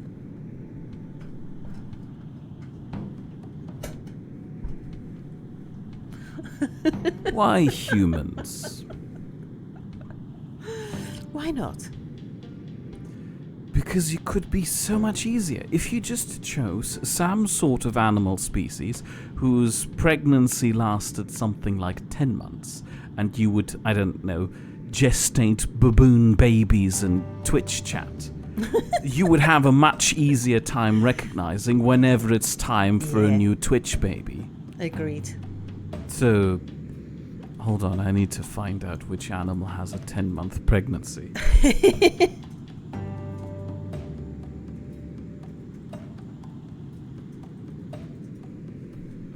This is... Wow, says Valic. This is crazy thinking.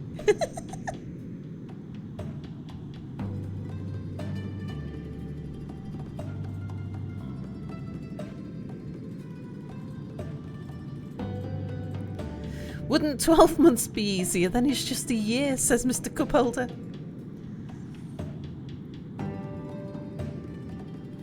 It's our Twitch baby if we're baboons, yay! I mean, yeah, 12 would also be a sensible number, but I feel like that's still too much mental arithmetics once we go beyond 2 years. Well, We'd still have to do them... Who wants to be pregnant for 12 months? antelopes, apparently. No, antelopes are pregnant for just shy of 10 months on average. So, you know, if you had antelope babies, bam, fixed it. Other options. You could have American bison babies, deer, zebu. What the heck is a zebu? Quick, Sal, is 60 divisible by 12? I don't know. A camel cow? You could have camel cow babies. Ledge, would you like to forsake this child to become the parent of a camel cow? I saw a comedian once at one of those open mic things. I thought he was a lot funnier than other people did. He pointed out that rhinos have a 16-month pregnancy and only go into estrus every 24 months, yet somehow their horns are aphrodisiacs. Elephants carry for like 13 months. Yes, I hear you, Mia. Then Sam would have to practice at 12 times tables. Or is it 30 months? She can't remember the plot of her favourite movie. How do you expect her to remember what comes after 3 times 12? Oh, 5 times 12 equals 60, apparently. But yeah, it does. But that's the easy ones. Your name isn't Sal, my point stands.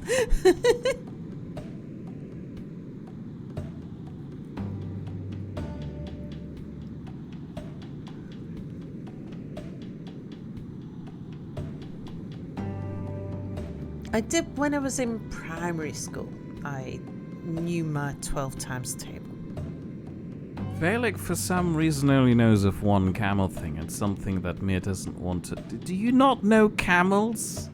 I do want to know about camels. I've met several in person. Got nothing here trying to attack us? A quiet part of space? Sure, I don't like the cigarettes, but I'm assuming that what you're talking about is something else, so that must mean you know at least 3 camel things. The animal, the camel, the cigarettes with the camel, and now, number 3, the camel cattle. Camel cows. It's just a cow with a hump on it.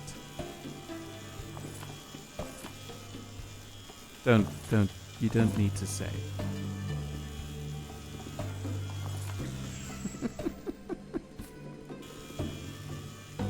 Okay, you did say something, I don't understand it.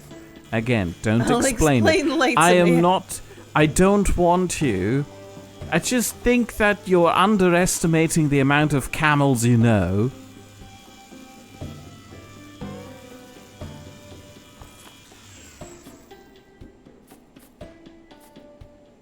I thought that was an excellent tip there. Valek. Excellent clue to what Valek was going on about.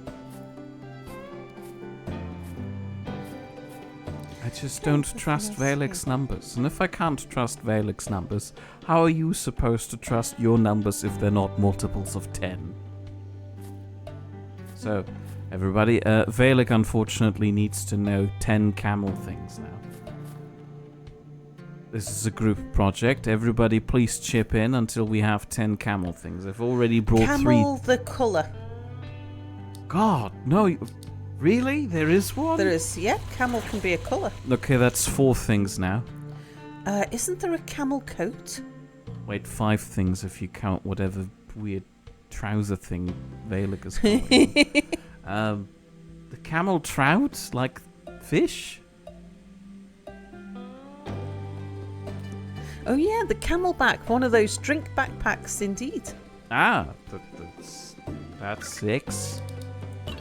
Mountain settler, hello, hello. Camel hair. I mean, I suppose we're splitting hairs here, literally, at this stage. But sure, that makes 7. Come on, just 3 more camel things, and Valek can have 10. I don't know what. A camel polo? Sure, 8. Camel spiders? That's 9. Camel fly? That's 10. No more suggestions, please. Otherwise, we're gonna go over, and then we need to count all the way to 20 camel things, and I feel like we're running short already. That one next. Damn it, Angel Matt. She brought out a camel case. It's a type of writing. Sure. So that's 11. Camel case. Camel toes is 12. No, that was the yoga pants. No, we've already counted the yoga pants at 5. Are we just separating the camel into its body parts? Camel toes, camel legs, camel knees. That's cheating. Camel shoulders, knees and toes, knees and toes.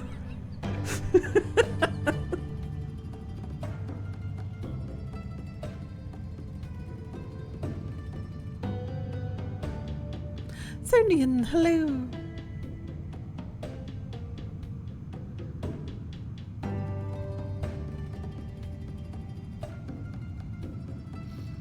Despite a very persistent urban myth, camel humps do not in fact store water. No, they're fat. I didn't know that people thought that they did store water. I thought the water storing thing was just putting water pouches on top of it, which sit very neatly between them because there's two humps so that it doesn't shift. I don't know. I'm not much of a water logistics person. Camels can go a longer period without water compared to other animals. It's not because they store it in their humps.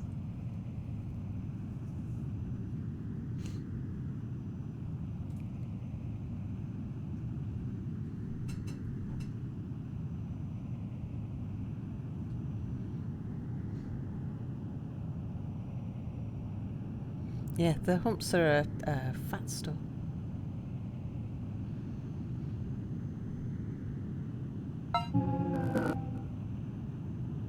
Yeah, we'll get some rest in a moment. Let's go collect some loot first. They have fantastically involved kidneys.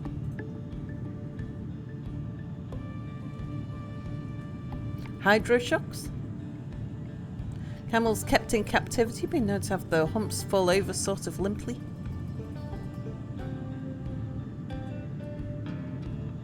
The Black Eyed Peas have a song about camels? Or do they?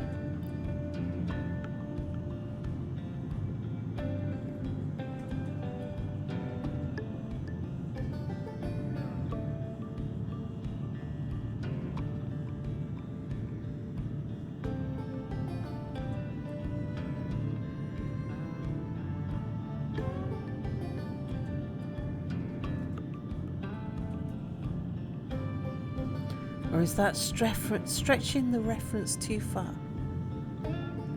My humps, my lovely camel humps. Yeah, totally.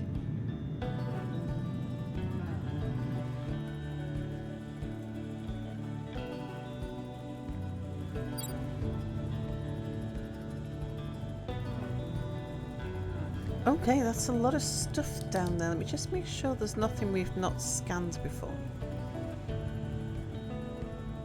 I think I recognise everything. Small fridge.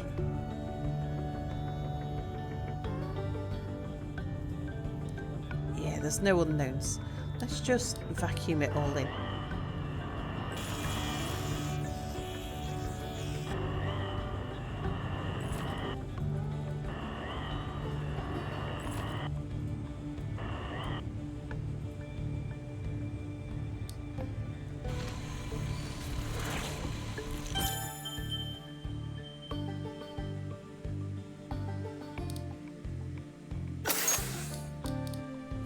We've got pumpkin and cash. 100 credit on that.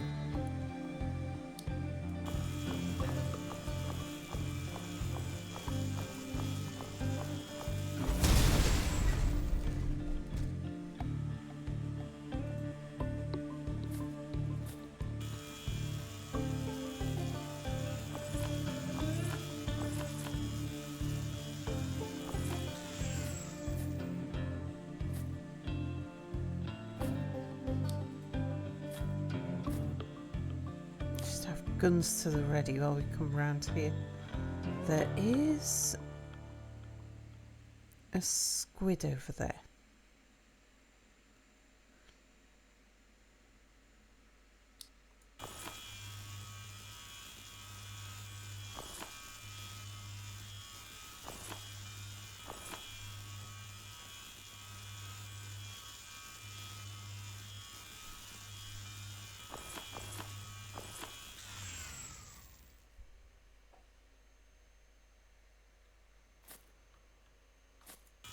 Did someone say cake?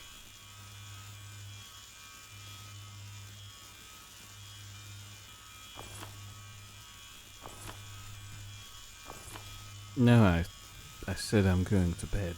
Oh, okay. That monkey now wants cake, unfortunately. Look what Yeah, you've done, indeed. Sal. I'm going to need more coffee. Why don't I, while you're heading off to bed, I take a quick break and go brew myself coffee because my cup's empty. Only under one condition. What? You press the advertisement button. I'll press the add button. Thank you kindly. I hate to be that sort of person, but unfortunately, that bread oven is not going to pay for itself. That's true. Yeah, I'll get it so that we can move off to... Oh, no, you want to go to bed, don't you? You're waiting on me. No, okay. it's fine. I've got time. I was going to just finish up this. I'm convinced that my insomnia will persist even when I'm lying horizontally. Oops. Alright, that will do for the moment. No, you want it to be on the ship, No, I'm positioned gonna so that you can move it. I'm going to fly over to the wreckage nearby first. And then go back to the ship. Oh, Sorden brings up a sore point. Sorden, hello. Coffee, what kind of Brit are you, Sal? I'm a coffee preferring Brit. I've got such a bonnet about this whole tea thing. A bonnet? Bee in my bonnet. In your bonnet? I have maybe 2 bonnets inside my bonnet. One of the bonnets is a surprise bee in it. The other one is an expected bee. Point in case being, I'm so upset about this whole coffee thing and tea thing. Okay. When I first came to Britain, I had this idealized version of a society of refined people, a true masterclass of culture who prefer drinking tea, something respectable, over the dribble of coffee that's just coming out of, well, you know what I mean. Not really, no. You know where coffee's coming from is what I'm saying.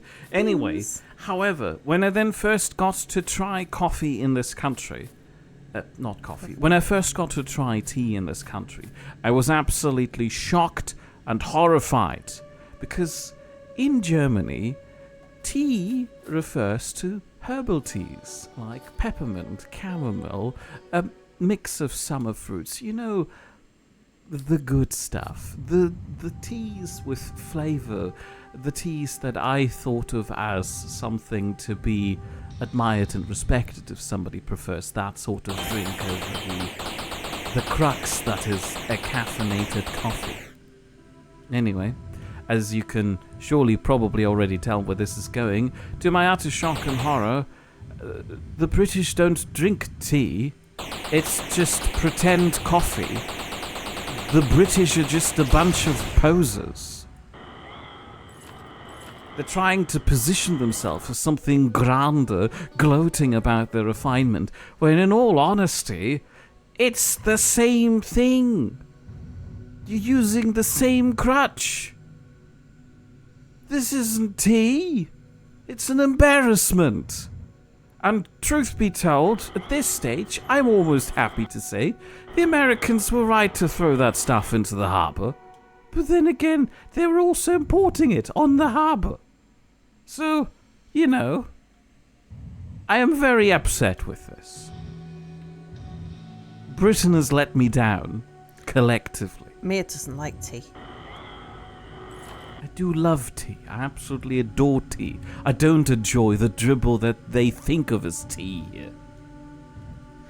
Mia only likes that hippie flower shit.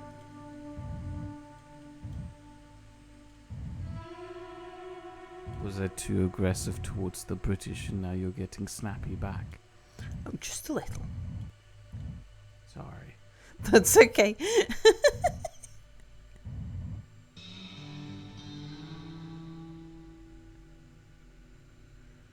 I can't see chat anymore, so you'll have to voice any concerns coming from them. Just wanted to check there was no loot on the end. And then we'll head back to the rig. Sorry, I thought since as you were going to do us a rant, I thought I might as well just fly out there and go deal with that. Yeah, I mean, that was intentional. Unfortunately, I can't carry the rant forward without input from chat. Ledge would love to have just one of those herbal teas, but unfortunately Ledge would end up being too sleepy. Okay. What happened to the whole keep awake and carry on thing. You don't need to have something to stay awake, in my opinion. This is quite the bonnet in Mia's surprise beehive. Goodness, a black breakfast tea with a bit of milk in it. No. Live and die by the pots of black tea I brew in this house. You may And any as- attempt to stop me will do so will be met with violence. You're welcome to all of this. But don't pretend like it's something high class. But It's also not. mint chamomile. I'd love that, but I'd be too sleepy. Honestly, Mia, I prefer green tea, says Sorden. Matcha is good too. I don't think that's the way the saying goes. Keep awake and carry on. Well, you But know. why are you so snobby about? Just because you don't like it doesn't mean that it's other people don't. And just because other people like it doesn't mean that it's not high class. And just because the British like it doesn't mean that we thought it was high class. My conceptualization of tea prior to finding this out was that you drink tea not for some utilitarian reason. You don't need the tea to stay awake. You drink it because it's an enjoyable, lovely experience to have a wonderfully flavored mint tea. You had a misconception. That's Yeah, I know. Oh, Peck says, but- hey, Sal, do you know anything about the upcoming revised Stellaris Phoenix? I do, yes. I know rather a lot about it. I know a lot about it that they haven't announced yet. She knew about the pops. I knew about the pops. I'm not sure what I'm allowed to talk about because she hasn't told me much, but, you know. Anything that we've said about the pops, that I told you about the pops, we're allowed to talk about now. They've announced that. Well, anyway, let's circle back to the tea. You can have the weird Stellaris discussion after the break. Okay. But you drink tea because you're just as addicted to it as other people are to coffee. And yeah, sure, you can have a nice coffee, you can have a nice tea. It can be a good thing, but I feel it's unjustified to make a big thing out of it and position yourself as better as all of the coffee drinkers. Because in essence, it's Who the does same that, though? purpose. I don't know where you're getting this concept of tea drinkers saying they're better than coffee drinkers. I am sure chat will back me up on this. The general perception I gathered from popular culture and media is that the British see themselves as all hoity-toity because they drink tea. Or maybe that's just a visual element reinforcing that. There is a stigma associated with this that puts the tea on an elevated platform over the coffee. Is there? This has completely evaded me. I didn't realise that coffee was supposed to be some sort of low-class thing compared to tea. I know that certainly with Americans they associate British with tea, but I thought that was just because of the harbour thing.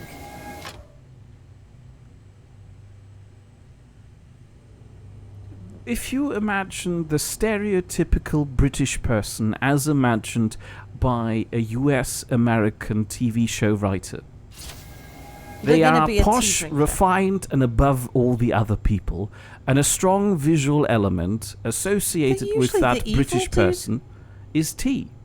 If not a Nazi, it'll be a British person. Or it'll be a Nazi with a British accent. I'm sorry, hold on a sec. Why are the British now Nazis? Because the American... Oh, you can't detect accents. What? Mia can't detect accents, so you What? won't know this. What do you mean? Has there been some weird conspiracy about Nazis secretly hiding amongst the British? No, but Should I be watching out for what Moira's saying? if you want an evil guy, you give them a British accent. But, No. so on American TV, the British guy will be... If you got an evil guy, give him a British accent so everyone knows they're evil. I thought that's usually done by a German speaker. No, they don't. They'll have a German outfit on, but they won't have a German accent because, you know, the Americans wouldn't understand that. So they give them the British accent. So the Nazis have British accents. Ironically.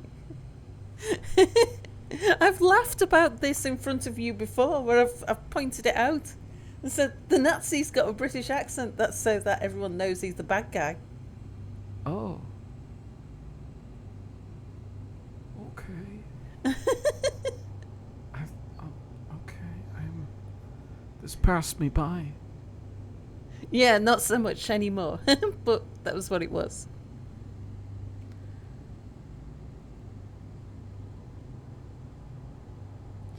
"100%. I said something about tea at a bar here in the US one night, and this guy next to me, despite hearing my completely Texan accent, asked me, 'What are you, from England?'"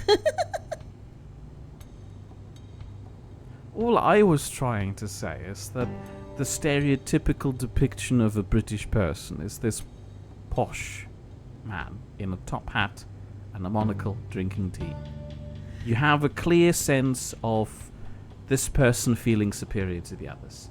The tea is a strong visual element of that. Primarily, yes, of course, because it's associated with the British. However, the same connotation of the sense of superiority is flaking off onto the tea by itself. The tea becomes a symbol of the same thing. I thought... Chat, back me up on this. You thought the same thing. You think of tea as something posh. I know it's not the same thing in the UK where everybody drinks it.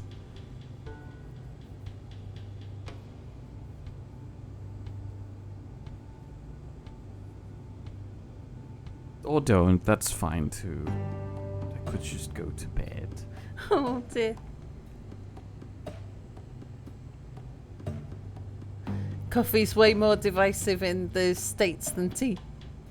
I'm sorry, Mia. Tea is hippie plant water. Definitely not posh.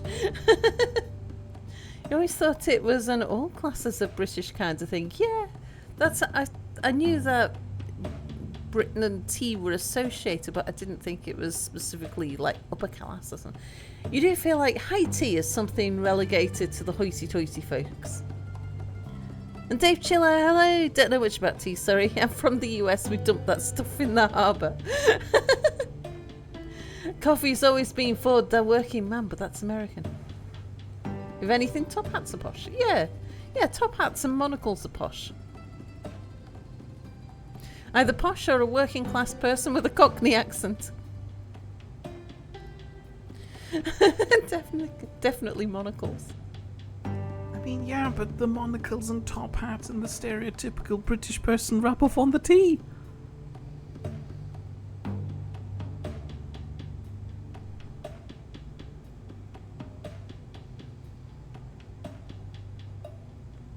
Wouldn't say posh, definitely better than dirty bean water. Those are the two English stereotypes you're aware of. Posh or working class person with a Cockney accent. You're an American that drinks tea about every day. You're aware of English tea culture and that there's a proper way to serve tea. Nah, we just like telling Americans that. Warped, hello! Tea in the fine china, drunk with a pinky finger sticking out, is definitely a posh English stereotype. You like the chipper folks who come by to clean Sal and Mia's chimneys. The ones with the dusty top hats, the Cockney accent, and the jaunty dancers as they sing and brush. I apologize to anyone who I offended with my inappropriate English stereotyping. Tea is for casually spending time reading novels and meditating on life. Coffee is for, oh god, stacks of work. I'm so behind, gotta go faster now. I really thought this was common knowledge. I didn't realise that. It must be a misconception, either on my personal part or possibly a German misconception. I'll have to consult with Bernie. The only other German there is. Sorry, Gary's in Austria. Wait, Is he still Gary in Austria? I thought What? he was over in Austria for a while. He may have stopped being in Austria. I keep forgetting. Yeah. I feel like he's pointed it Usually out got a to me few before, Germans but in in my chat. mind I've now put him in that drawer, and that's where he lives. Sorry, he's Austrian now. Seriko does agree with me that mint tea is better. That wasn't the thing up for debate, but I appreciate the sentiment. Difference is herbal tea and leaf tea are not the same. So trying to make any comparisons is difficult. Then you have soda and booze and so forth. Oh, you had a German teacher that served mint tea.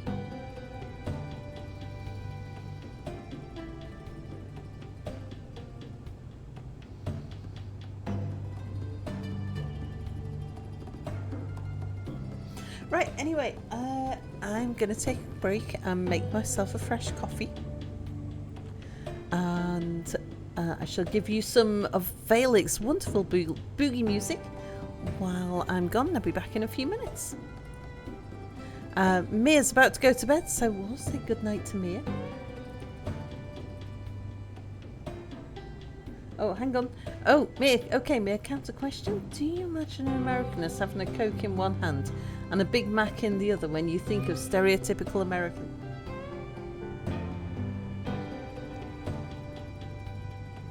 Depends. Just like I'm differentiating between British people, between the posh English stereotype living around London, the sheep farmer in Wales, and the guy in the kilt in Scotland, and the leprechaun in all of Ireland. I'm differentiating between... I am offending so many people right now. I am digging a hole. I am differentiating the quintessential American that I'm imagining onto the whole thing? No. I'm imagining the quintessential stereotypical American for some reason. I'm imagining a World War II army soldier in green fatigues having a tin mug filled with coffee. Unfortunately.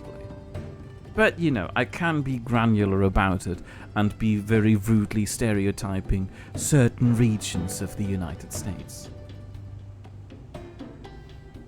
There's no stopping him. The burger guy lives on the East Coast with the cola. Civilized high society with not the best food choices. Then you have the cowboys in the middle.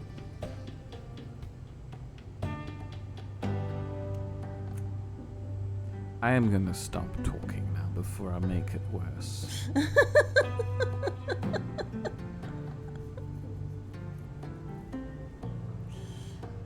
Right, let's take a break and we'll send Mia to bed. Thank you for reading that question out. Just here's a torch to light yourself on fire with, Mia.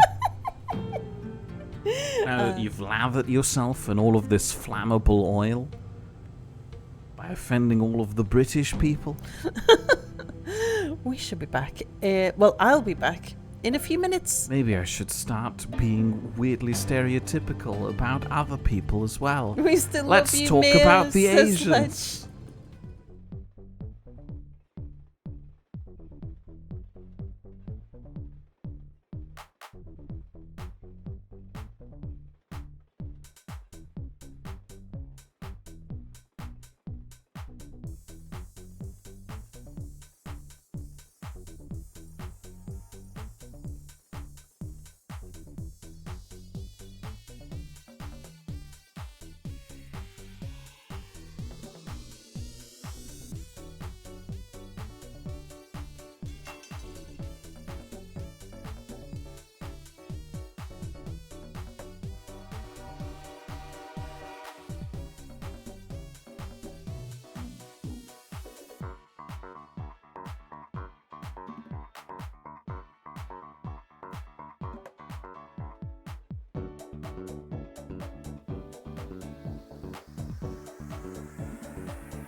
Right, I'm back.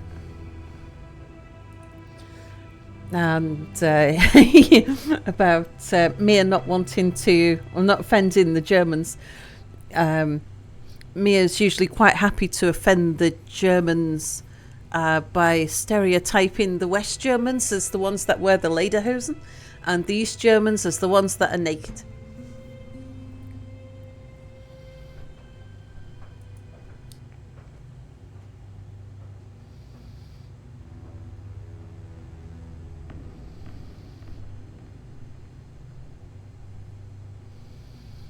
Lab Monkey remembers some of the little European countries.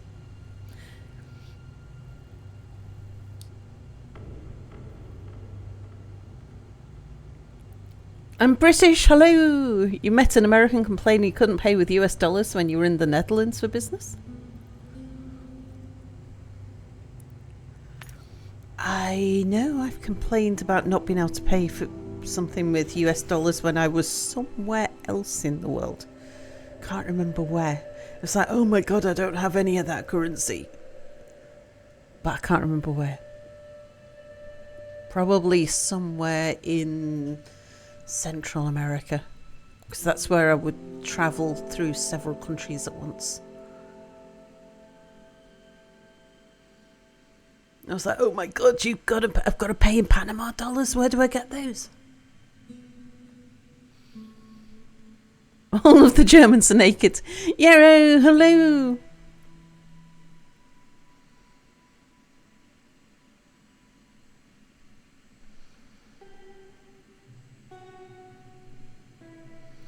Once we start getting steel, plastic and silicon, what are we going to do with it?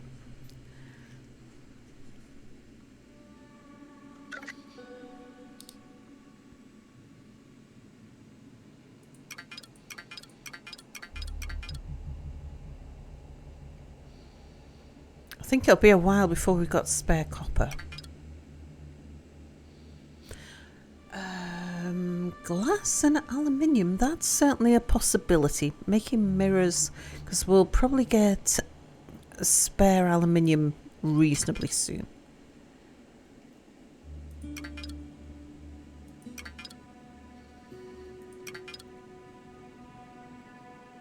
So steel and mirrors could make deflectors.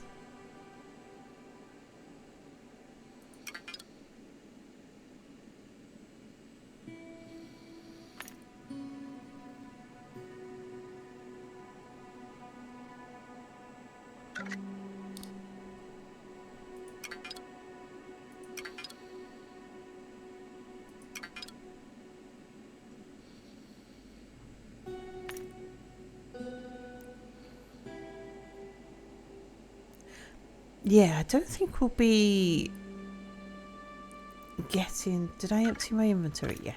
I don't think we'll be getting a lot of copper anytime soon. Because it's a byproduct of some other mining thing plus the loot we get. Okay, where's next?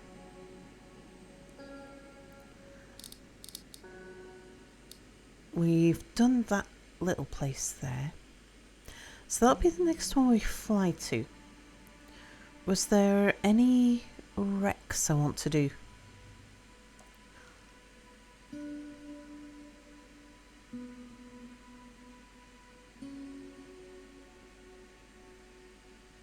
I've already explored that one.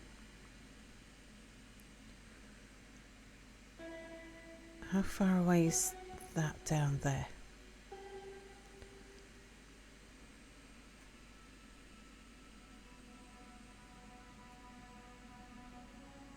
700. So yeah, that's silicate asteroid. That's next.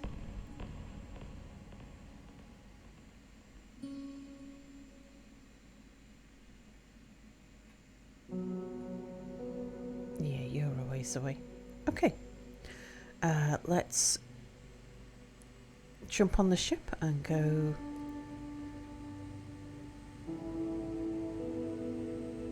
Right, I've already done that.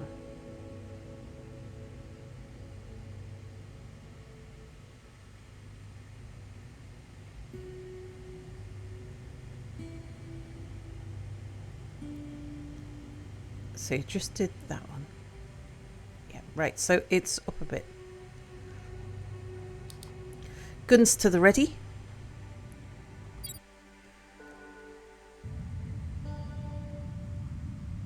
I need to maneuver past this asteroid.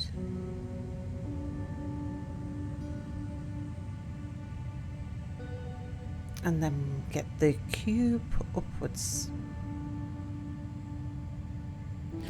You imagine that currency problems when you're travelling from country to country can be frustrating at times.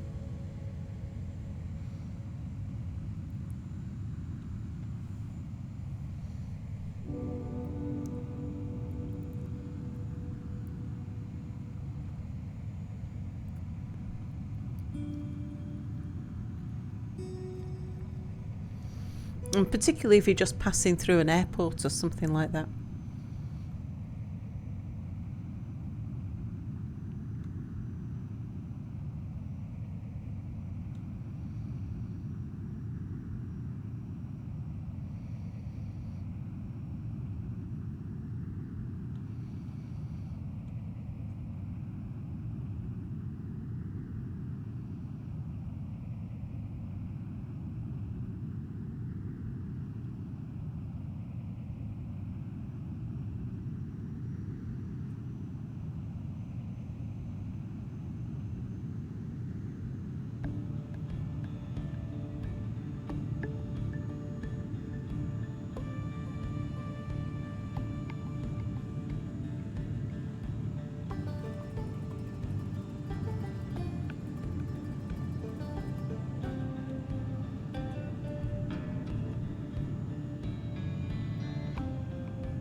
I decided not to go for coffee. I've gone for some minestrone soup instead.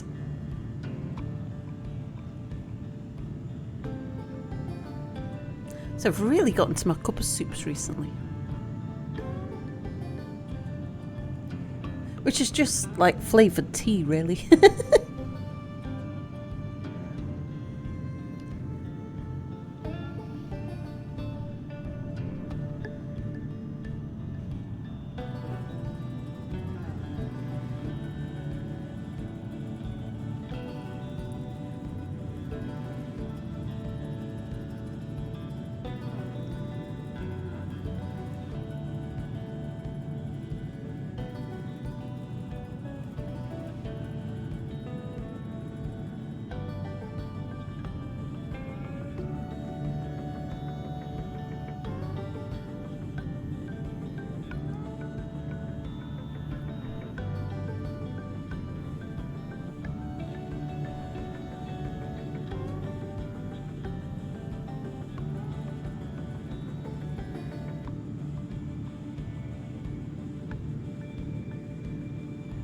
Right, this was Silicon Asteroid, isn't it? It's not a...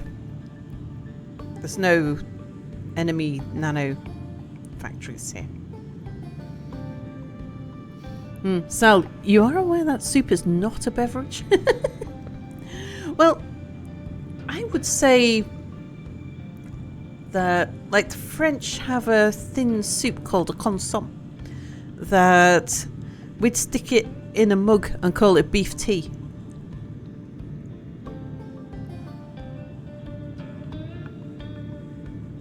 But it's pretty much the same thing. It's a soup if it's in a bowl. It's a tea if it's in a cup. Okay, that'll do. Let's get ready to fight some things. Okay, you're not so close. Yeah, because it's behind the asteroid, that's why. Oh, all of that loot. There's a bathtub. Bathtub's got loads of gold on it. 10 gold cubits. There we go. Caught its attention.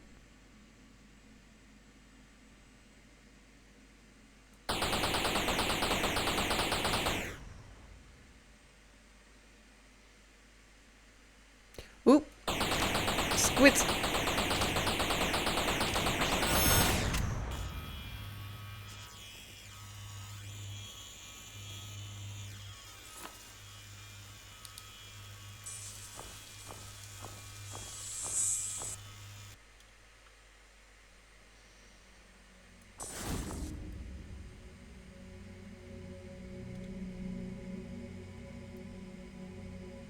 Okay, I think we killed the bad things over there. Let's zip line over. And this is, there's lots of loot on this one.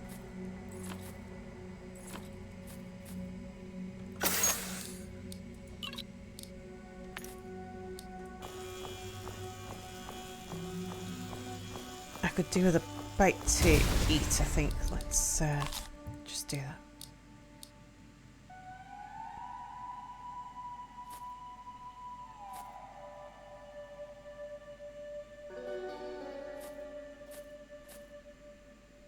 Right, here's all of that loot over here. That's piping.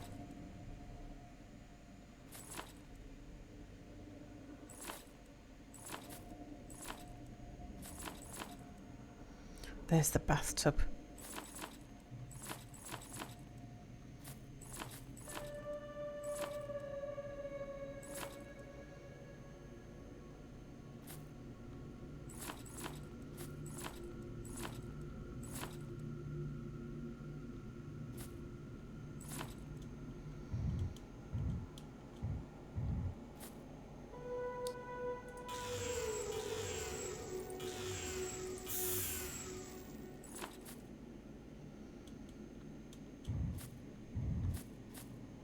Oh, balls. Oh, now I've got to get... Let's walk out of here.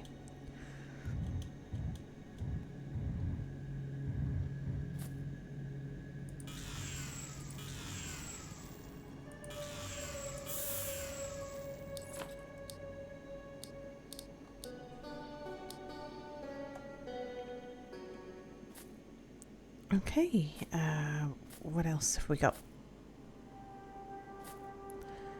I think I'll get the Meerball to do the mining. It's Zesty! Hello, Zesty!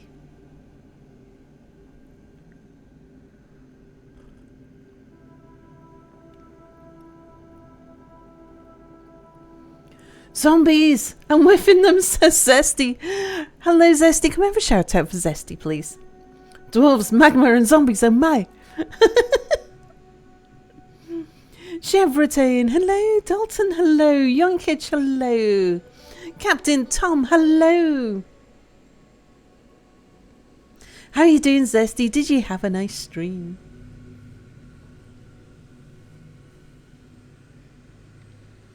Slitherite, hello.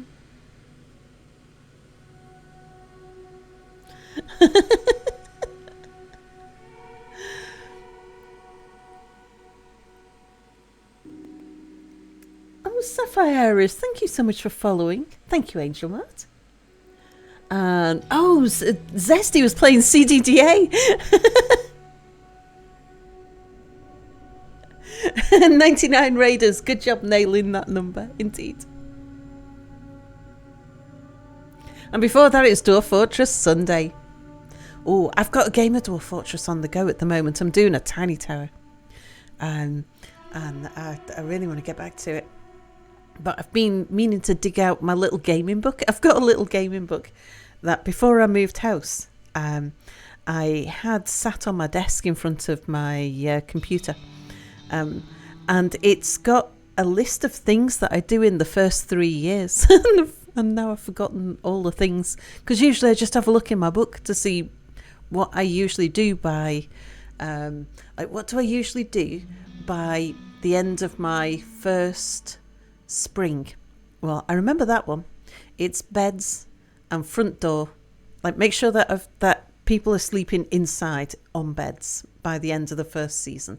Make sure that we've got some sort of front door or hatch cover or something that I can lock everybody behind, and make sure that I've brought all the stuff in. That's the 3 things that I do by the end of my first season, first spring. But I've forgotten after that. I know by the end of the first summer, I've built my trade depot, but I can't remember what else I do. I can't remember when I usually put down... hang on, I should just pause. Yeah, I can't remember when I usually put down my stills. When do I usually start farming? Um, is it year 2 or year 3 when I start my clothes industry? When do I usually put down a tavern? I can't remember. Um, and so I've been meaning to dig out my little book before I carry on, because I know I'm behind on things, but I can't remember what I'm behind on. Must be behind on things because I try to aim to get everything in place, all the basics in place by the end of year 3. And I know I'm past the end of year 3, I think.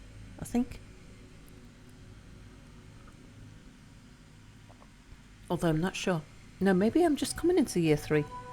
So I want to make sure, find out what I've missed, because I know I'm behind.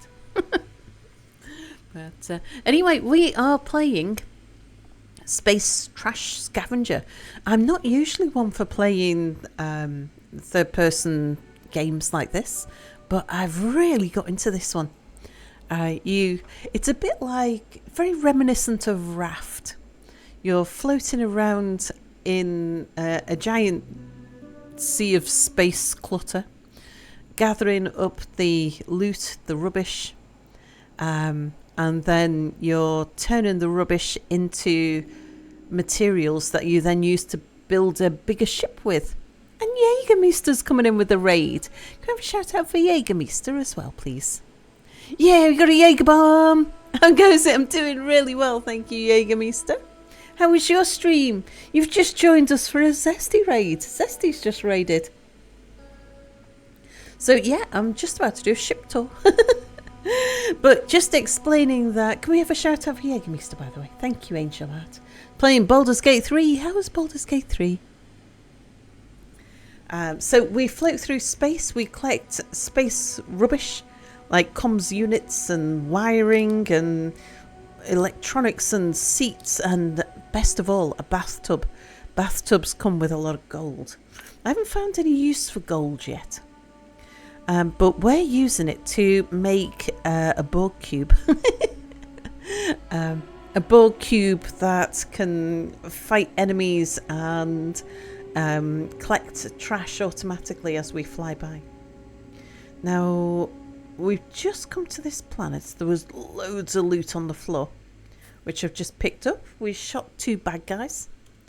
And I need to gather in... there's a lot of silicon on the surface. Oh, let's just see if there's anything around this wreckage. Sometimes things cluster around the wreckages because it's floating through space and it gets stuck. No sign of any there. So, quite a small little asteroid, this one. We did the tops of those 2.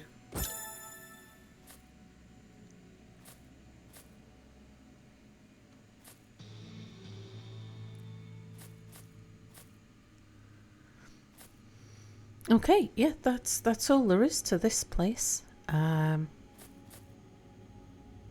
Let's fire the Mirror, and then I'll just stay ready with a gun to defend us. There's an orb over there. Looks like it's heading in our direction.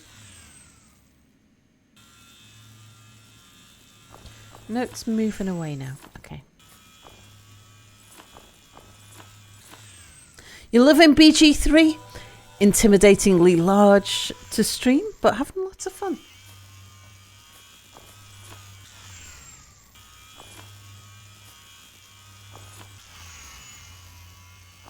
Oh, there's a bunch of space trash over there. I might fly in that direction next. Actually, I think we might take on one of the enemy bases. I think I saw there's an enemy base around here. Might do that next.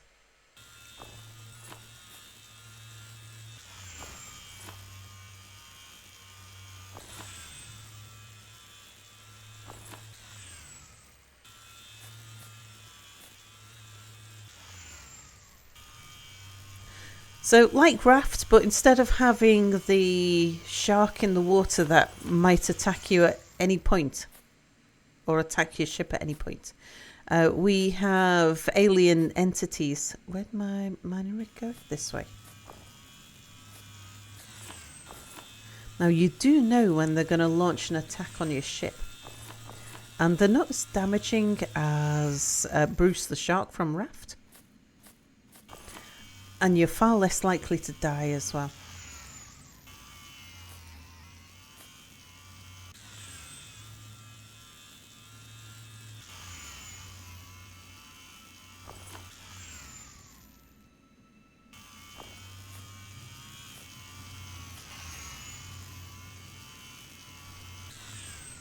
Amris, hello.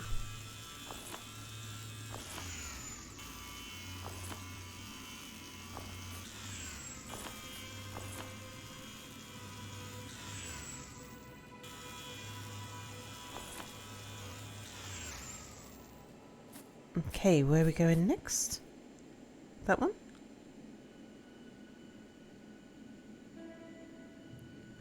Nope. Mir is where? His mine is something and it's... Where'd he go? Over there. Oh, you're stuck. Okay, hang on. We'll just vacuum him up. And let him go over here.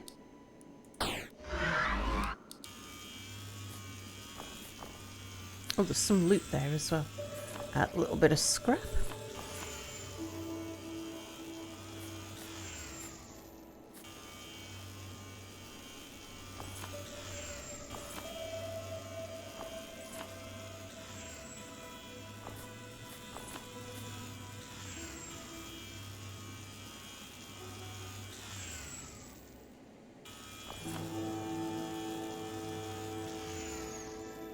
Okay, where next?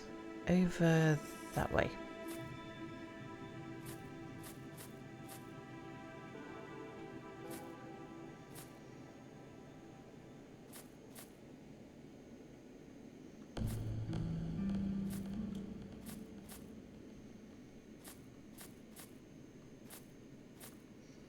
Okay, I think he spotted this one. Yep. Sakun, hello, hello. Release the mere face, indeed. Okay, it looks like he is finished. Good, good. I'm gonna zoom out and see if I've missed anything. Because it's quite a large asteroid that, well, it's not huge actually, but there's quite a lot on this asteroid. Just want to make sure I haven't missed anything.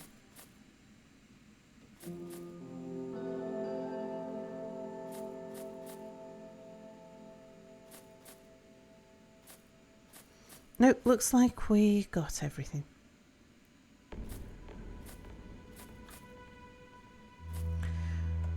Right, let's aim for another perfect landing on the ship.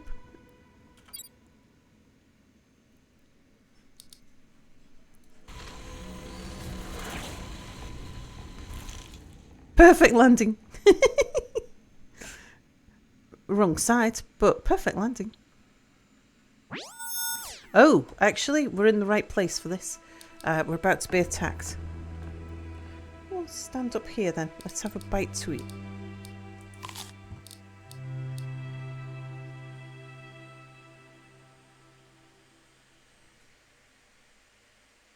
Right, which side are the bad guys coming in on?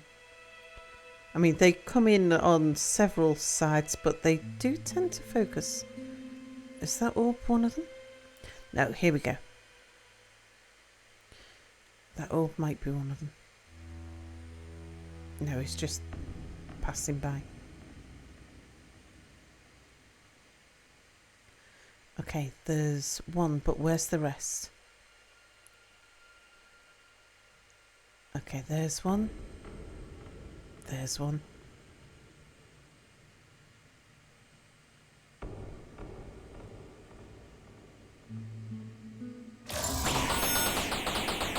Oh, you're a bit close.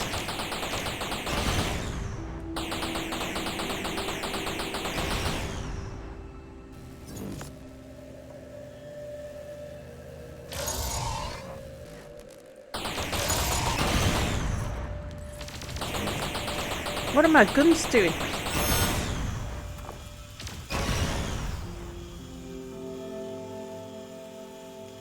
How come we've got all these guns but I'm doing my own shooting? What's going on?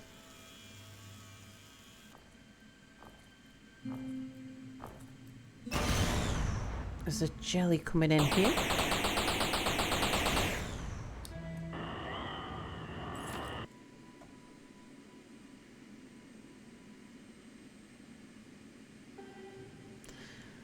Right, we've got plenty to repair.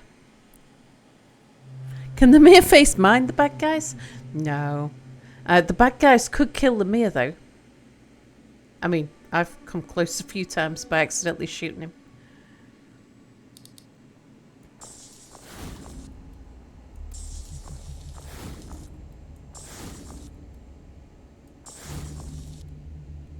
And I'm not sure where I got the Mir from because I don't have the blueprint to make a new Mir. I could buy the blueprint.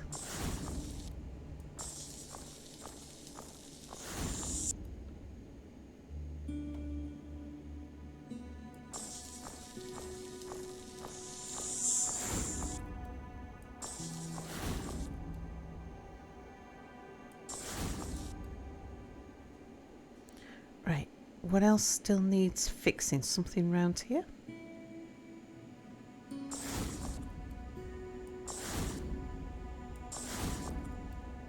Right, I think we're good.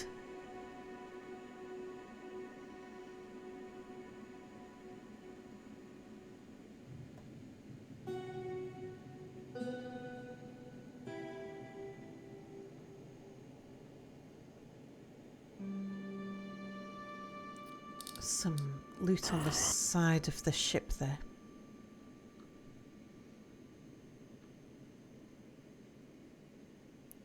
Right, let's empty my inventory and we'll set off on another adventure.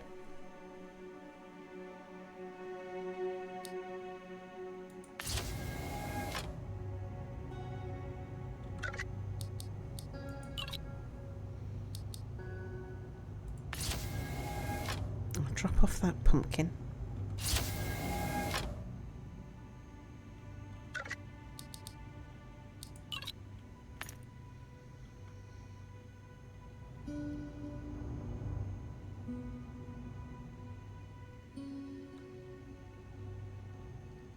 Right, the next place that we're going to... there's a fair amount of scrap in the area. Hang on, I want to pick that up before we lose it.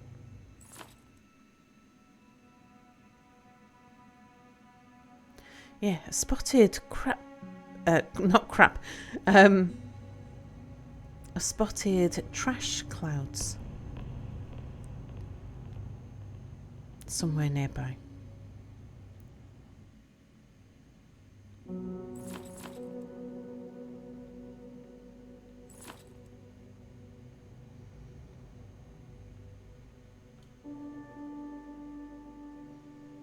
What's that there? Oh, it's just some minor detail. It's not a collectible thing. No.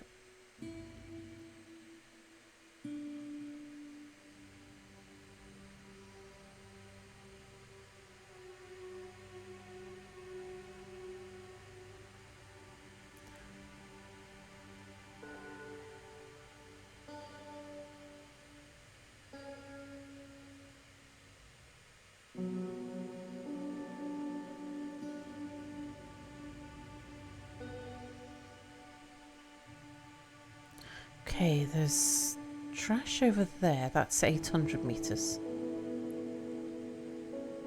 I think that might have been the direction I was looking.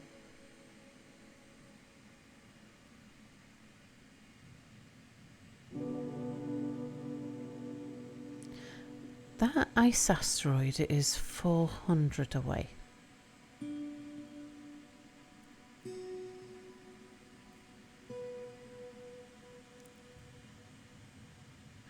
That's an enemy base. That's 600 away.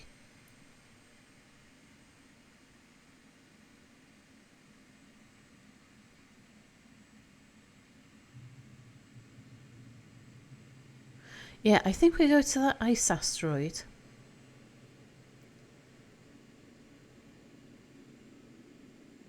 Oh, those hull fragments, they're really close. Hang on, I think we just fly to those. Get the vacuum out.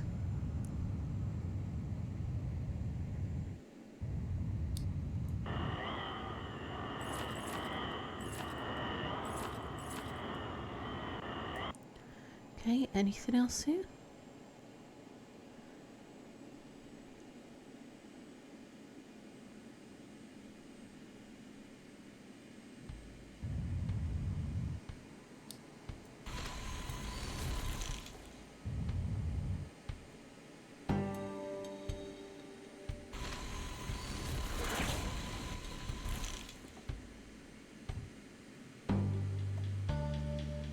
Okay, so we're stood on the floor at the moment.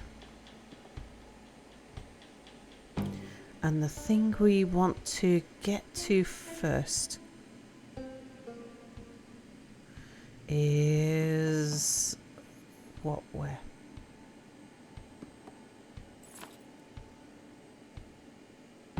So it wasn't behind us.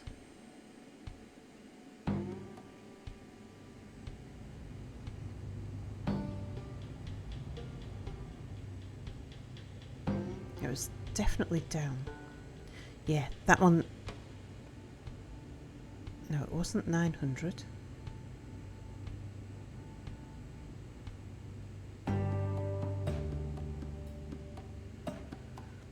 There was an ice asteroid somewhere below us. Yeah, well, it's not above. We're on that side of the plane. Guns to the ready. That one's there, I think. Yeah.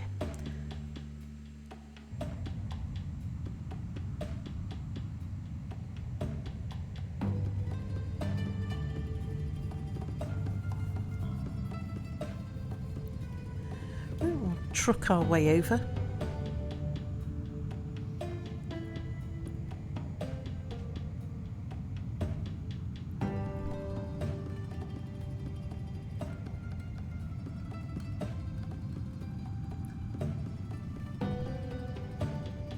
So yeah, we were having a discussion just before about is soup a beverage or not? I'm drinking a cup of soup instead of a coffee. Does it count as a beverage because it's in the cup?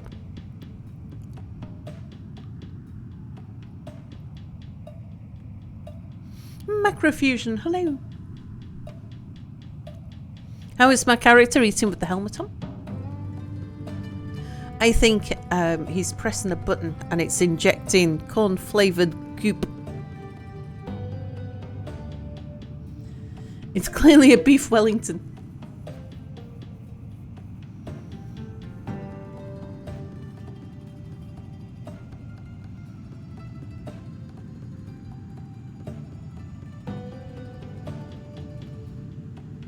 You heard Frank Sinatra used to drink some sort of concoction that involved chicken and rice soup mixed with some sort of hard alcohol. Oh wow. Yeah, beef bouillon can be a beverage if you're sick. Indeed, beef tea.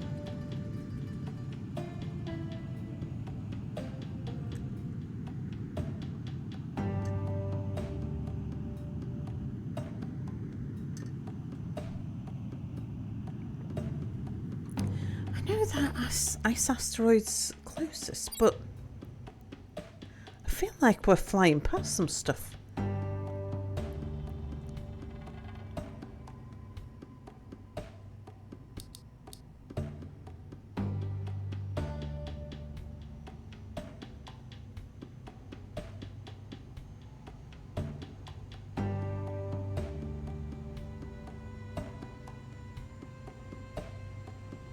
No, it's just that this one's much smaller.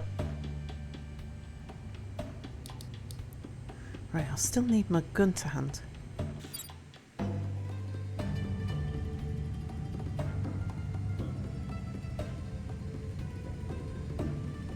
Oh, there's a small fridge on there. I think we get copper from the small fridge.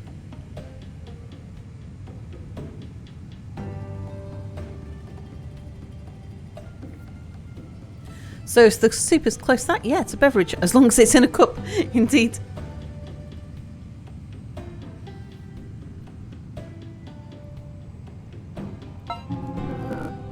I'm tired. My question is, when does ketchup stop being a condiment and start becoming a gazpacho tomato soup?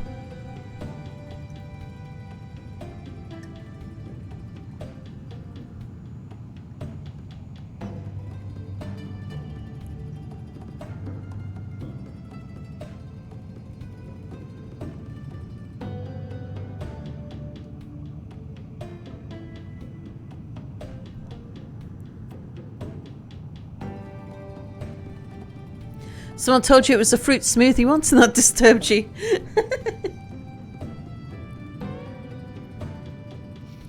I'm fine as long as I don't catch you eating tea with a spoon and a bowl.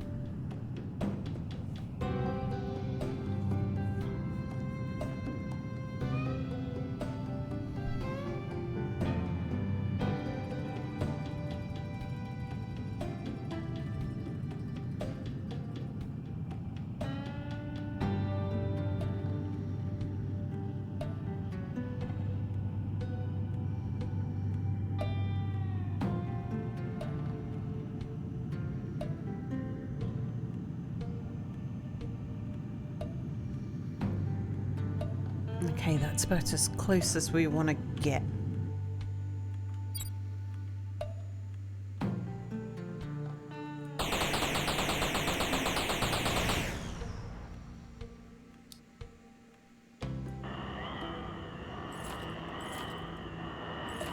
We can vacuum it from here. We're that close. They look like splody barrels. They were splody barrels.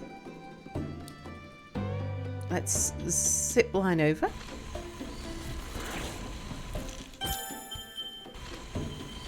Yeah, it's a tiny little pebble.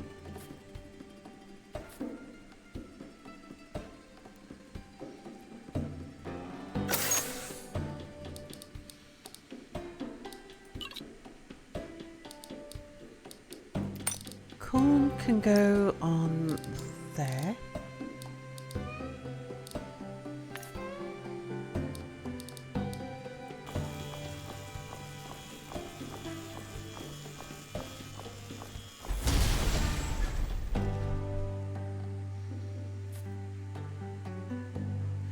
I don't expect to get much from here because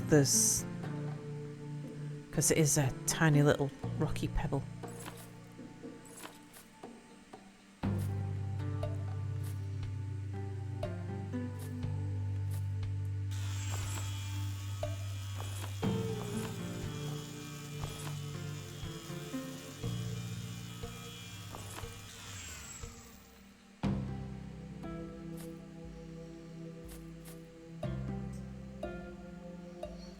Just check around the fragments and make sure there's no loot caught at the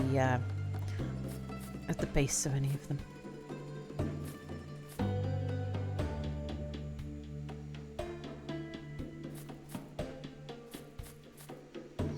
No, pretty sure that's everything.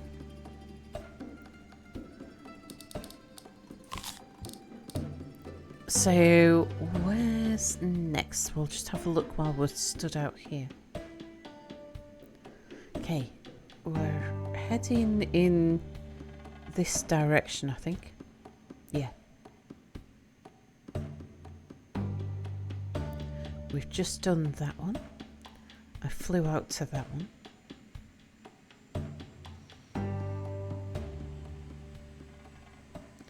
See, just check that there's no clouds of trash.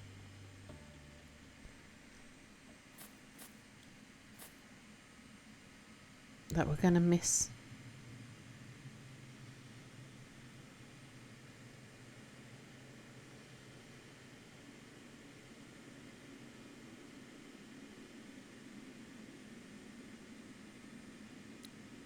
So is it that one next?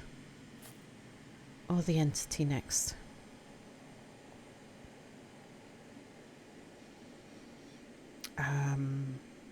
Let's go and empty out my inventory because I kind of need to. Perfect landing.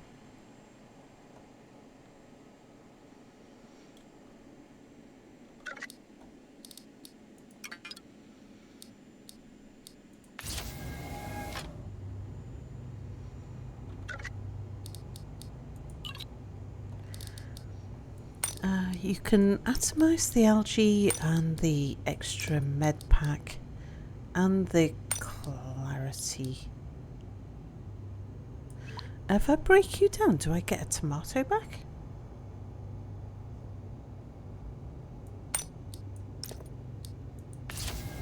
I honestly don't know.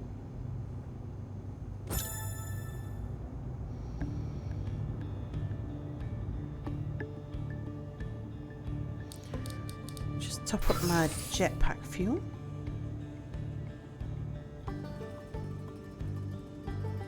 I must need to sleep as well. I haven't restored my health for a while.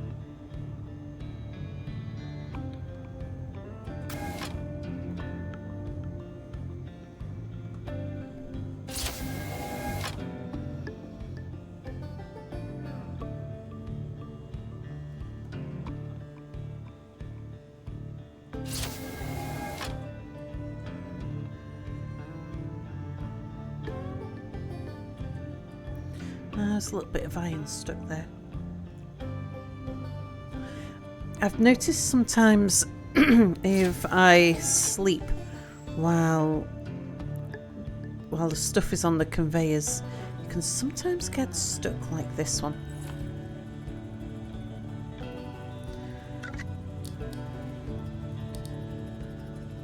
Oh, that's full. We'll go and put it in the furnace.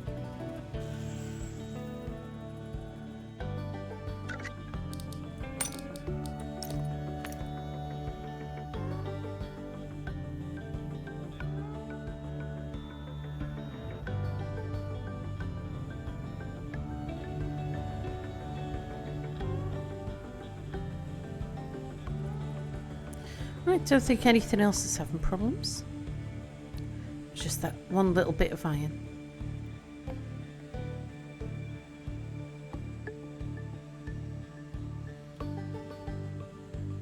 Silas, hello! Does this game measure mass? As in, does it take more juice to move your whole cube when it gets bigger? Yeah, it does. So your movement slows down. I mean, I've never had my ship move at faster than single digits anyway, but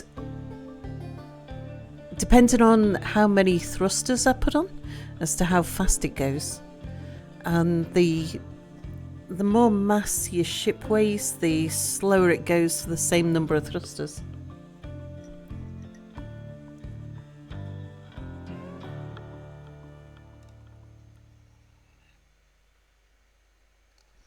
I'm just eating my tea with a spoon.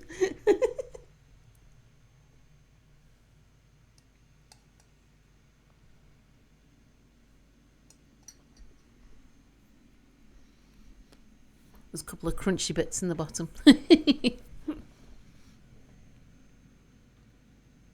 bit like bubble tea, I suppose. I don't know, I've never had bubble tea. Okay, so that one is 600 away. That one's 440.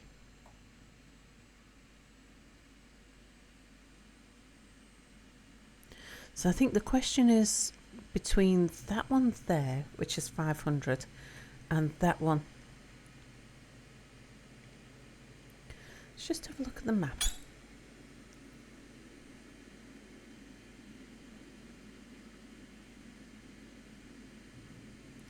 Do we have a logical way around? Okay, so I think it's that one there, the pink one on the map, followed by the entity. Yeah, okay. So we head inwards first, then entity. So it's that one. Even though the entity is closer to us. Let's see, I need to go this way anyway to get onto the roof.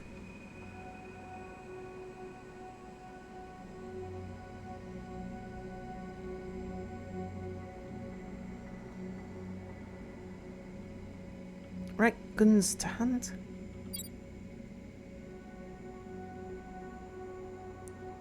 That's the one we've just done. Yep.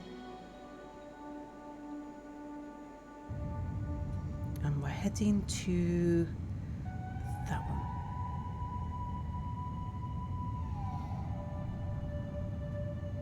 Bubble tea isn't crunchy. Oh god, it better not be. You've got some bad stuff if it is.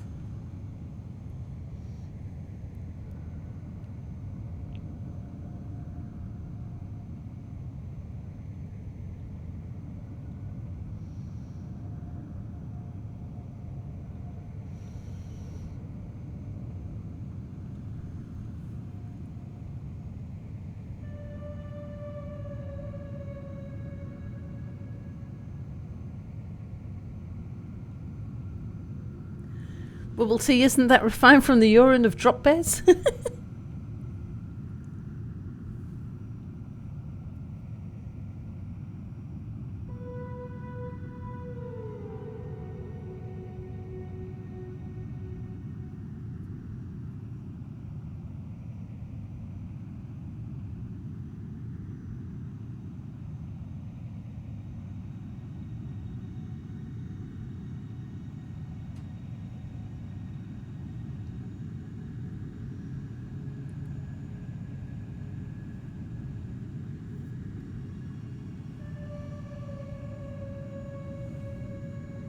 There were several clouds of loot in the vicinity, but I just can't see it now.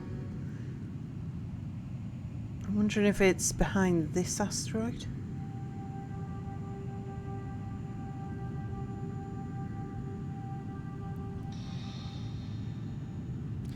CFT, hello, says, hi chat, is this hard shipbreakers plus flying a ship maybe?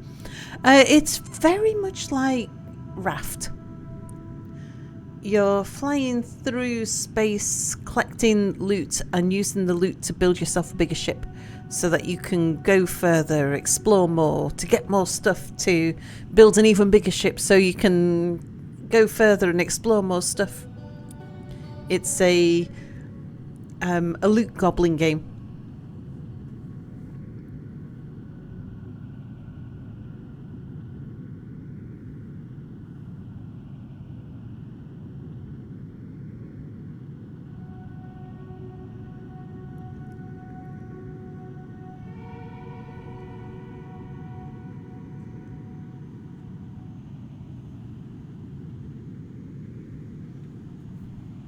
Loot gobbling? Like loot box gambles? Maybe you don't know the term. No, like a goblin that can't resist the loot.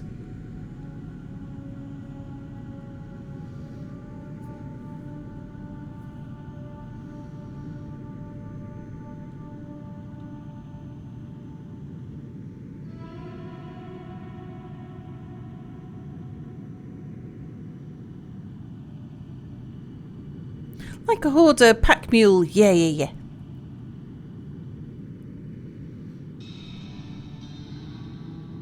Yeah, no loot left behind, exactly.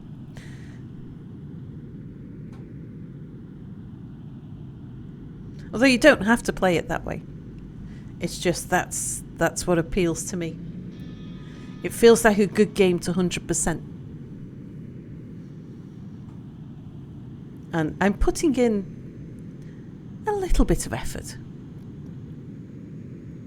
So if I know that something is there, I'm going after it.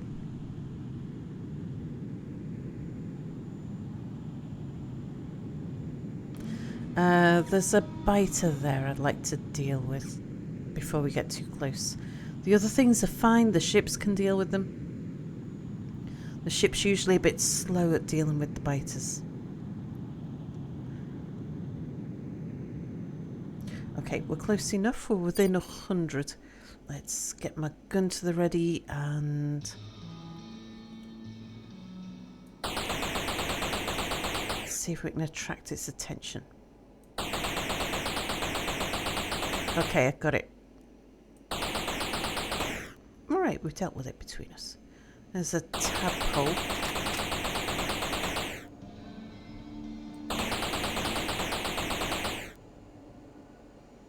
Yep, it's seen us. Oh, so's the jelly, I think. I want to grab that. You're mine.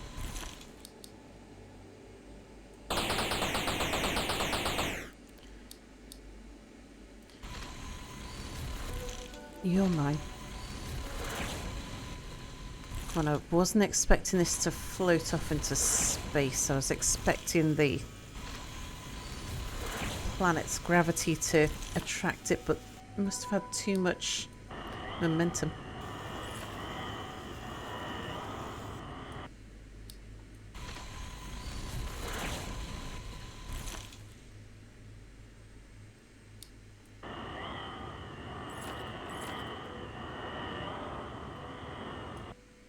Right, let's zip line down there.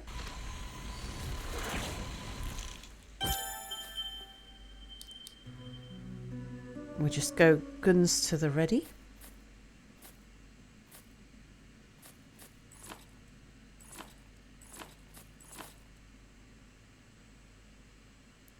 I thought I saw some loot floating just off the surface.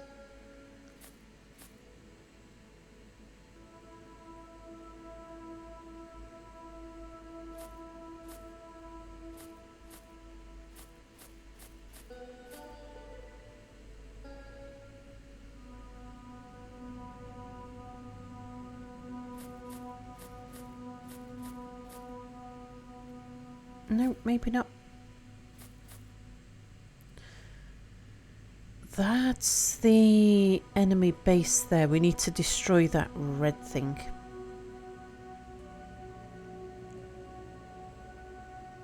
Okay, go, gadget, mere face.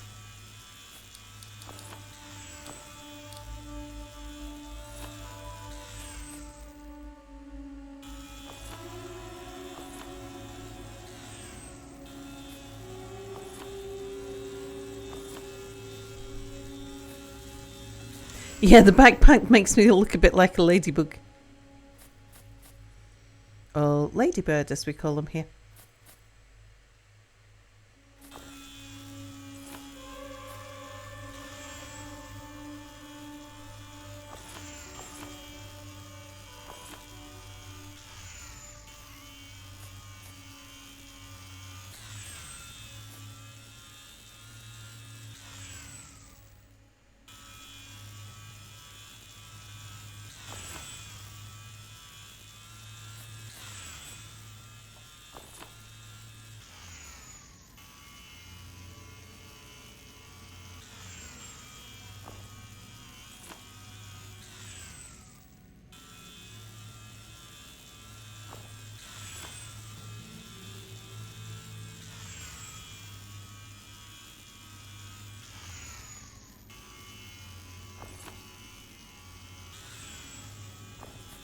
Oh, how are we going to get to out there?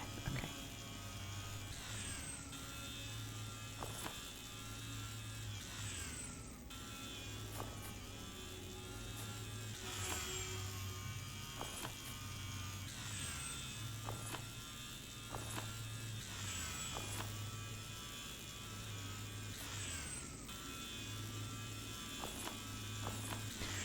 Do you salvage the wrecked ship thing?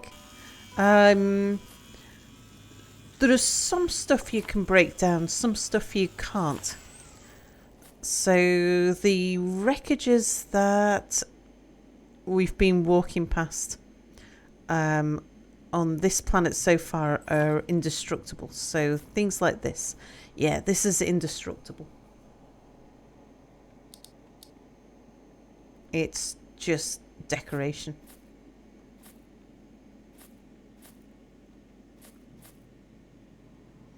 But we do get fragments of ships floating in space, usually just floating in space, that we can break up. So that wreckage there, we couldn't break up the wreckage, but there were some bits on it that we could get. Right, that's as much as we can get on this one. Let's zip line back. Perfect landing. Oh, hang on. We've got an attack coming in. Let me just empty my inventory.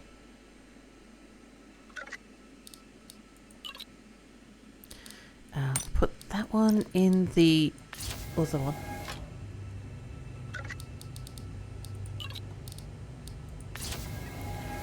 And we'll get on probably the roof. Come on, stand up, you fool.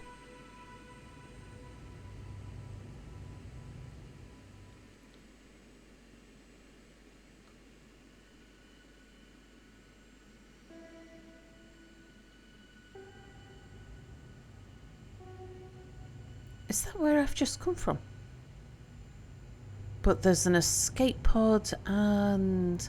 oh, there's things there I missed. I need to go back.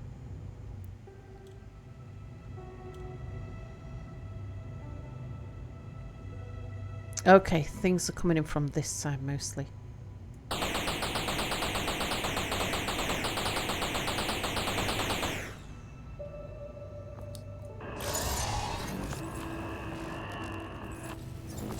Ow.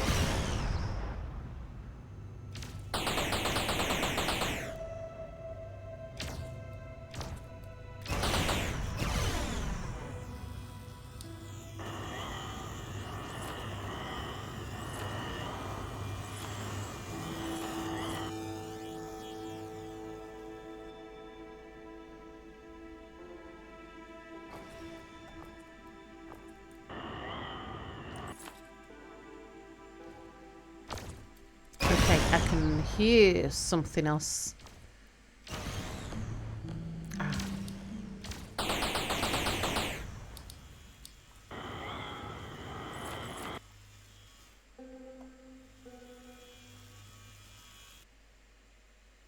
Okay.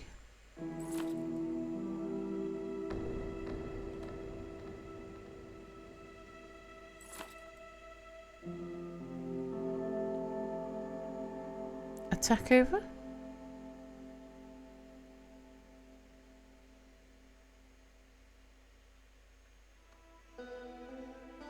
Just a little bit of damage on the front there. Soon fix that. Nope, it's not on the front.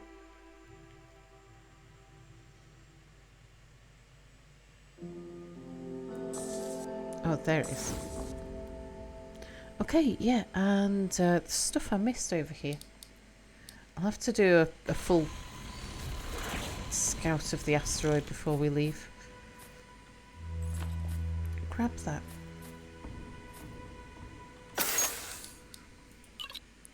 And how much is that? 100 credits in there.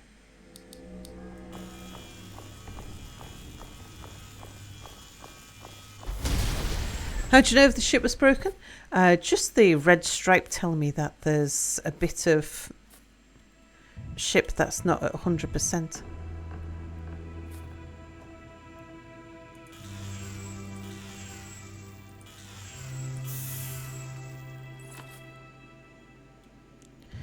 Okay, let's zoom out and we'll do a circuit of the planet, of the asteroid. Just see if there's anything missed.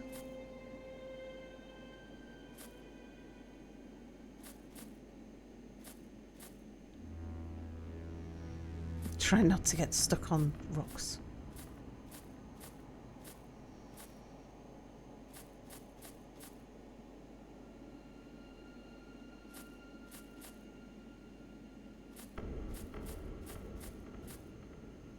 Right, definitely got everything. Let's jump back in the ship and head off to the next place.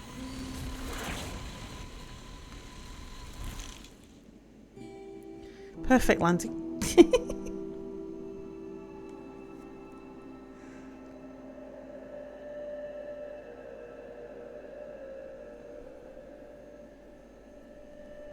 Can you go down inside that hatch thing? It looked deep. There was a little depression on the top that you can sort of fall into, but nothing major. The rest of it can go in the other one.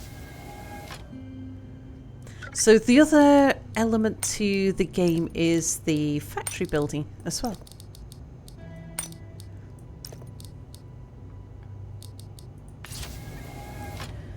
So all of these conveyor belts and machines and these things here that I'm dropping the raw materials into.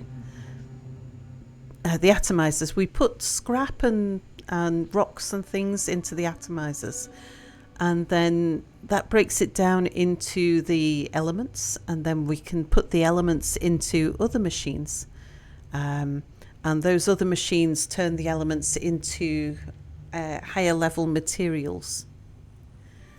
And then at the moment I'm only making some basic stuff because I'm actually quite early in the game, and I've used a lot of the early materials that we got to build a big ship because I like big ships and I cannot lie. Oh, I'm hungry.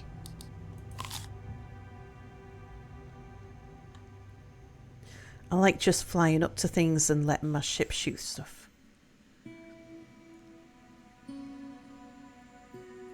So yeah, working out your conveyor system and production system and what you want to make and what you want to do with the things that you make.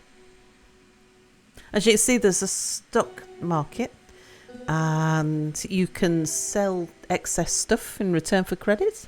It's like early access or demo. Did it release recently? It definitely recent, but I don't know whether it just came out into early access. Let me just have a look. Oh, also,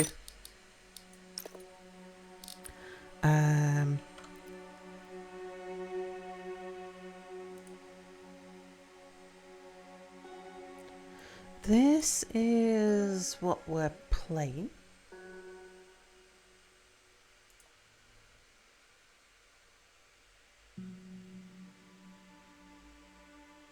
Is it early access or?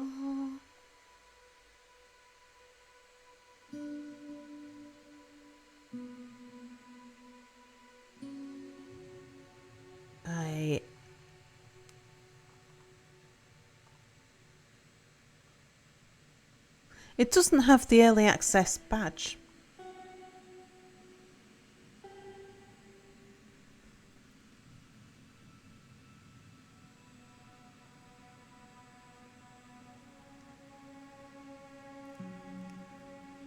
But yeah, it's still being developed.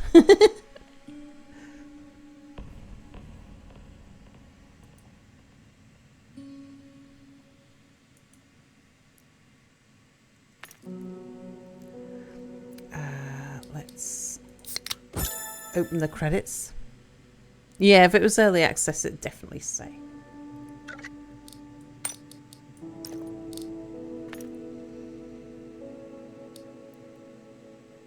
Okay, next thing.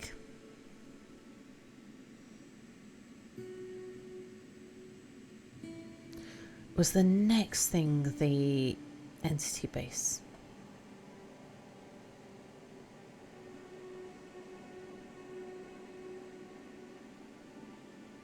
Yeah, it's got to be that. We're so close. Now, I could farm it for a little bit. So far, I've been just running in and storming in and destroying the factory.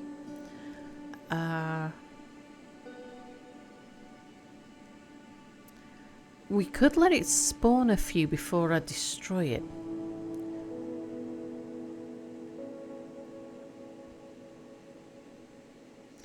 Bit of scrap there.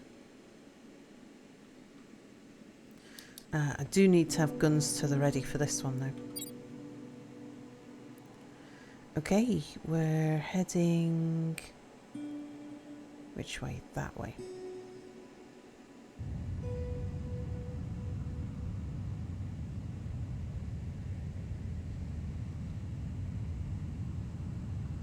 We want to stay high because I do want that red blob within sight.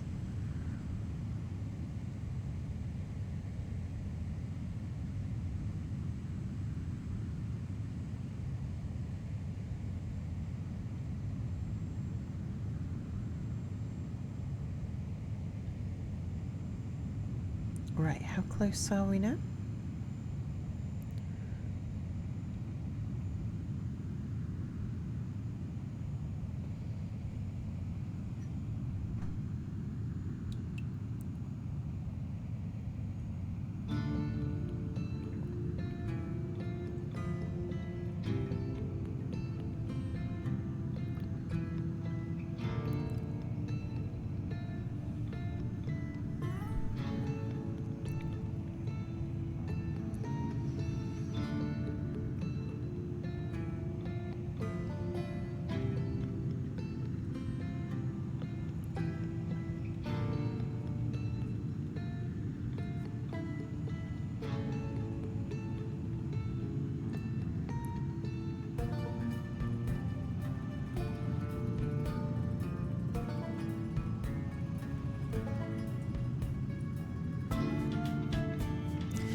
What I could do is a sort of balance between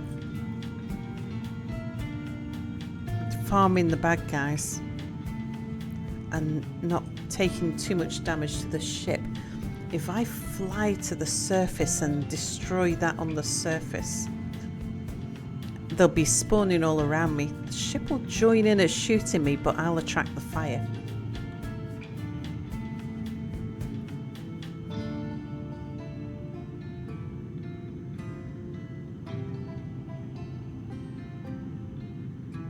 Okay, can't get too much closer than that.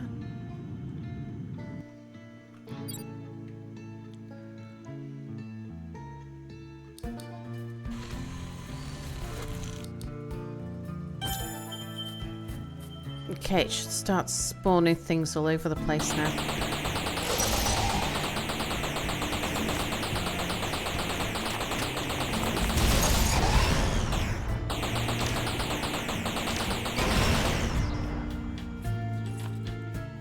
Okay, I think the ship took out a few there. But I had my back to it, so I don't really know.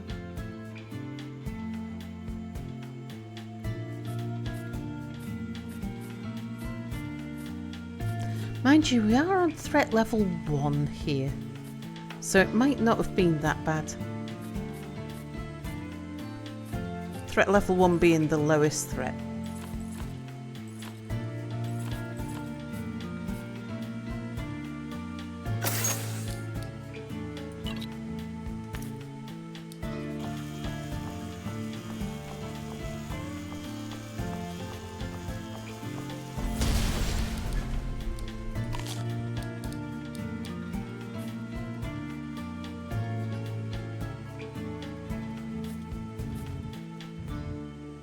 Okay, that one's empty.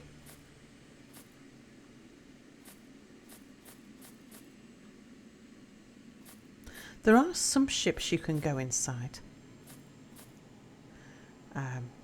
There's only one in this cluster.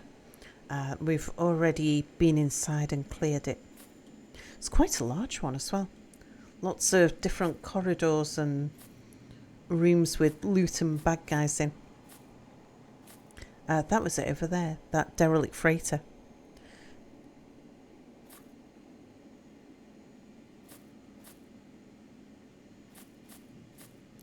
Can we just see if there's any loot on the surface? That might have missed. Don't think so. Right, what have we got floating around in space here? I think I'll fly out and go grab that stuff. We'll bring the ship back to take that, but Yeah, for now. I don't want to miss this. Oh, in fact, this is closer, isn't it? And you need to be destroyed first. There we go.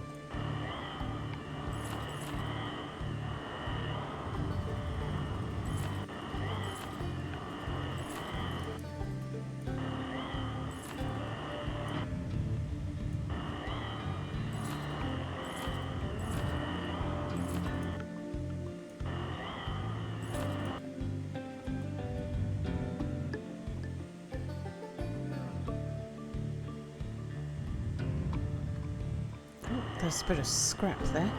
That's come from shooting an enemy. Tell by the way it's tumbling. Something the ship shot and it's lost a bit of the loot. There we go. Got it. Mine. Can't let it escape.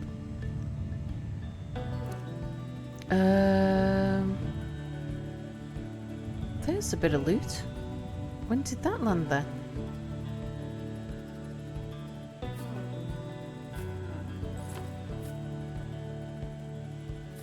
And that bit as well. And that bit.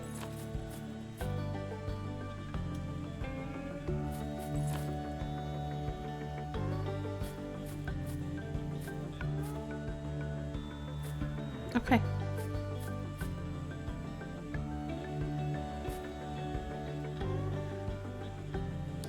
Let's get back on board.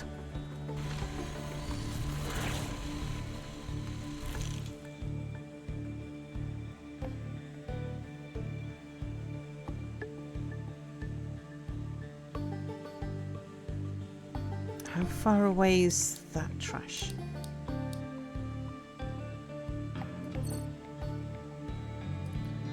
Too far.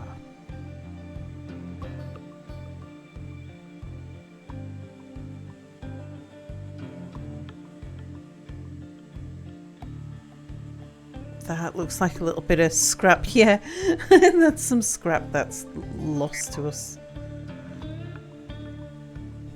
Right.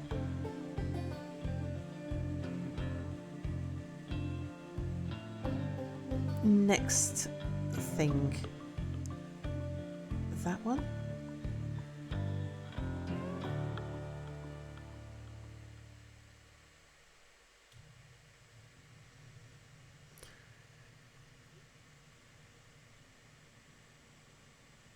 We've already explored that.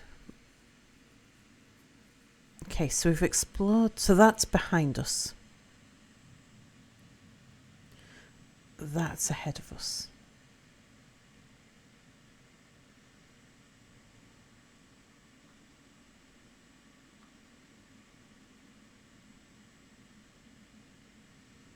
Yeah, it's going to be that one, isn't it?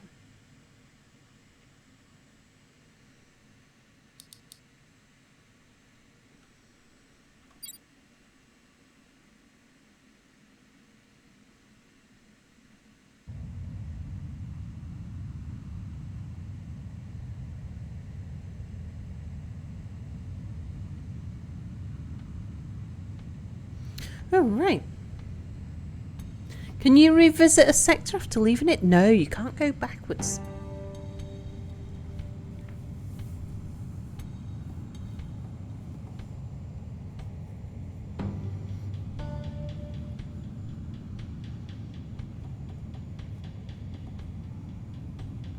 I'm not sure whether they're procedurally generated or what. On the earlier topic of drinks, horchata is one of your favourites, but you really, really do not want to let it go bad. You had rotten horchata on a table once and it got spilled on the carpet. The entire living room was uninhabitable for days and somehow the stench permeated every carpet in that entire house. It's not something I've heard of. What is it?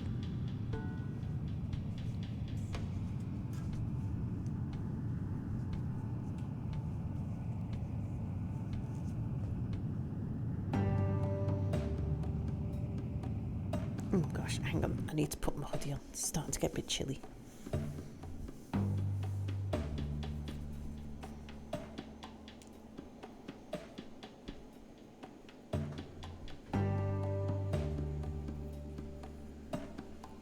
There we go.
I've got 6,442.35 credits. I'd love to know what I spent the 0.65 credits on, so that that's not a round number anymore.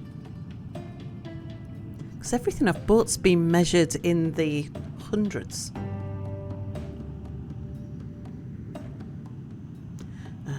Tadpoles floating around this one, they can be a bit explosive.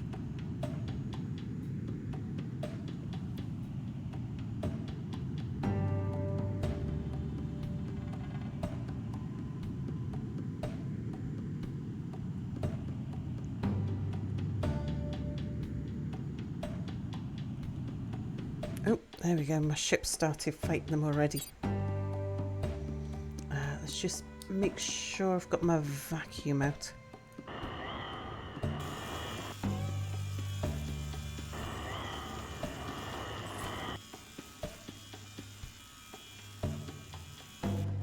Yeah, caught it all.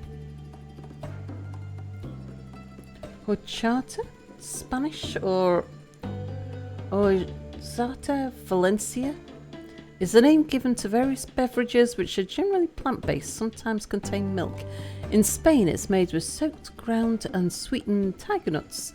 In some parts of the Americas, the base is icaro, melon or sesame seeds or white rice along with spices.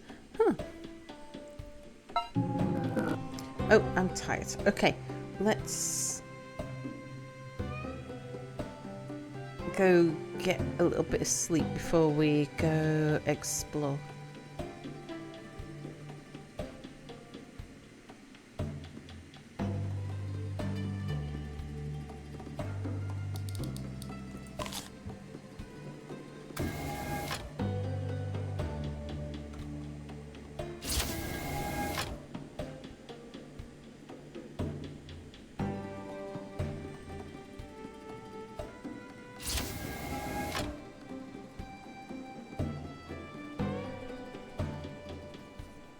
The music reminds you of Spitifara? It's not one I know.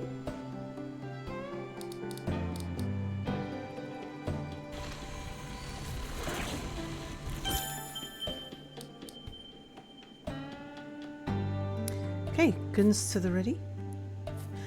Music is lovely though.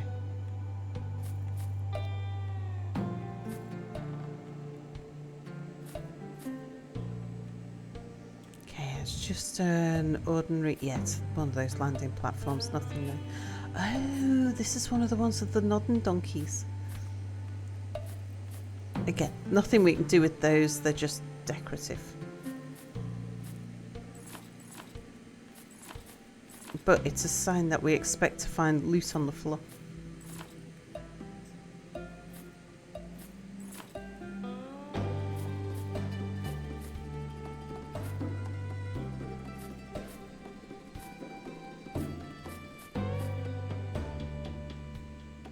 Anything got caught up in the wreckage? Nope.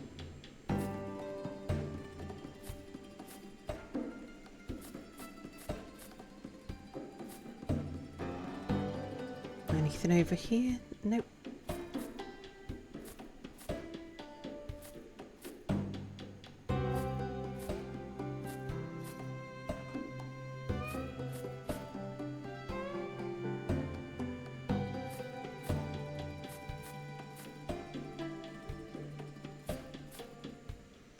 Okay, I think I've done 2 circuits.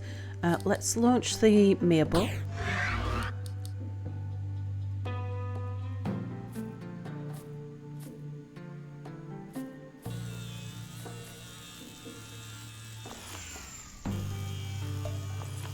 A Spiritfarer side-scroller PC game.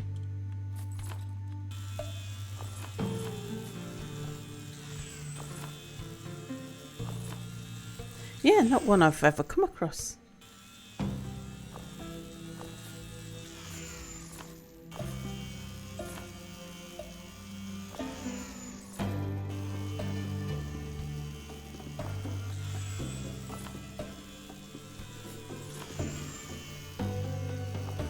That orb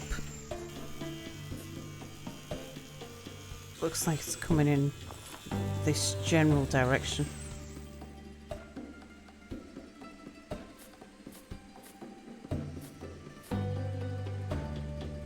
Okay, this one.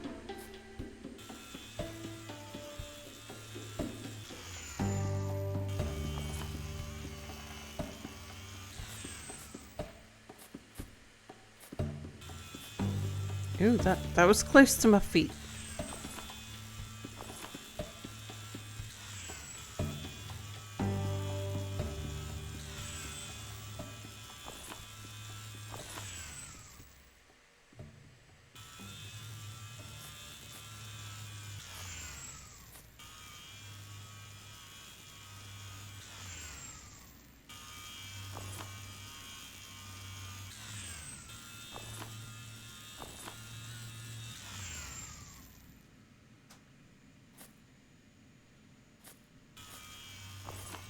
Something that I want to do before end of stream today is manufacture the industrial quadrant permit.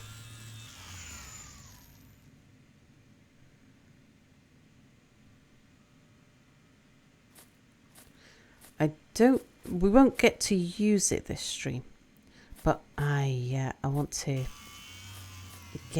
have it ready.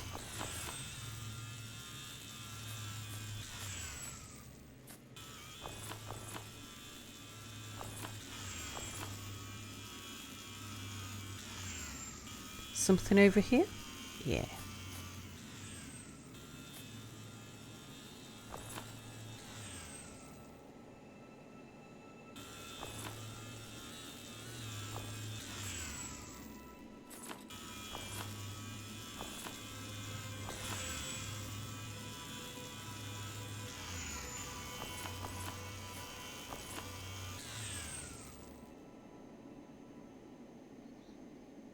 Okay, looks like we're finished. Yep, okay. Just do a zoom out, because it's a fairly large lump of rock. Just see if there's anything we've missed.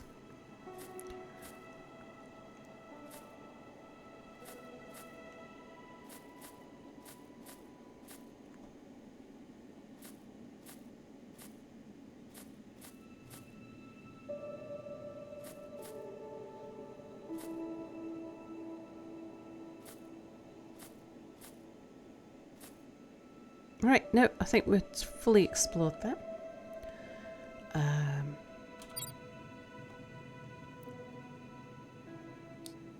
go and empty my inventory.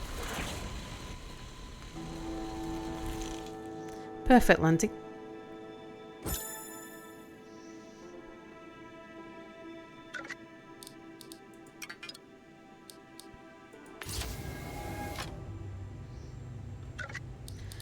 There, we want that for the jump drive.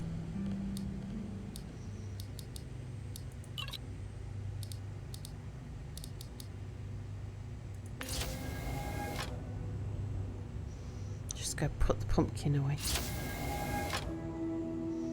I already have some jump drive fuel. Yeah, I've got some jump drive fuel already.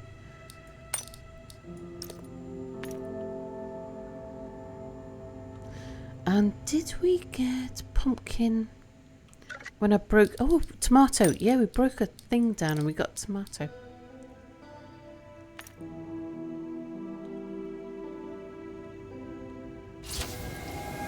Really?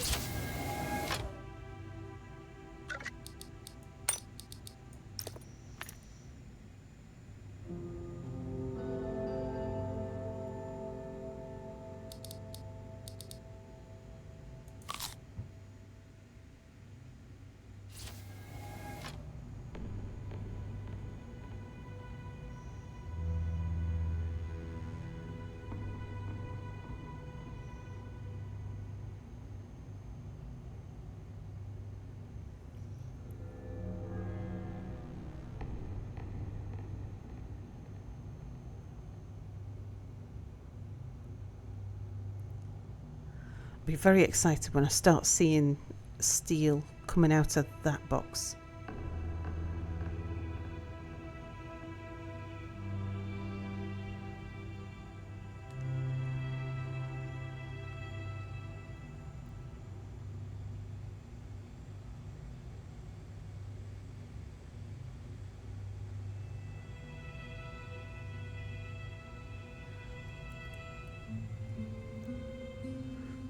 Right, we've still got one entity to destroy. I've got some trash clouds to clear up as well.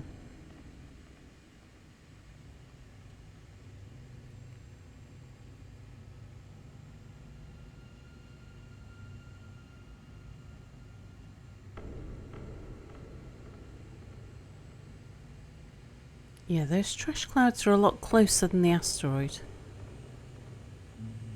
Oh, the other entity's there.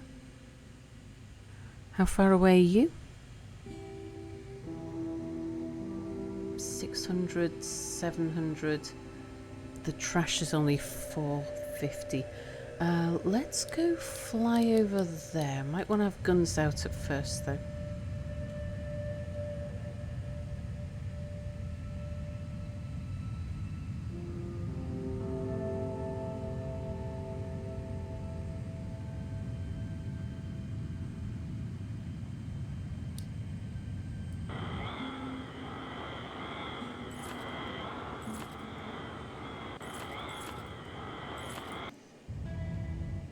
Okay.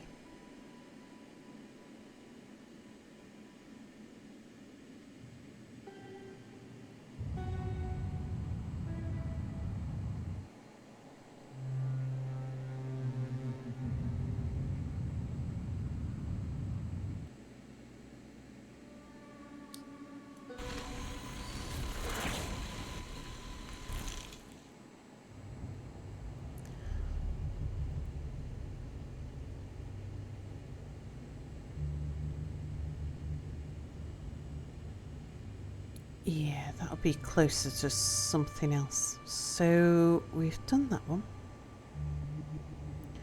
What's next?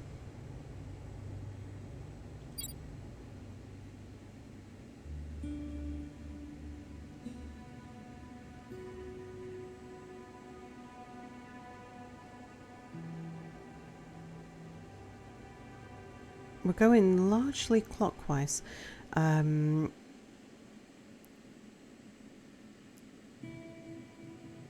What's that wreck? That'll be that wreck there. Oh, hang on, we're about to be attacked.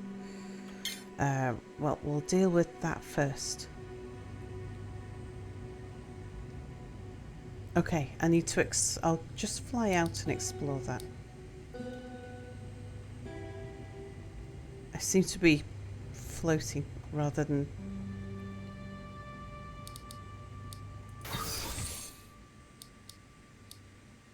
having my gravity switched on. Oh, are we coming in from this side? Yeah, there's something there.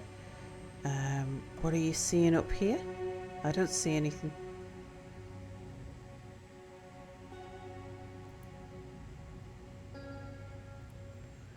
Got a hunter, we've got an orb.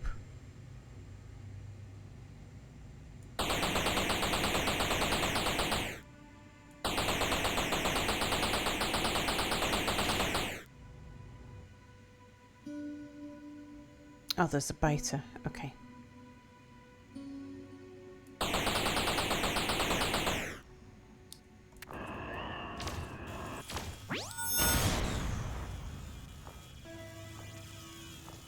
Okay, which side are we being attacked from? It's at the bottom.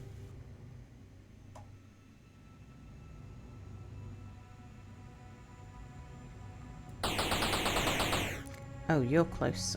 Okay. It's been dealt with.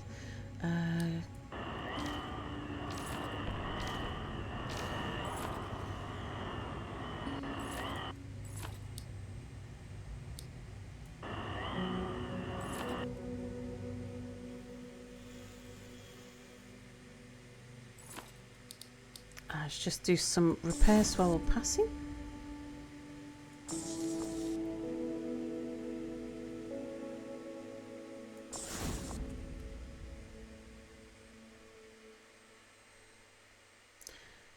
Did we get all the loot? I think that's the attack finished with. So we don't get many things attacking us at this threat level.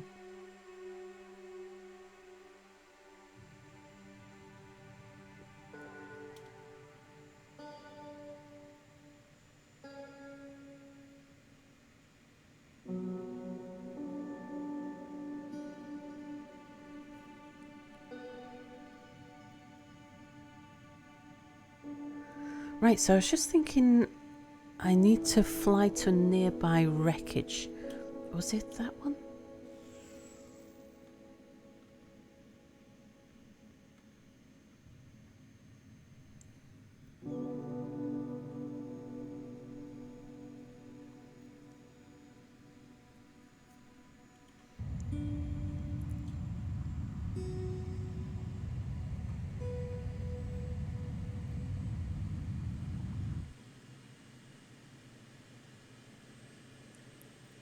Okay, there's a tadpole right next to it.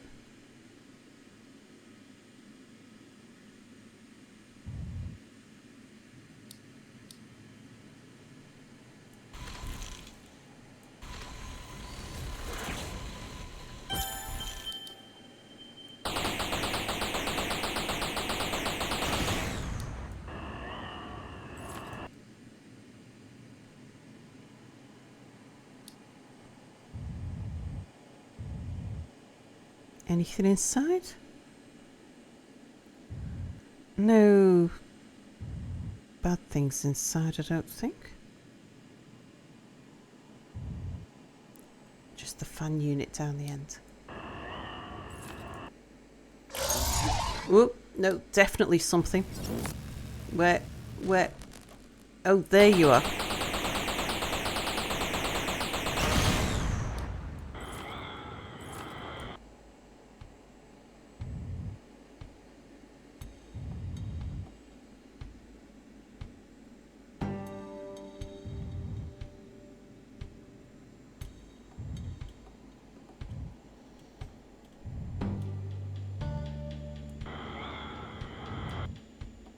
Oops.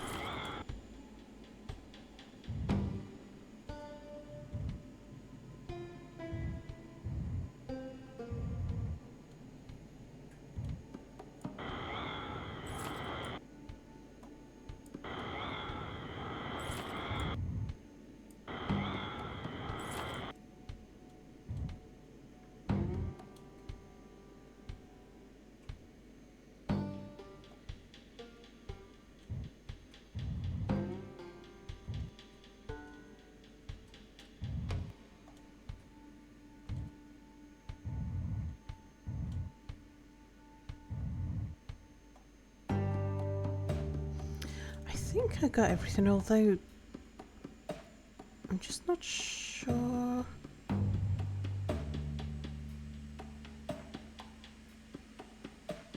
Yeah, I think I got everything. Where did I leave the rig? Down there.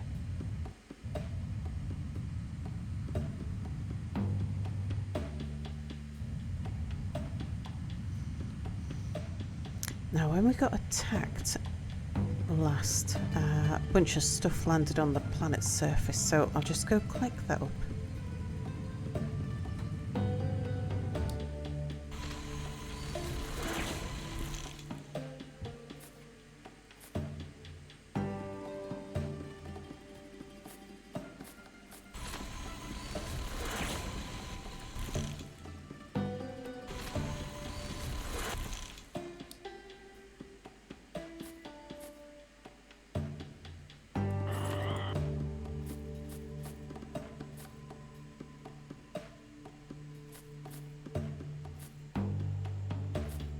Okay, I think that's probably everything.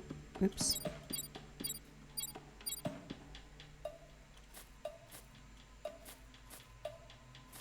Oh, no, a few more bits around this side.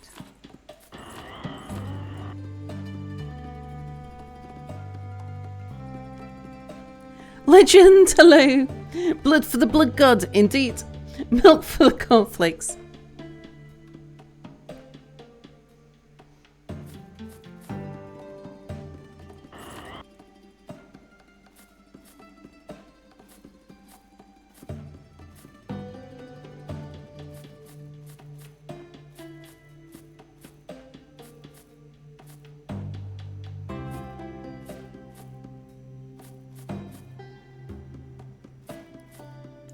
Right, happy with that. Let's go figure out which is the next asteroid.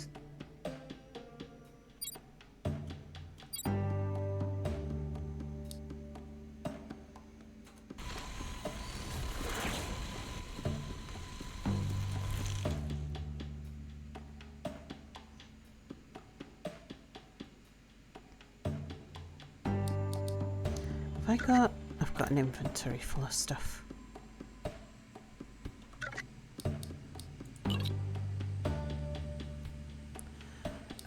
We'll put that one in the other one.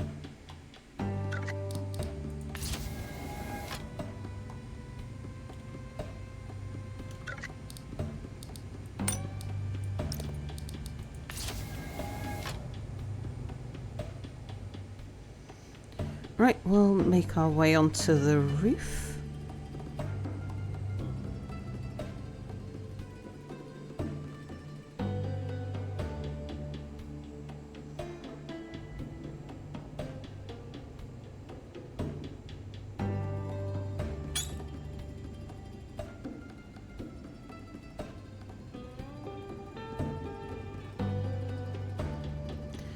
Okay, so we are there where it says space rig.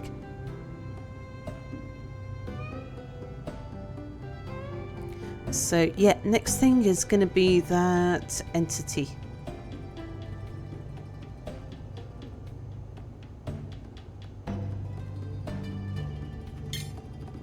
Which is somewhere over here. Can't see the factory on this side though. So we're going to have to fly past it. Guns to the ready.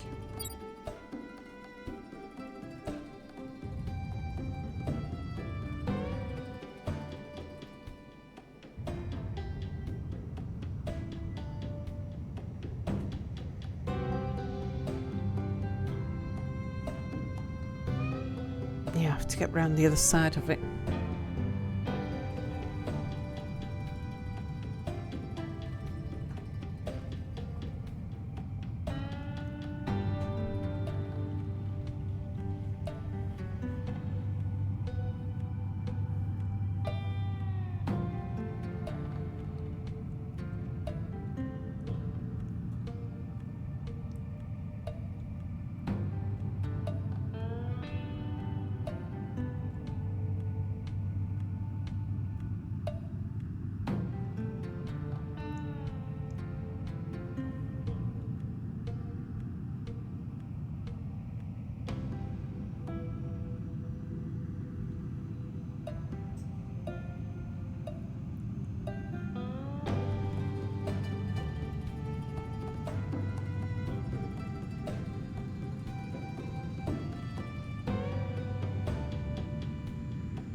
Looks like the factory might be on the top. I'll just get through these rings.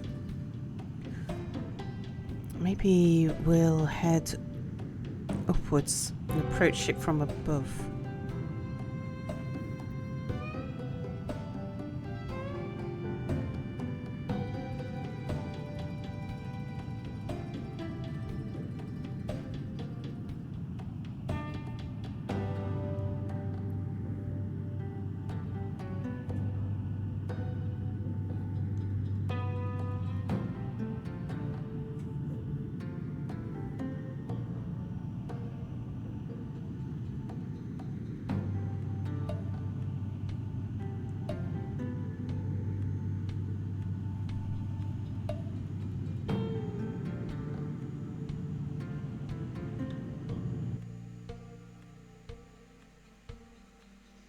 Still can't see the factory from here.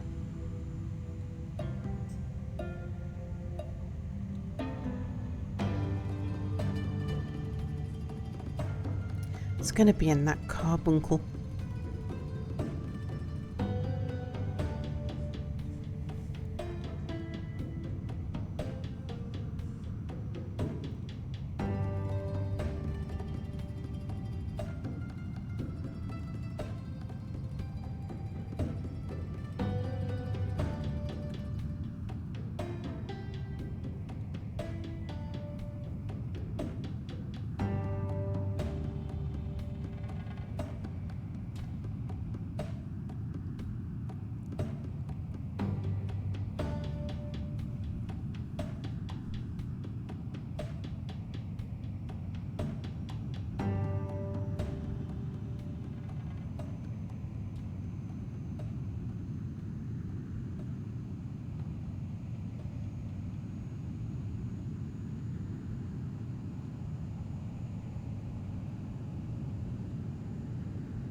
Just need to see that flash of red.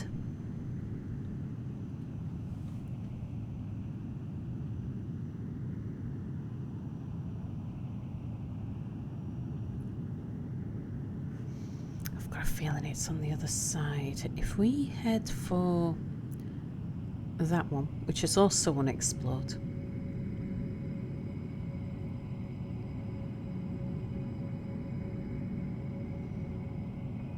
We should be able to just whiz around and attack it from the rear.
The asteroid ahead of us is unexplored anyway, so we needed to come this way.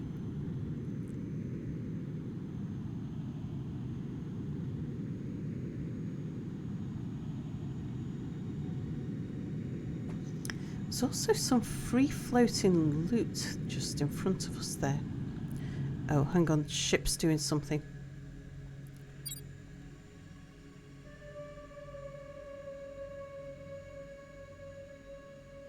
Oh, that's very close. And I don't know where the factory is still.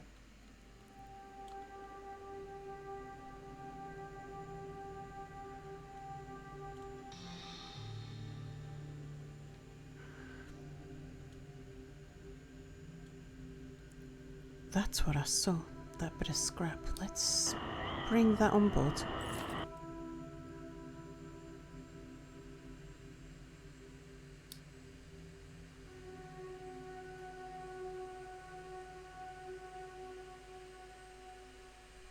Alright, let's just go for it and we'll find the factory and destroy it.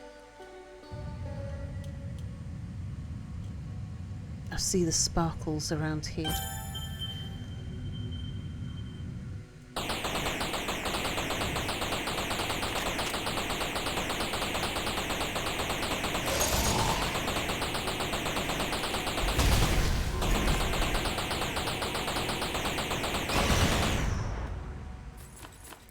Okay, I doubt if that was the only one.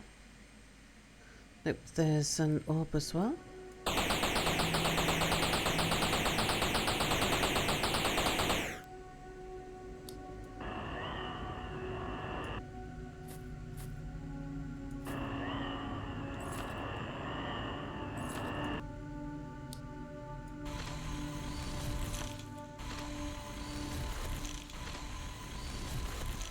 It's okay, it's coming in.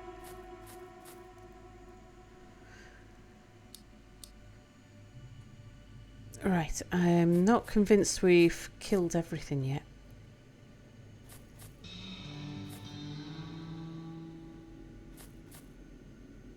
Because it spawned that jelly as I landed. There would have been some stuff here already. Actually, my ship might have taken care of something. Yeah, there's dead things on the surface.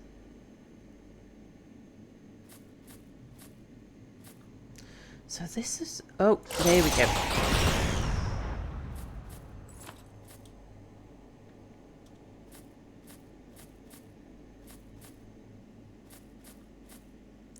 Yeah, I was expecting it to be inside here.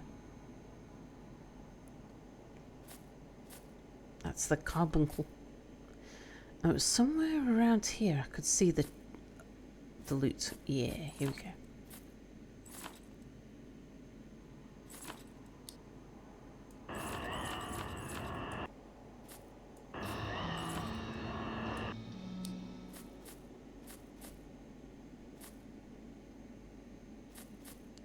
There was a chest as well.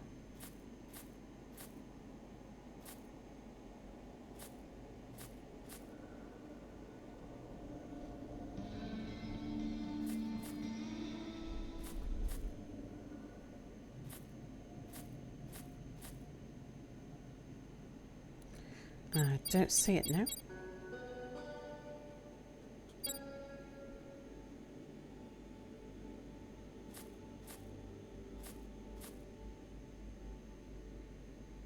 How far away is that squid? Yeah, it's pretty close, isn't it?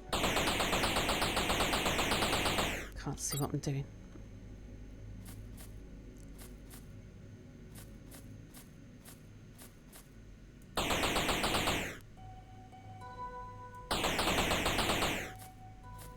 Can't believe it's not spotted me.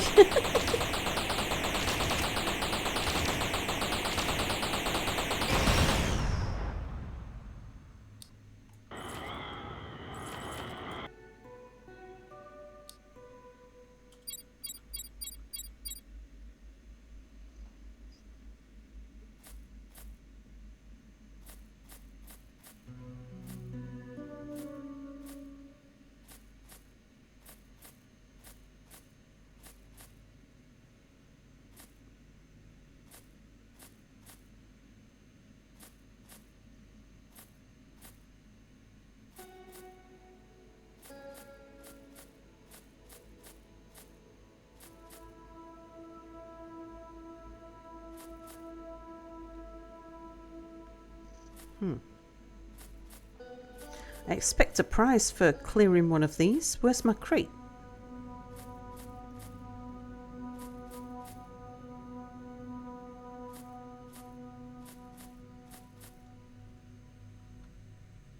No, crate. I feel cheated.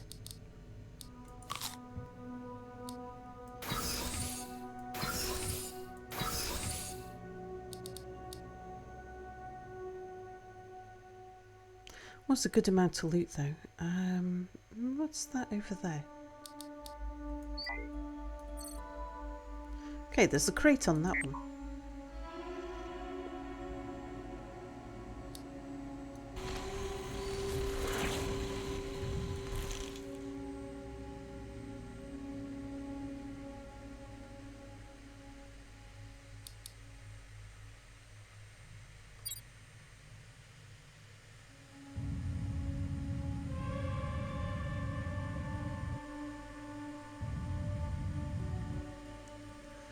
Right, where was that one though, compared to where we are in space?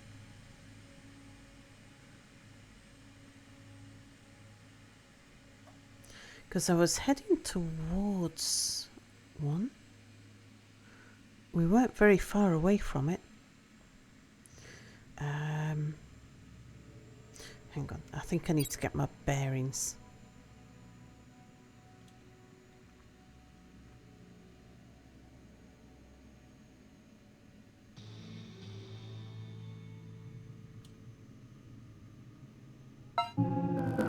Yeah, okay. I do the snooze as well.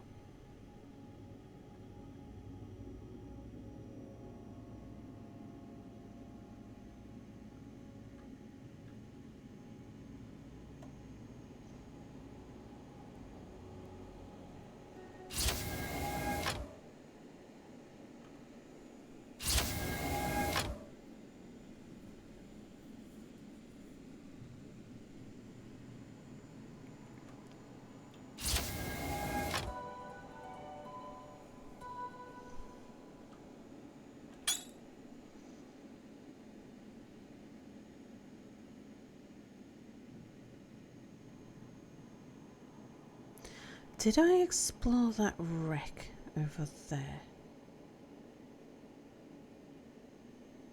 Let's just check that first. Yes, I did. Okay.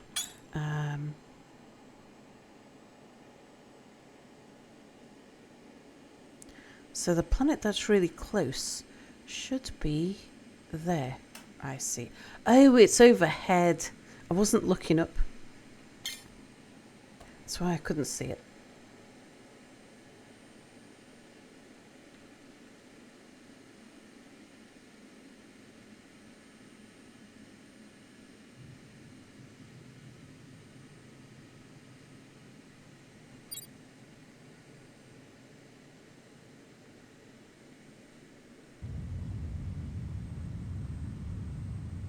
There it is.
Get a little bit closer and actually going a bit closer makes it difficult to move away from the planet. Lord Matarius, hello. Cinnamon rice milk with ice.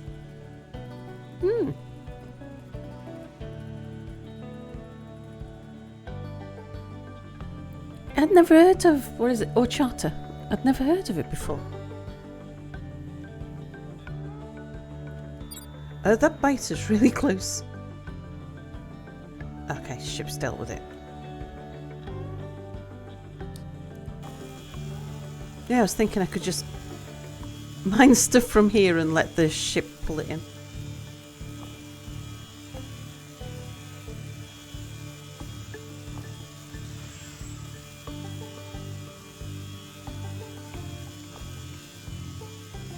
Because there's a lot of stuff here. Wild Harley, hello, hello.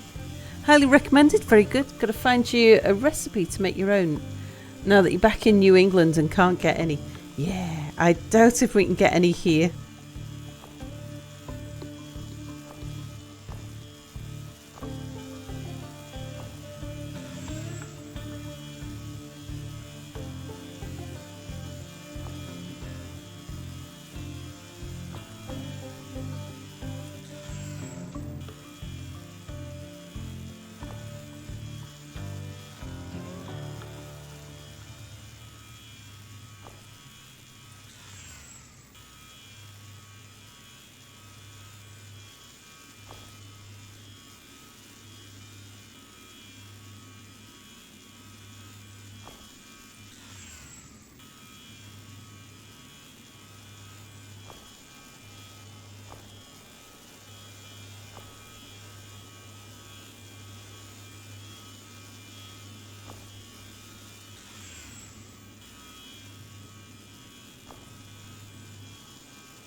I probably need to mine that from down there.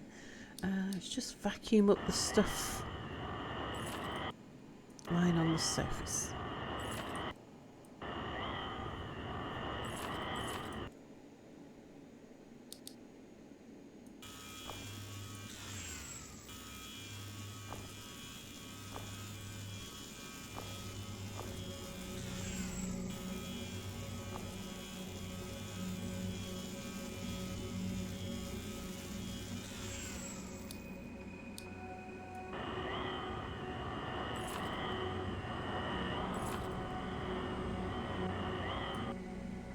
Right, yep, we'll deal with the rest on the surface.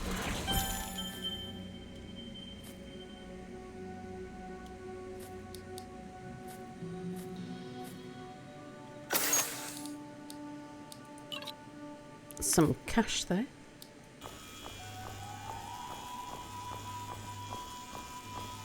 I'm having a lovely day, thank you.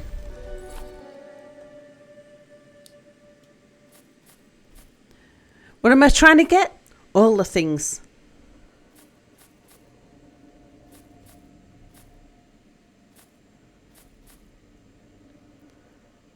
We're trying to leave this cluster with nothing for anybody else. It's all ours. All mine.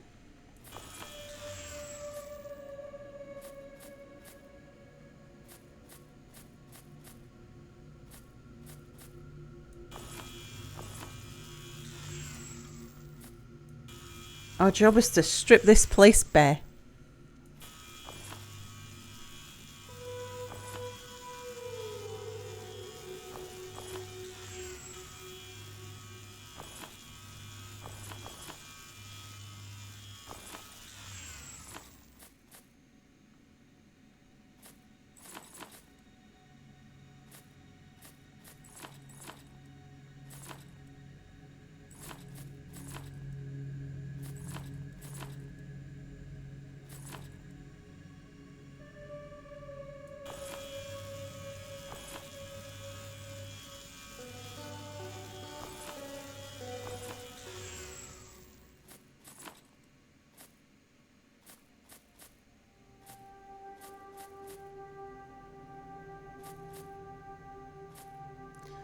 I'm just going to launch the Meerbot and see if I missed mining anything. No, he's trying to get back in my backpack. Okay.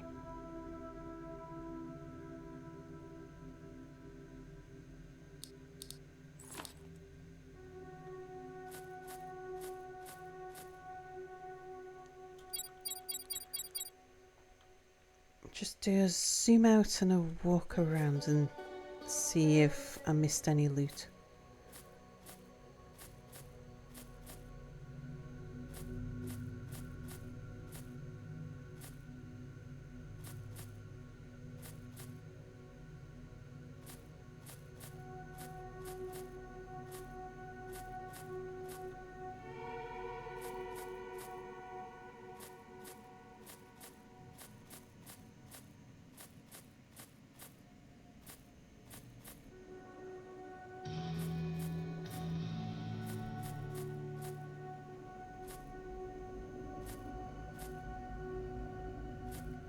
Right, I'm happy that that's been cleaned of all of its good stuff.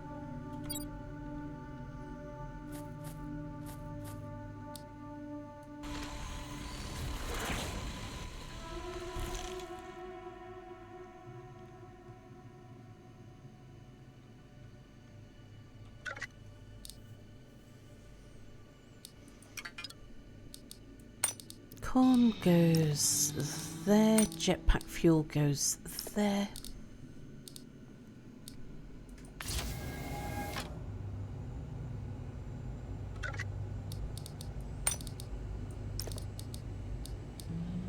Don't need more med packs or shotgun shells.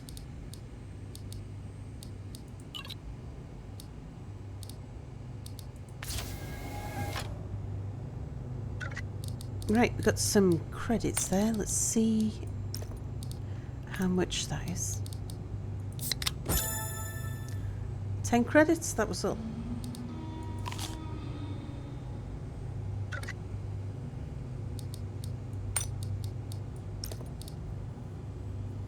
Right, we need to get up to 10,000 credits to be able to buy the blueprint for the industrial pass. To get that, we're going to have to make something that we can sell at a decent price. Let's have a look at what that might be.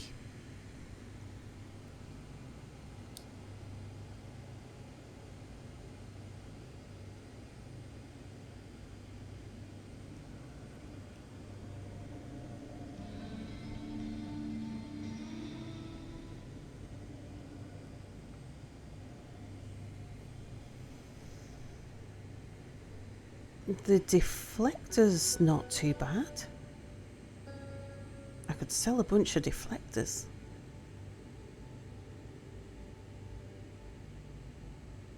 Like, we're churning out the glass at the moment. Yeah, it's probably the best thing to sell is deflector.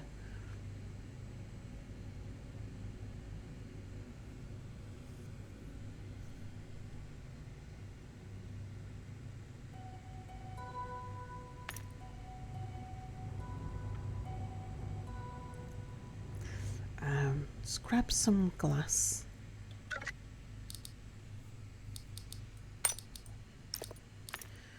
What else do we need?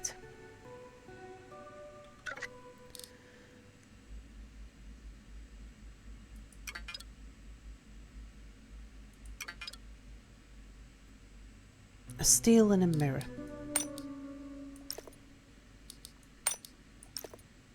Oh, mirror, yeah. Okay, mirror is glass and aluminium. There's the glass. Let's go and get a stack of aluminium. Yeah, it's up here.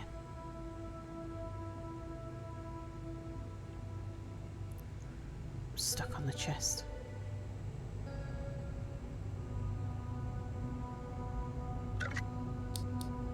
Okay, then we add steel to that, I think, to get the deflector.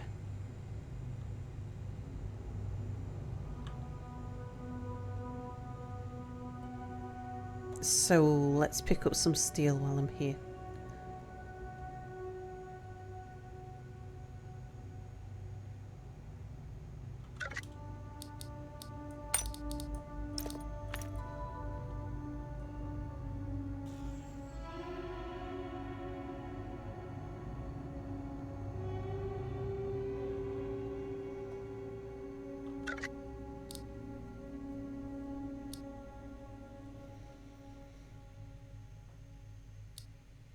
Right, I don't need that many.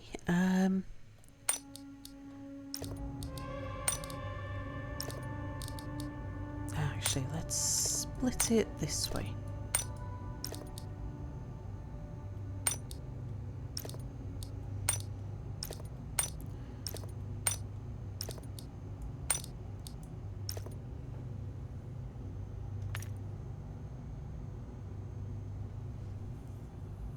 Let's make the mirrors first.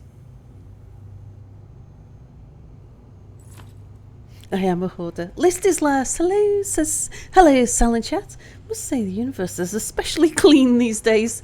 Yes, I'm doing my best to clean up the universe. Tell you what, why don't we just make a... Why not put the rest of the aluminium in there? And we'll go to wherever the next place is.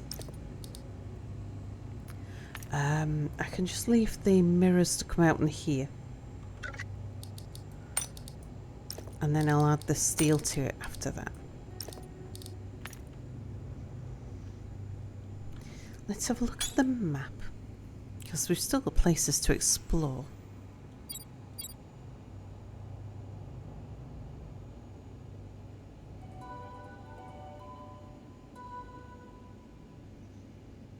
Okay, looks like it's the big blue one in towards the central planet.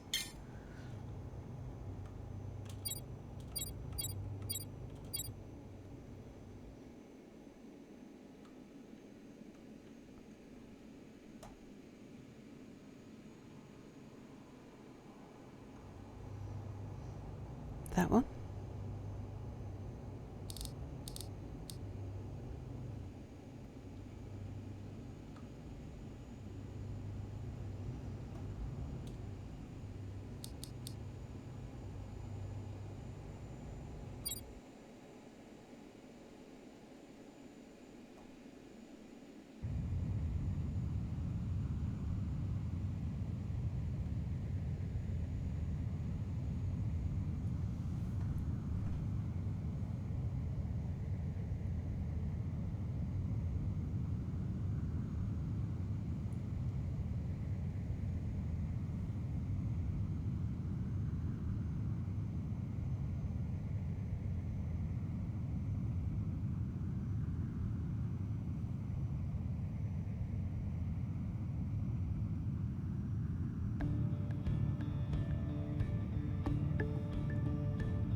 Mastani, hello!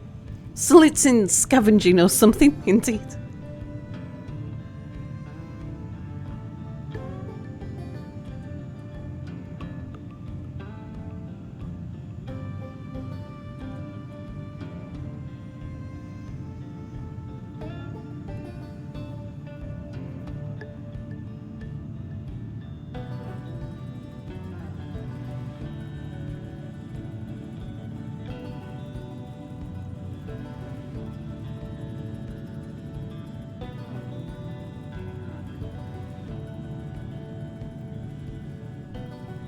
We've killed all of the entities, so there'll be less and less critters floating around the place.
Alright, that's close enough.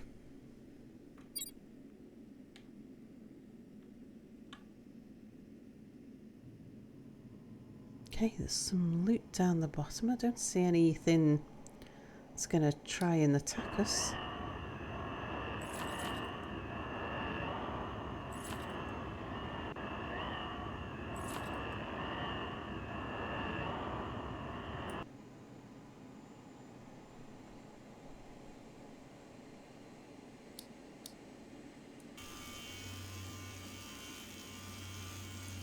Ah, that will.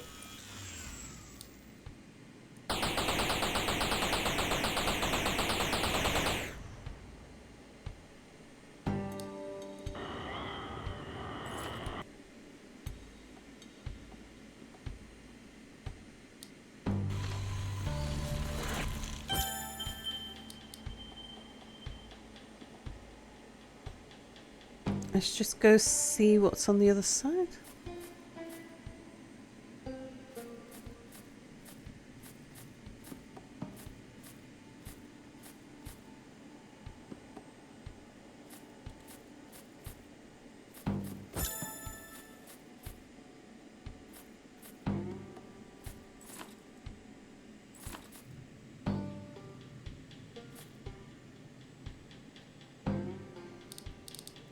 Okay, go gadget nibble.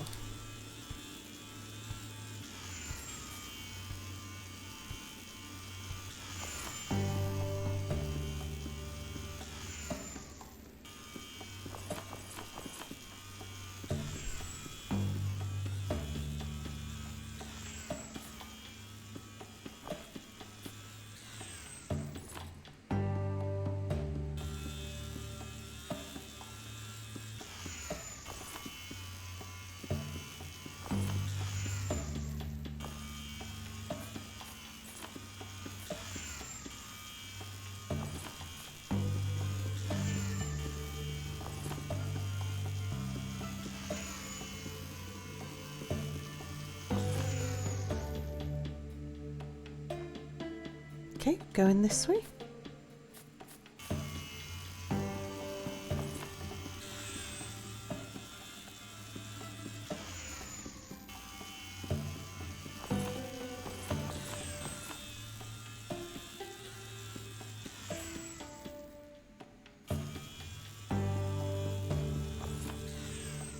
Got some loot over there I need to fly up for, and it's close as well.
Okay, where are we going then?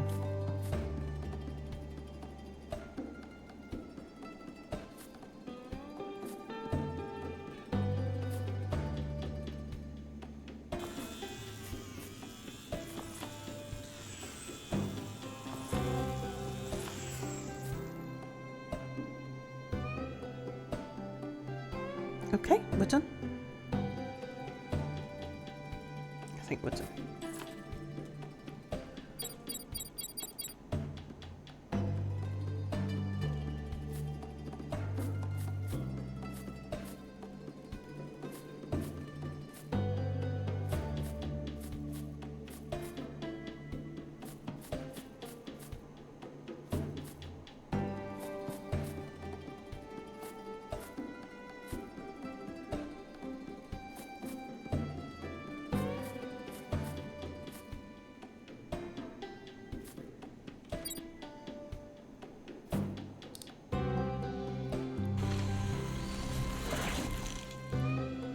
Too far? Oh no, it's just stuck behind a bit of rock. Perfect landing.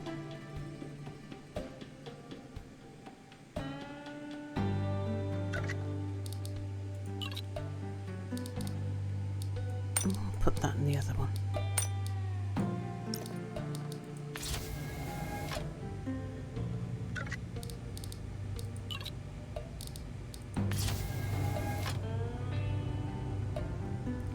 Right, let's see. Should have finished making all of the mirrors.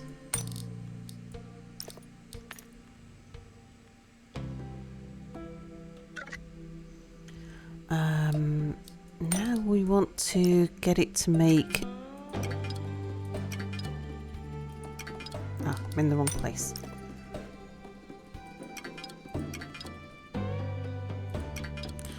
I was making substrate there. Oh yeah, I need steel as well.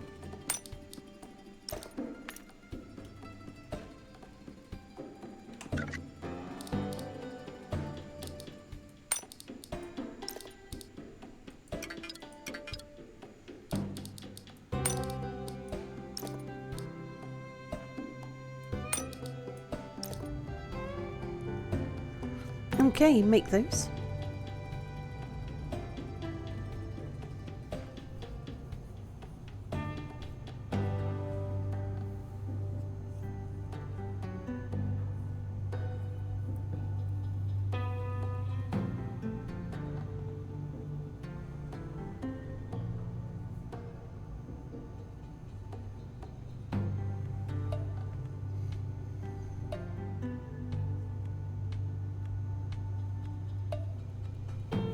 While that's making, I could fly out and grab the loot that I saw. That's not very far away. Yeah, that stuff there.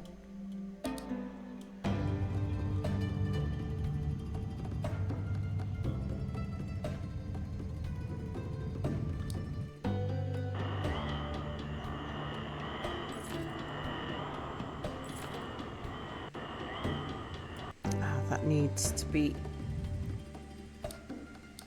demolished first.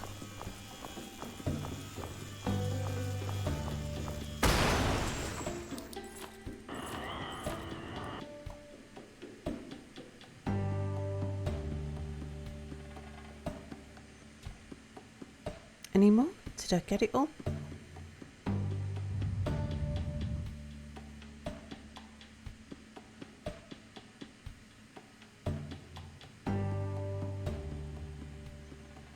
Okay, we're heading in that direction anyway.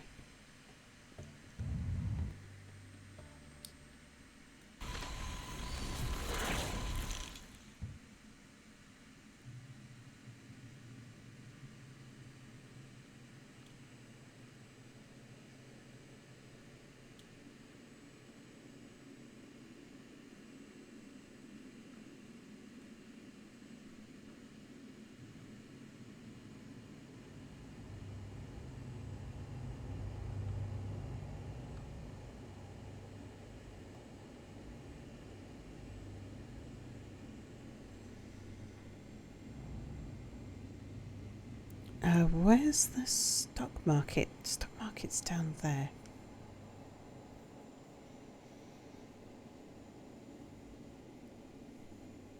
Actually, I think we might head to the stock market next.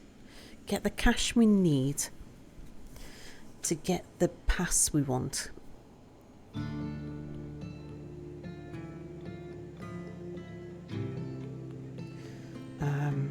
Then we'll see what's left to explore.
Imaginary exponent. Hello, hello. This is good morning, Silent Chat. How is the Death Cube construction going? Oh, it's doing really well. It's definitely a cuboid now.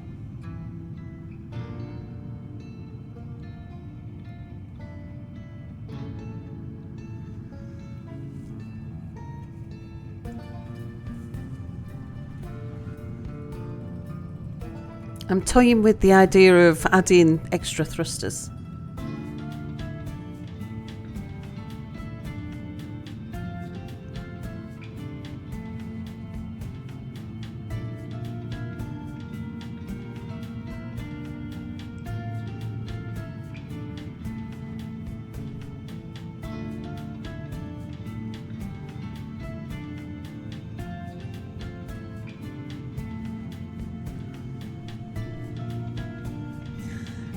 That will do. I know the stock market's still a fair ways away, but I think the next place we're going is over there.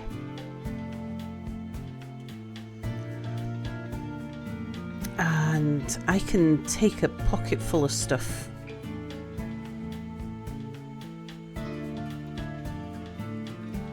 Rather than taking the whole ship. Because hydrogen is cheap.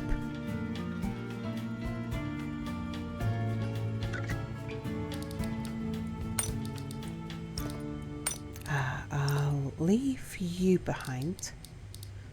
We'll put those in here.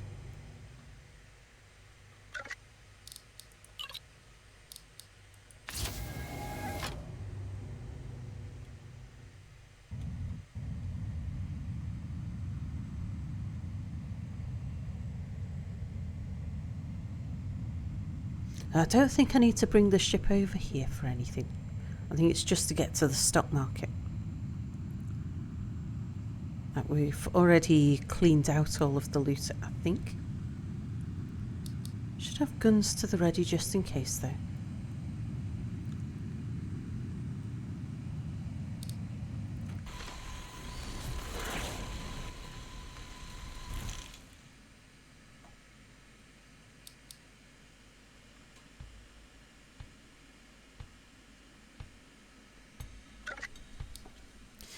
Okay, these are worth over 500 each. That's 1,000, 2,000. That'll be 3,000 and 4,000. And that'll give us enough to buy the blueprint. Okay. I'll hold on to the rest because if I need this steel, I can always melt these down.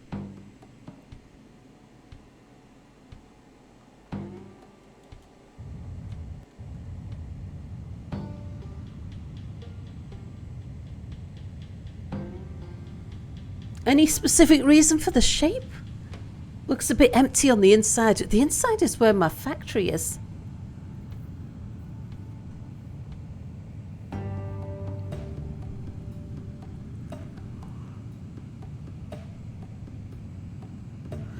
If I look up, you'll see it.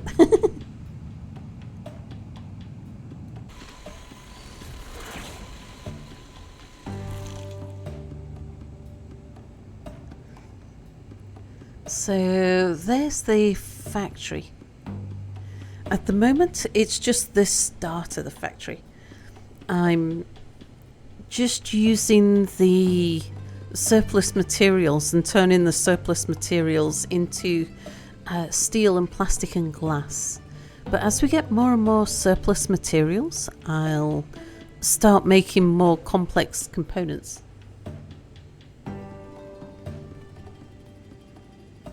And so all of the walls and the ceiling I plan on using for factory.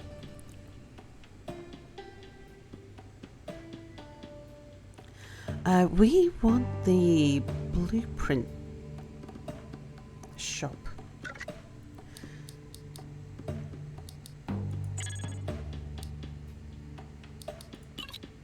Here we go. We want the industrial quadrant permit.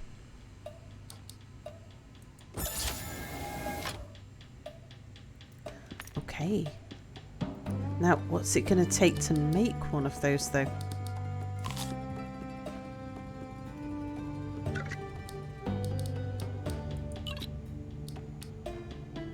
Ten motherboards and 10 deflectors. Other question, why is the factory not duck-shaped?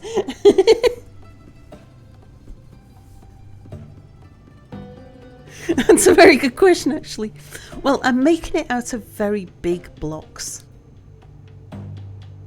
Right, the 10 deflectors aren't a problem. We're making those. Already got them. In fact, stop making them.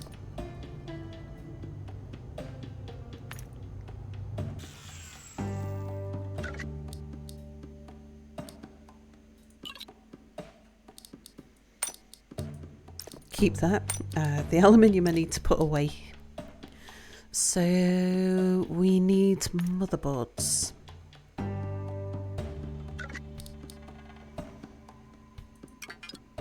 Which is microchips and plastic. Okay. Well, the plastic... Have I got some in here? I do.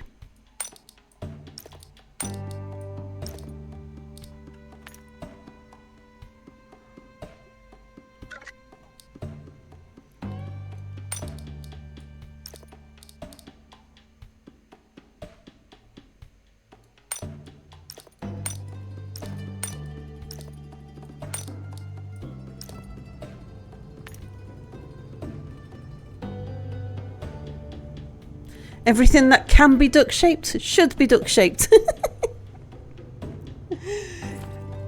I don't think... With the pixel size being as large as it is, I don't think we get a convincing looking duck shape.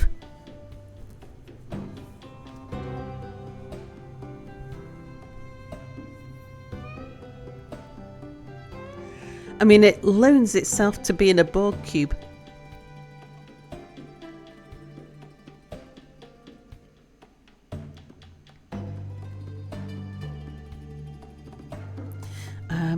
It's about time I planted some more corn, I think.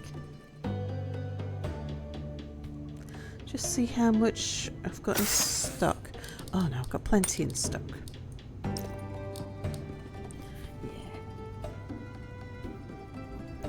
Not even halfway through my last supply.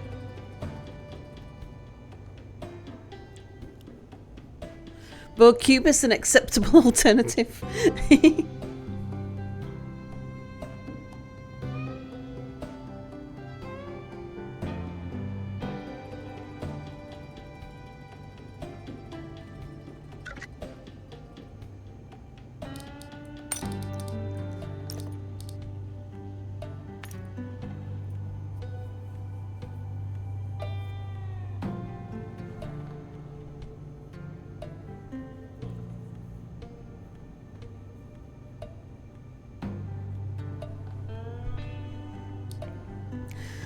top up my jet fuel. We could make some more as well. Let's make another 5.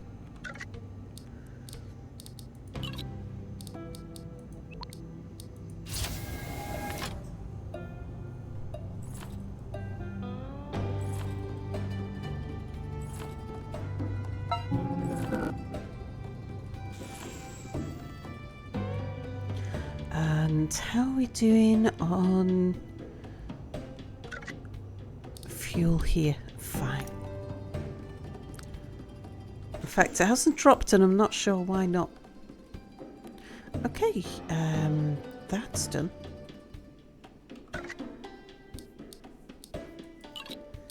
That means we can manufacture one of those now. Fabricate.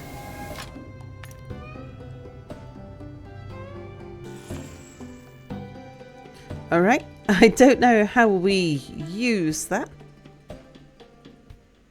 but we've got it ready.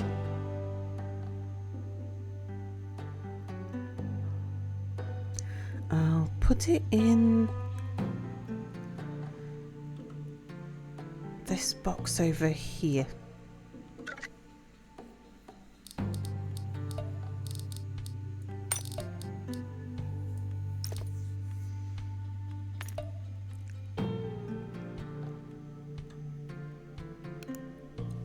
Because I don't want to jump to the next quadrant until I've cleared this quadrant. But I've got it now. I've got my permit. Oh, also very tired.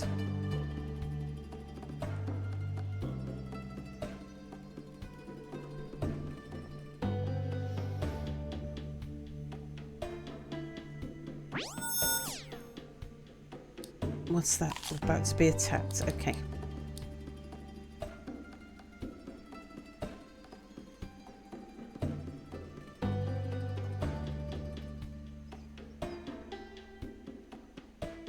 And I'm in open space where there's nothing to grab the loot that falls off.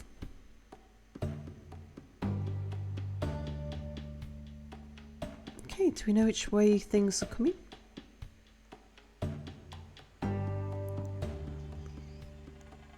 Bite are coming from that direction.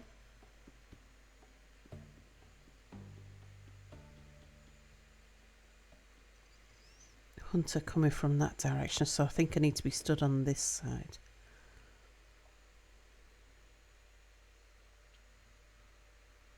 Take out the biter first.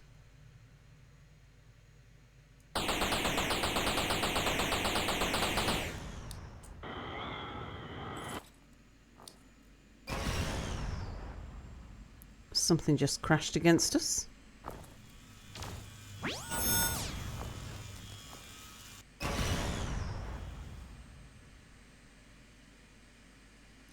Another biter there.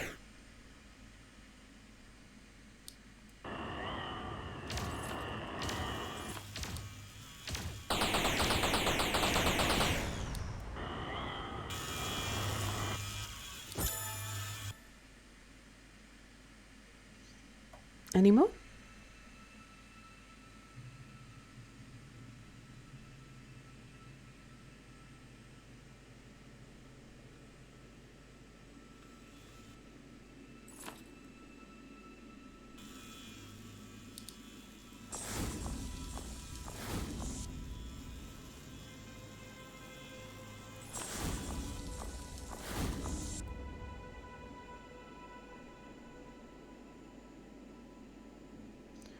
Did any loot go hurtling off into space?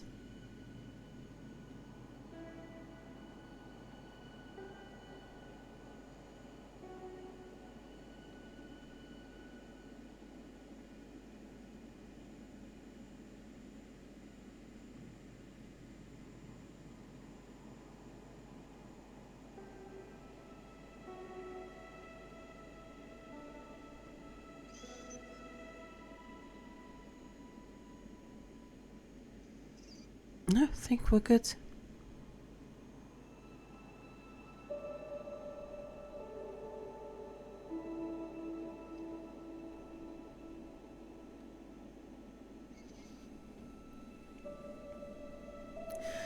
Right, well, chat, it is now 8 o'clock in the morning. I think I'm going to leave it here for now. I got my permit. I'm very happy with that. There's only a few scraps left to do here. There's a small asteroid cluster, just got 5 asteroids in it there. And another large one, like the one we've done tonight here. And then I think we'll do the jump. But for now, yeah, gonna call it here. Let's go find somebody to raid, and I'm gonna go get some sleep.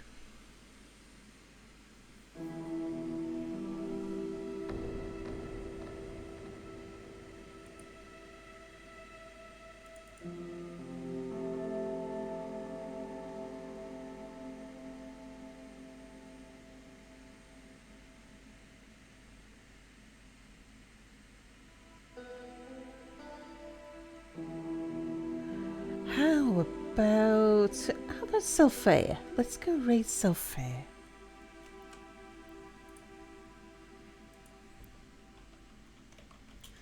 Selfair's playing Breath of the Wild.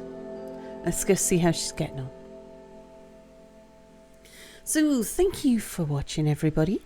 I'll be back tonight, I think. Is it tonight? Yeah. No reason why not tonight, except that we've got a lot of cheese coming, so can't absolutely guarantee I'm not going to crash out with a cheese coma later on. But apart from potential cheese crash, yeah, let's Galactic's prepared a raid message for us. Let's go say hello to Selfair, and I'll see you tonight. Bye for now, everybody.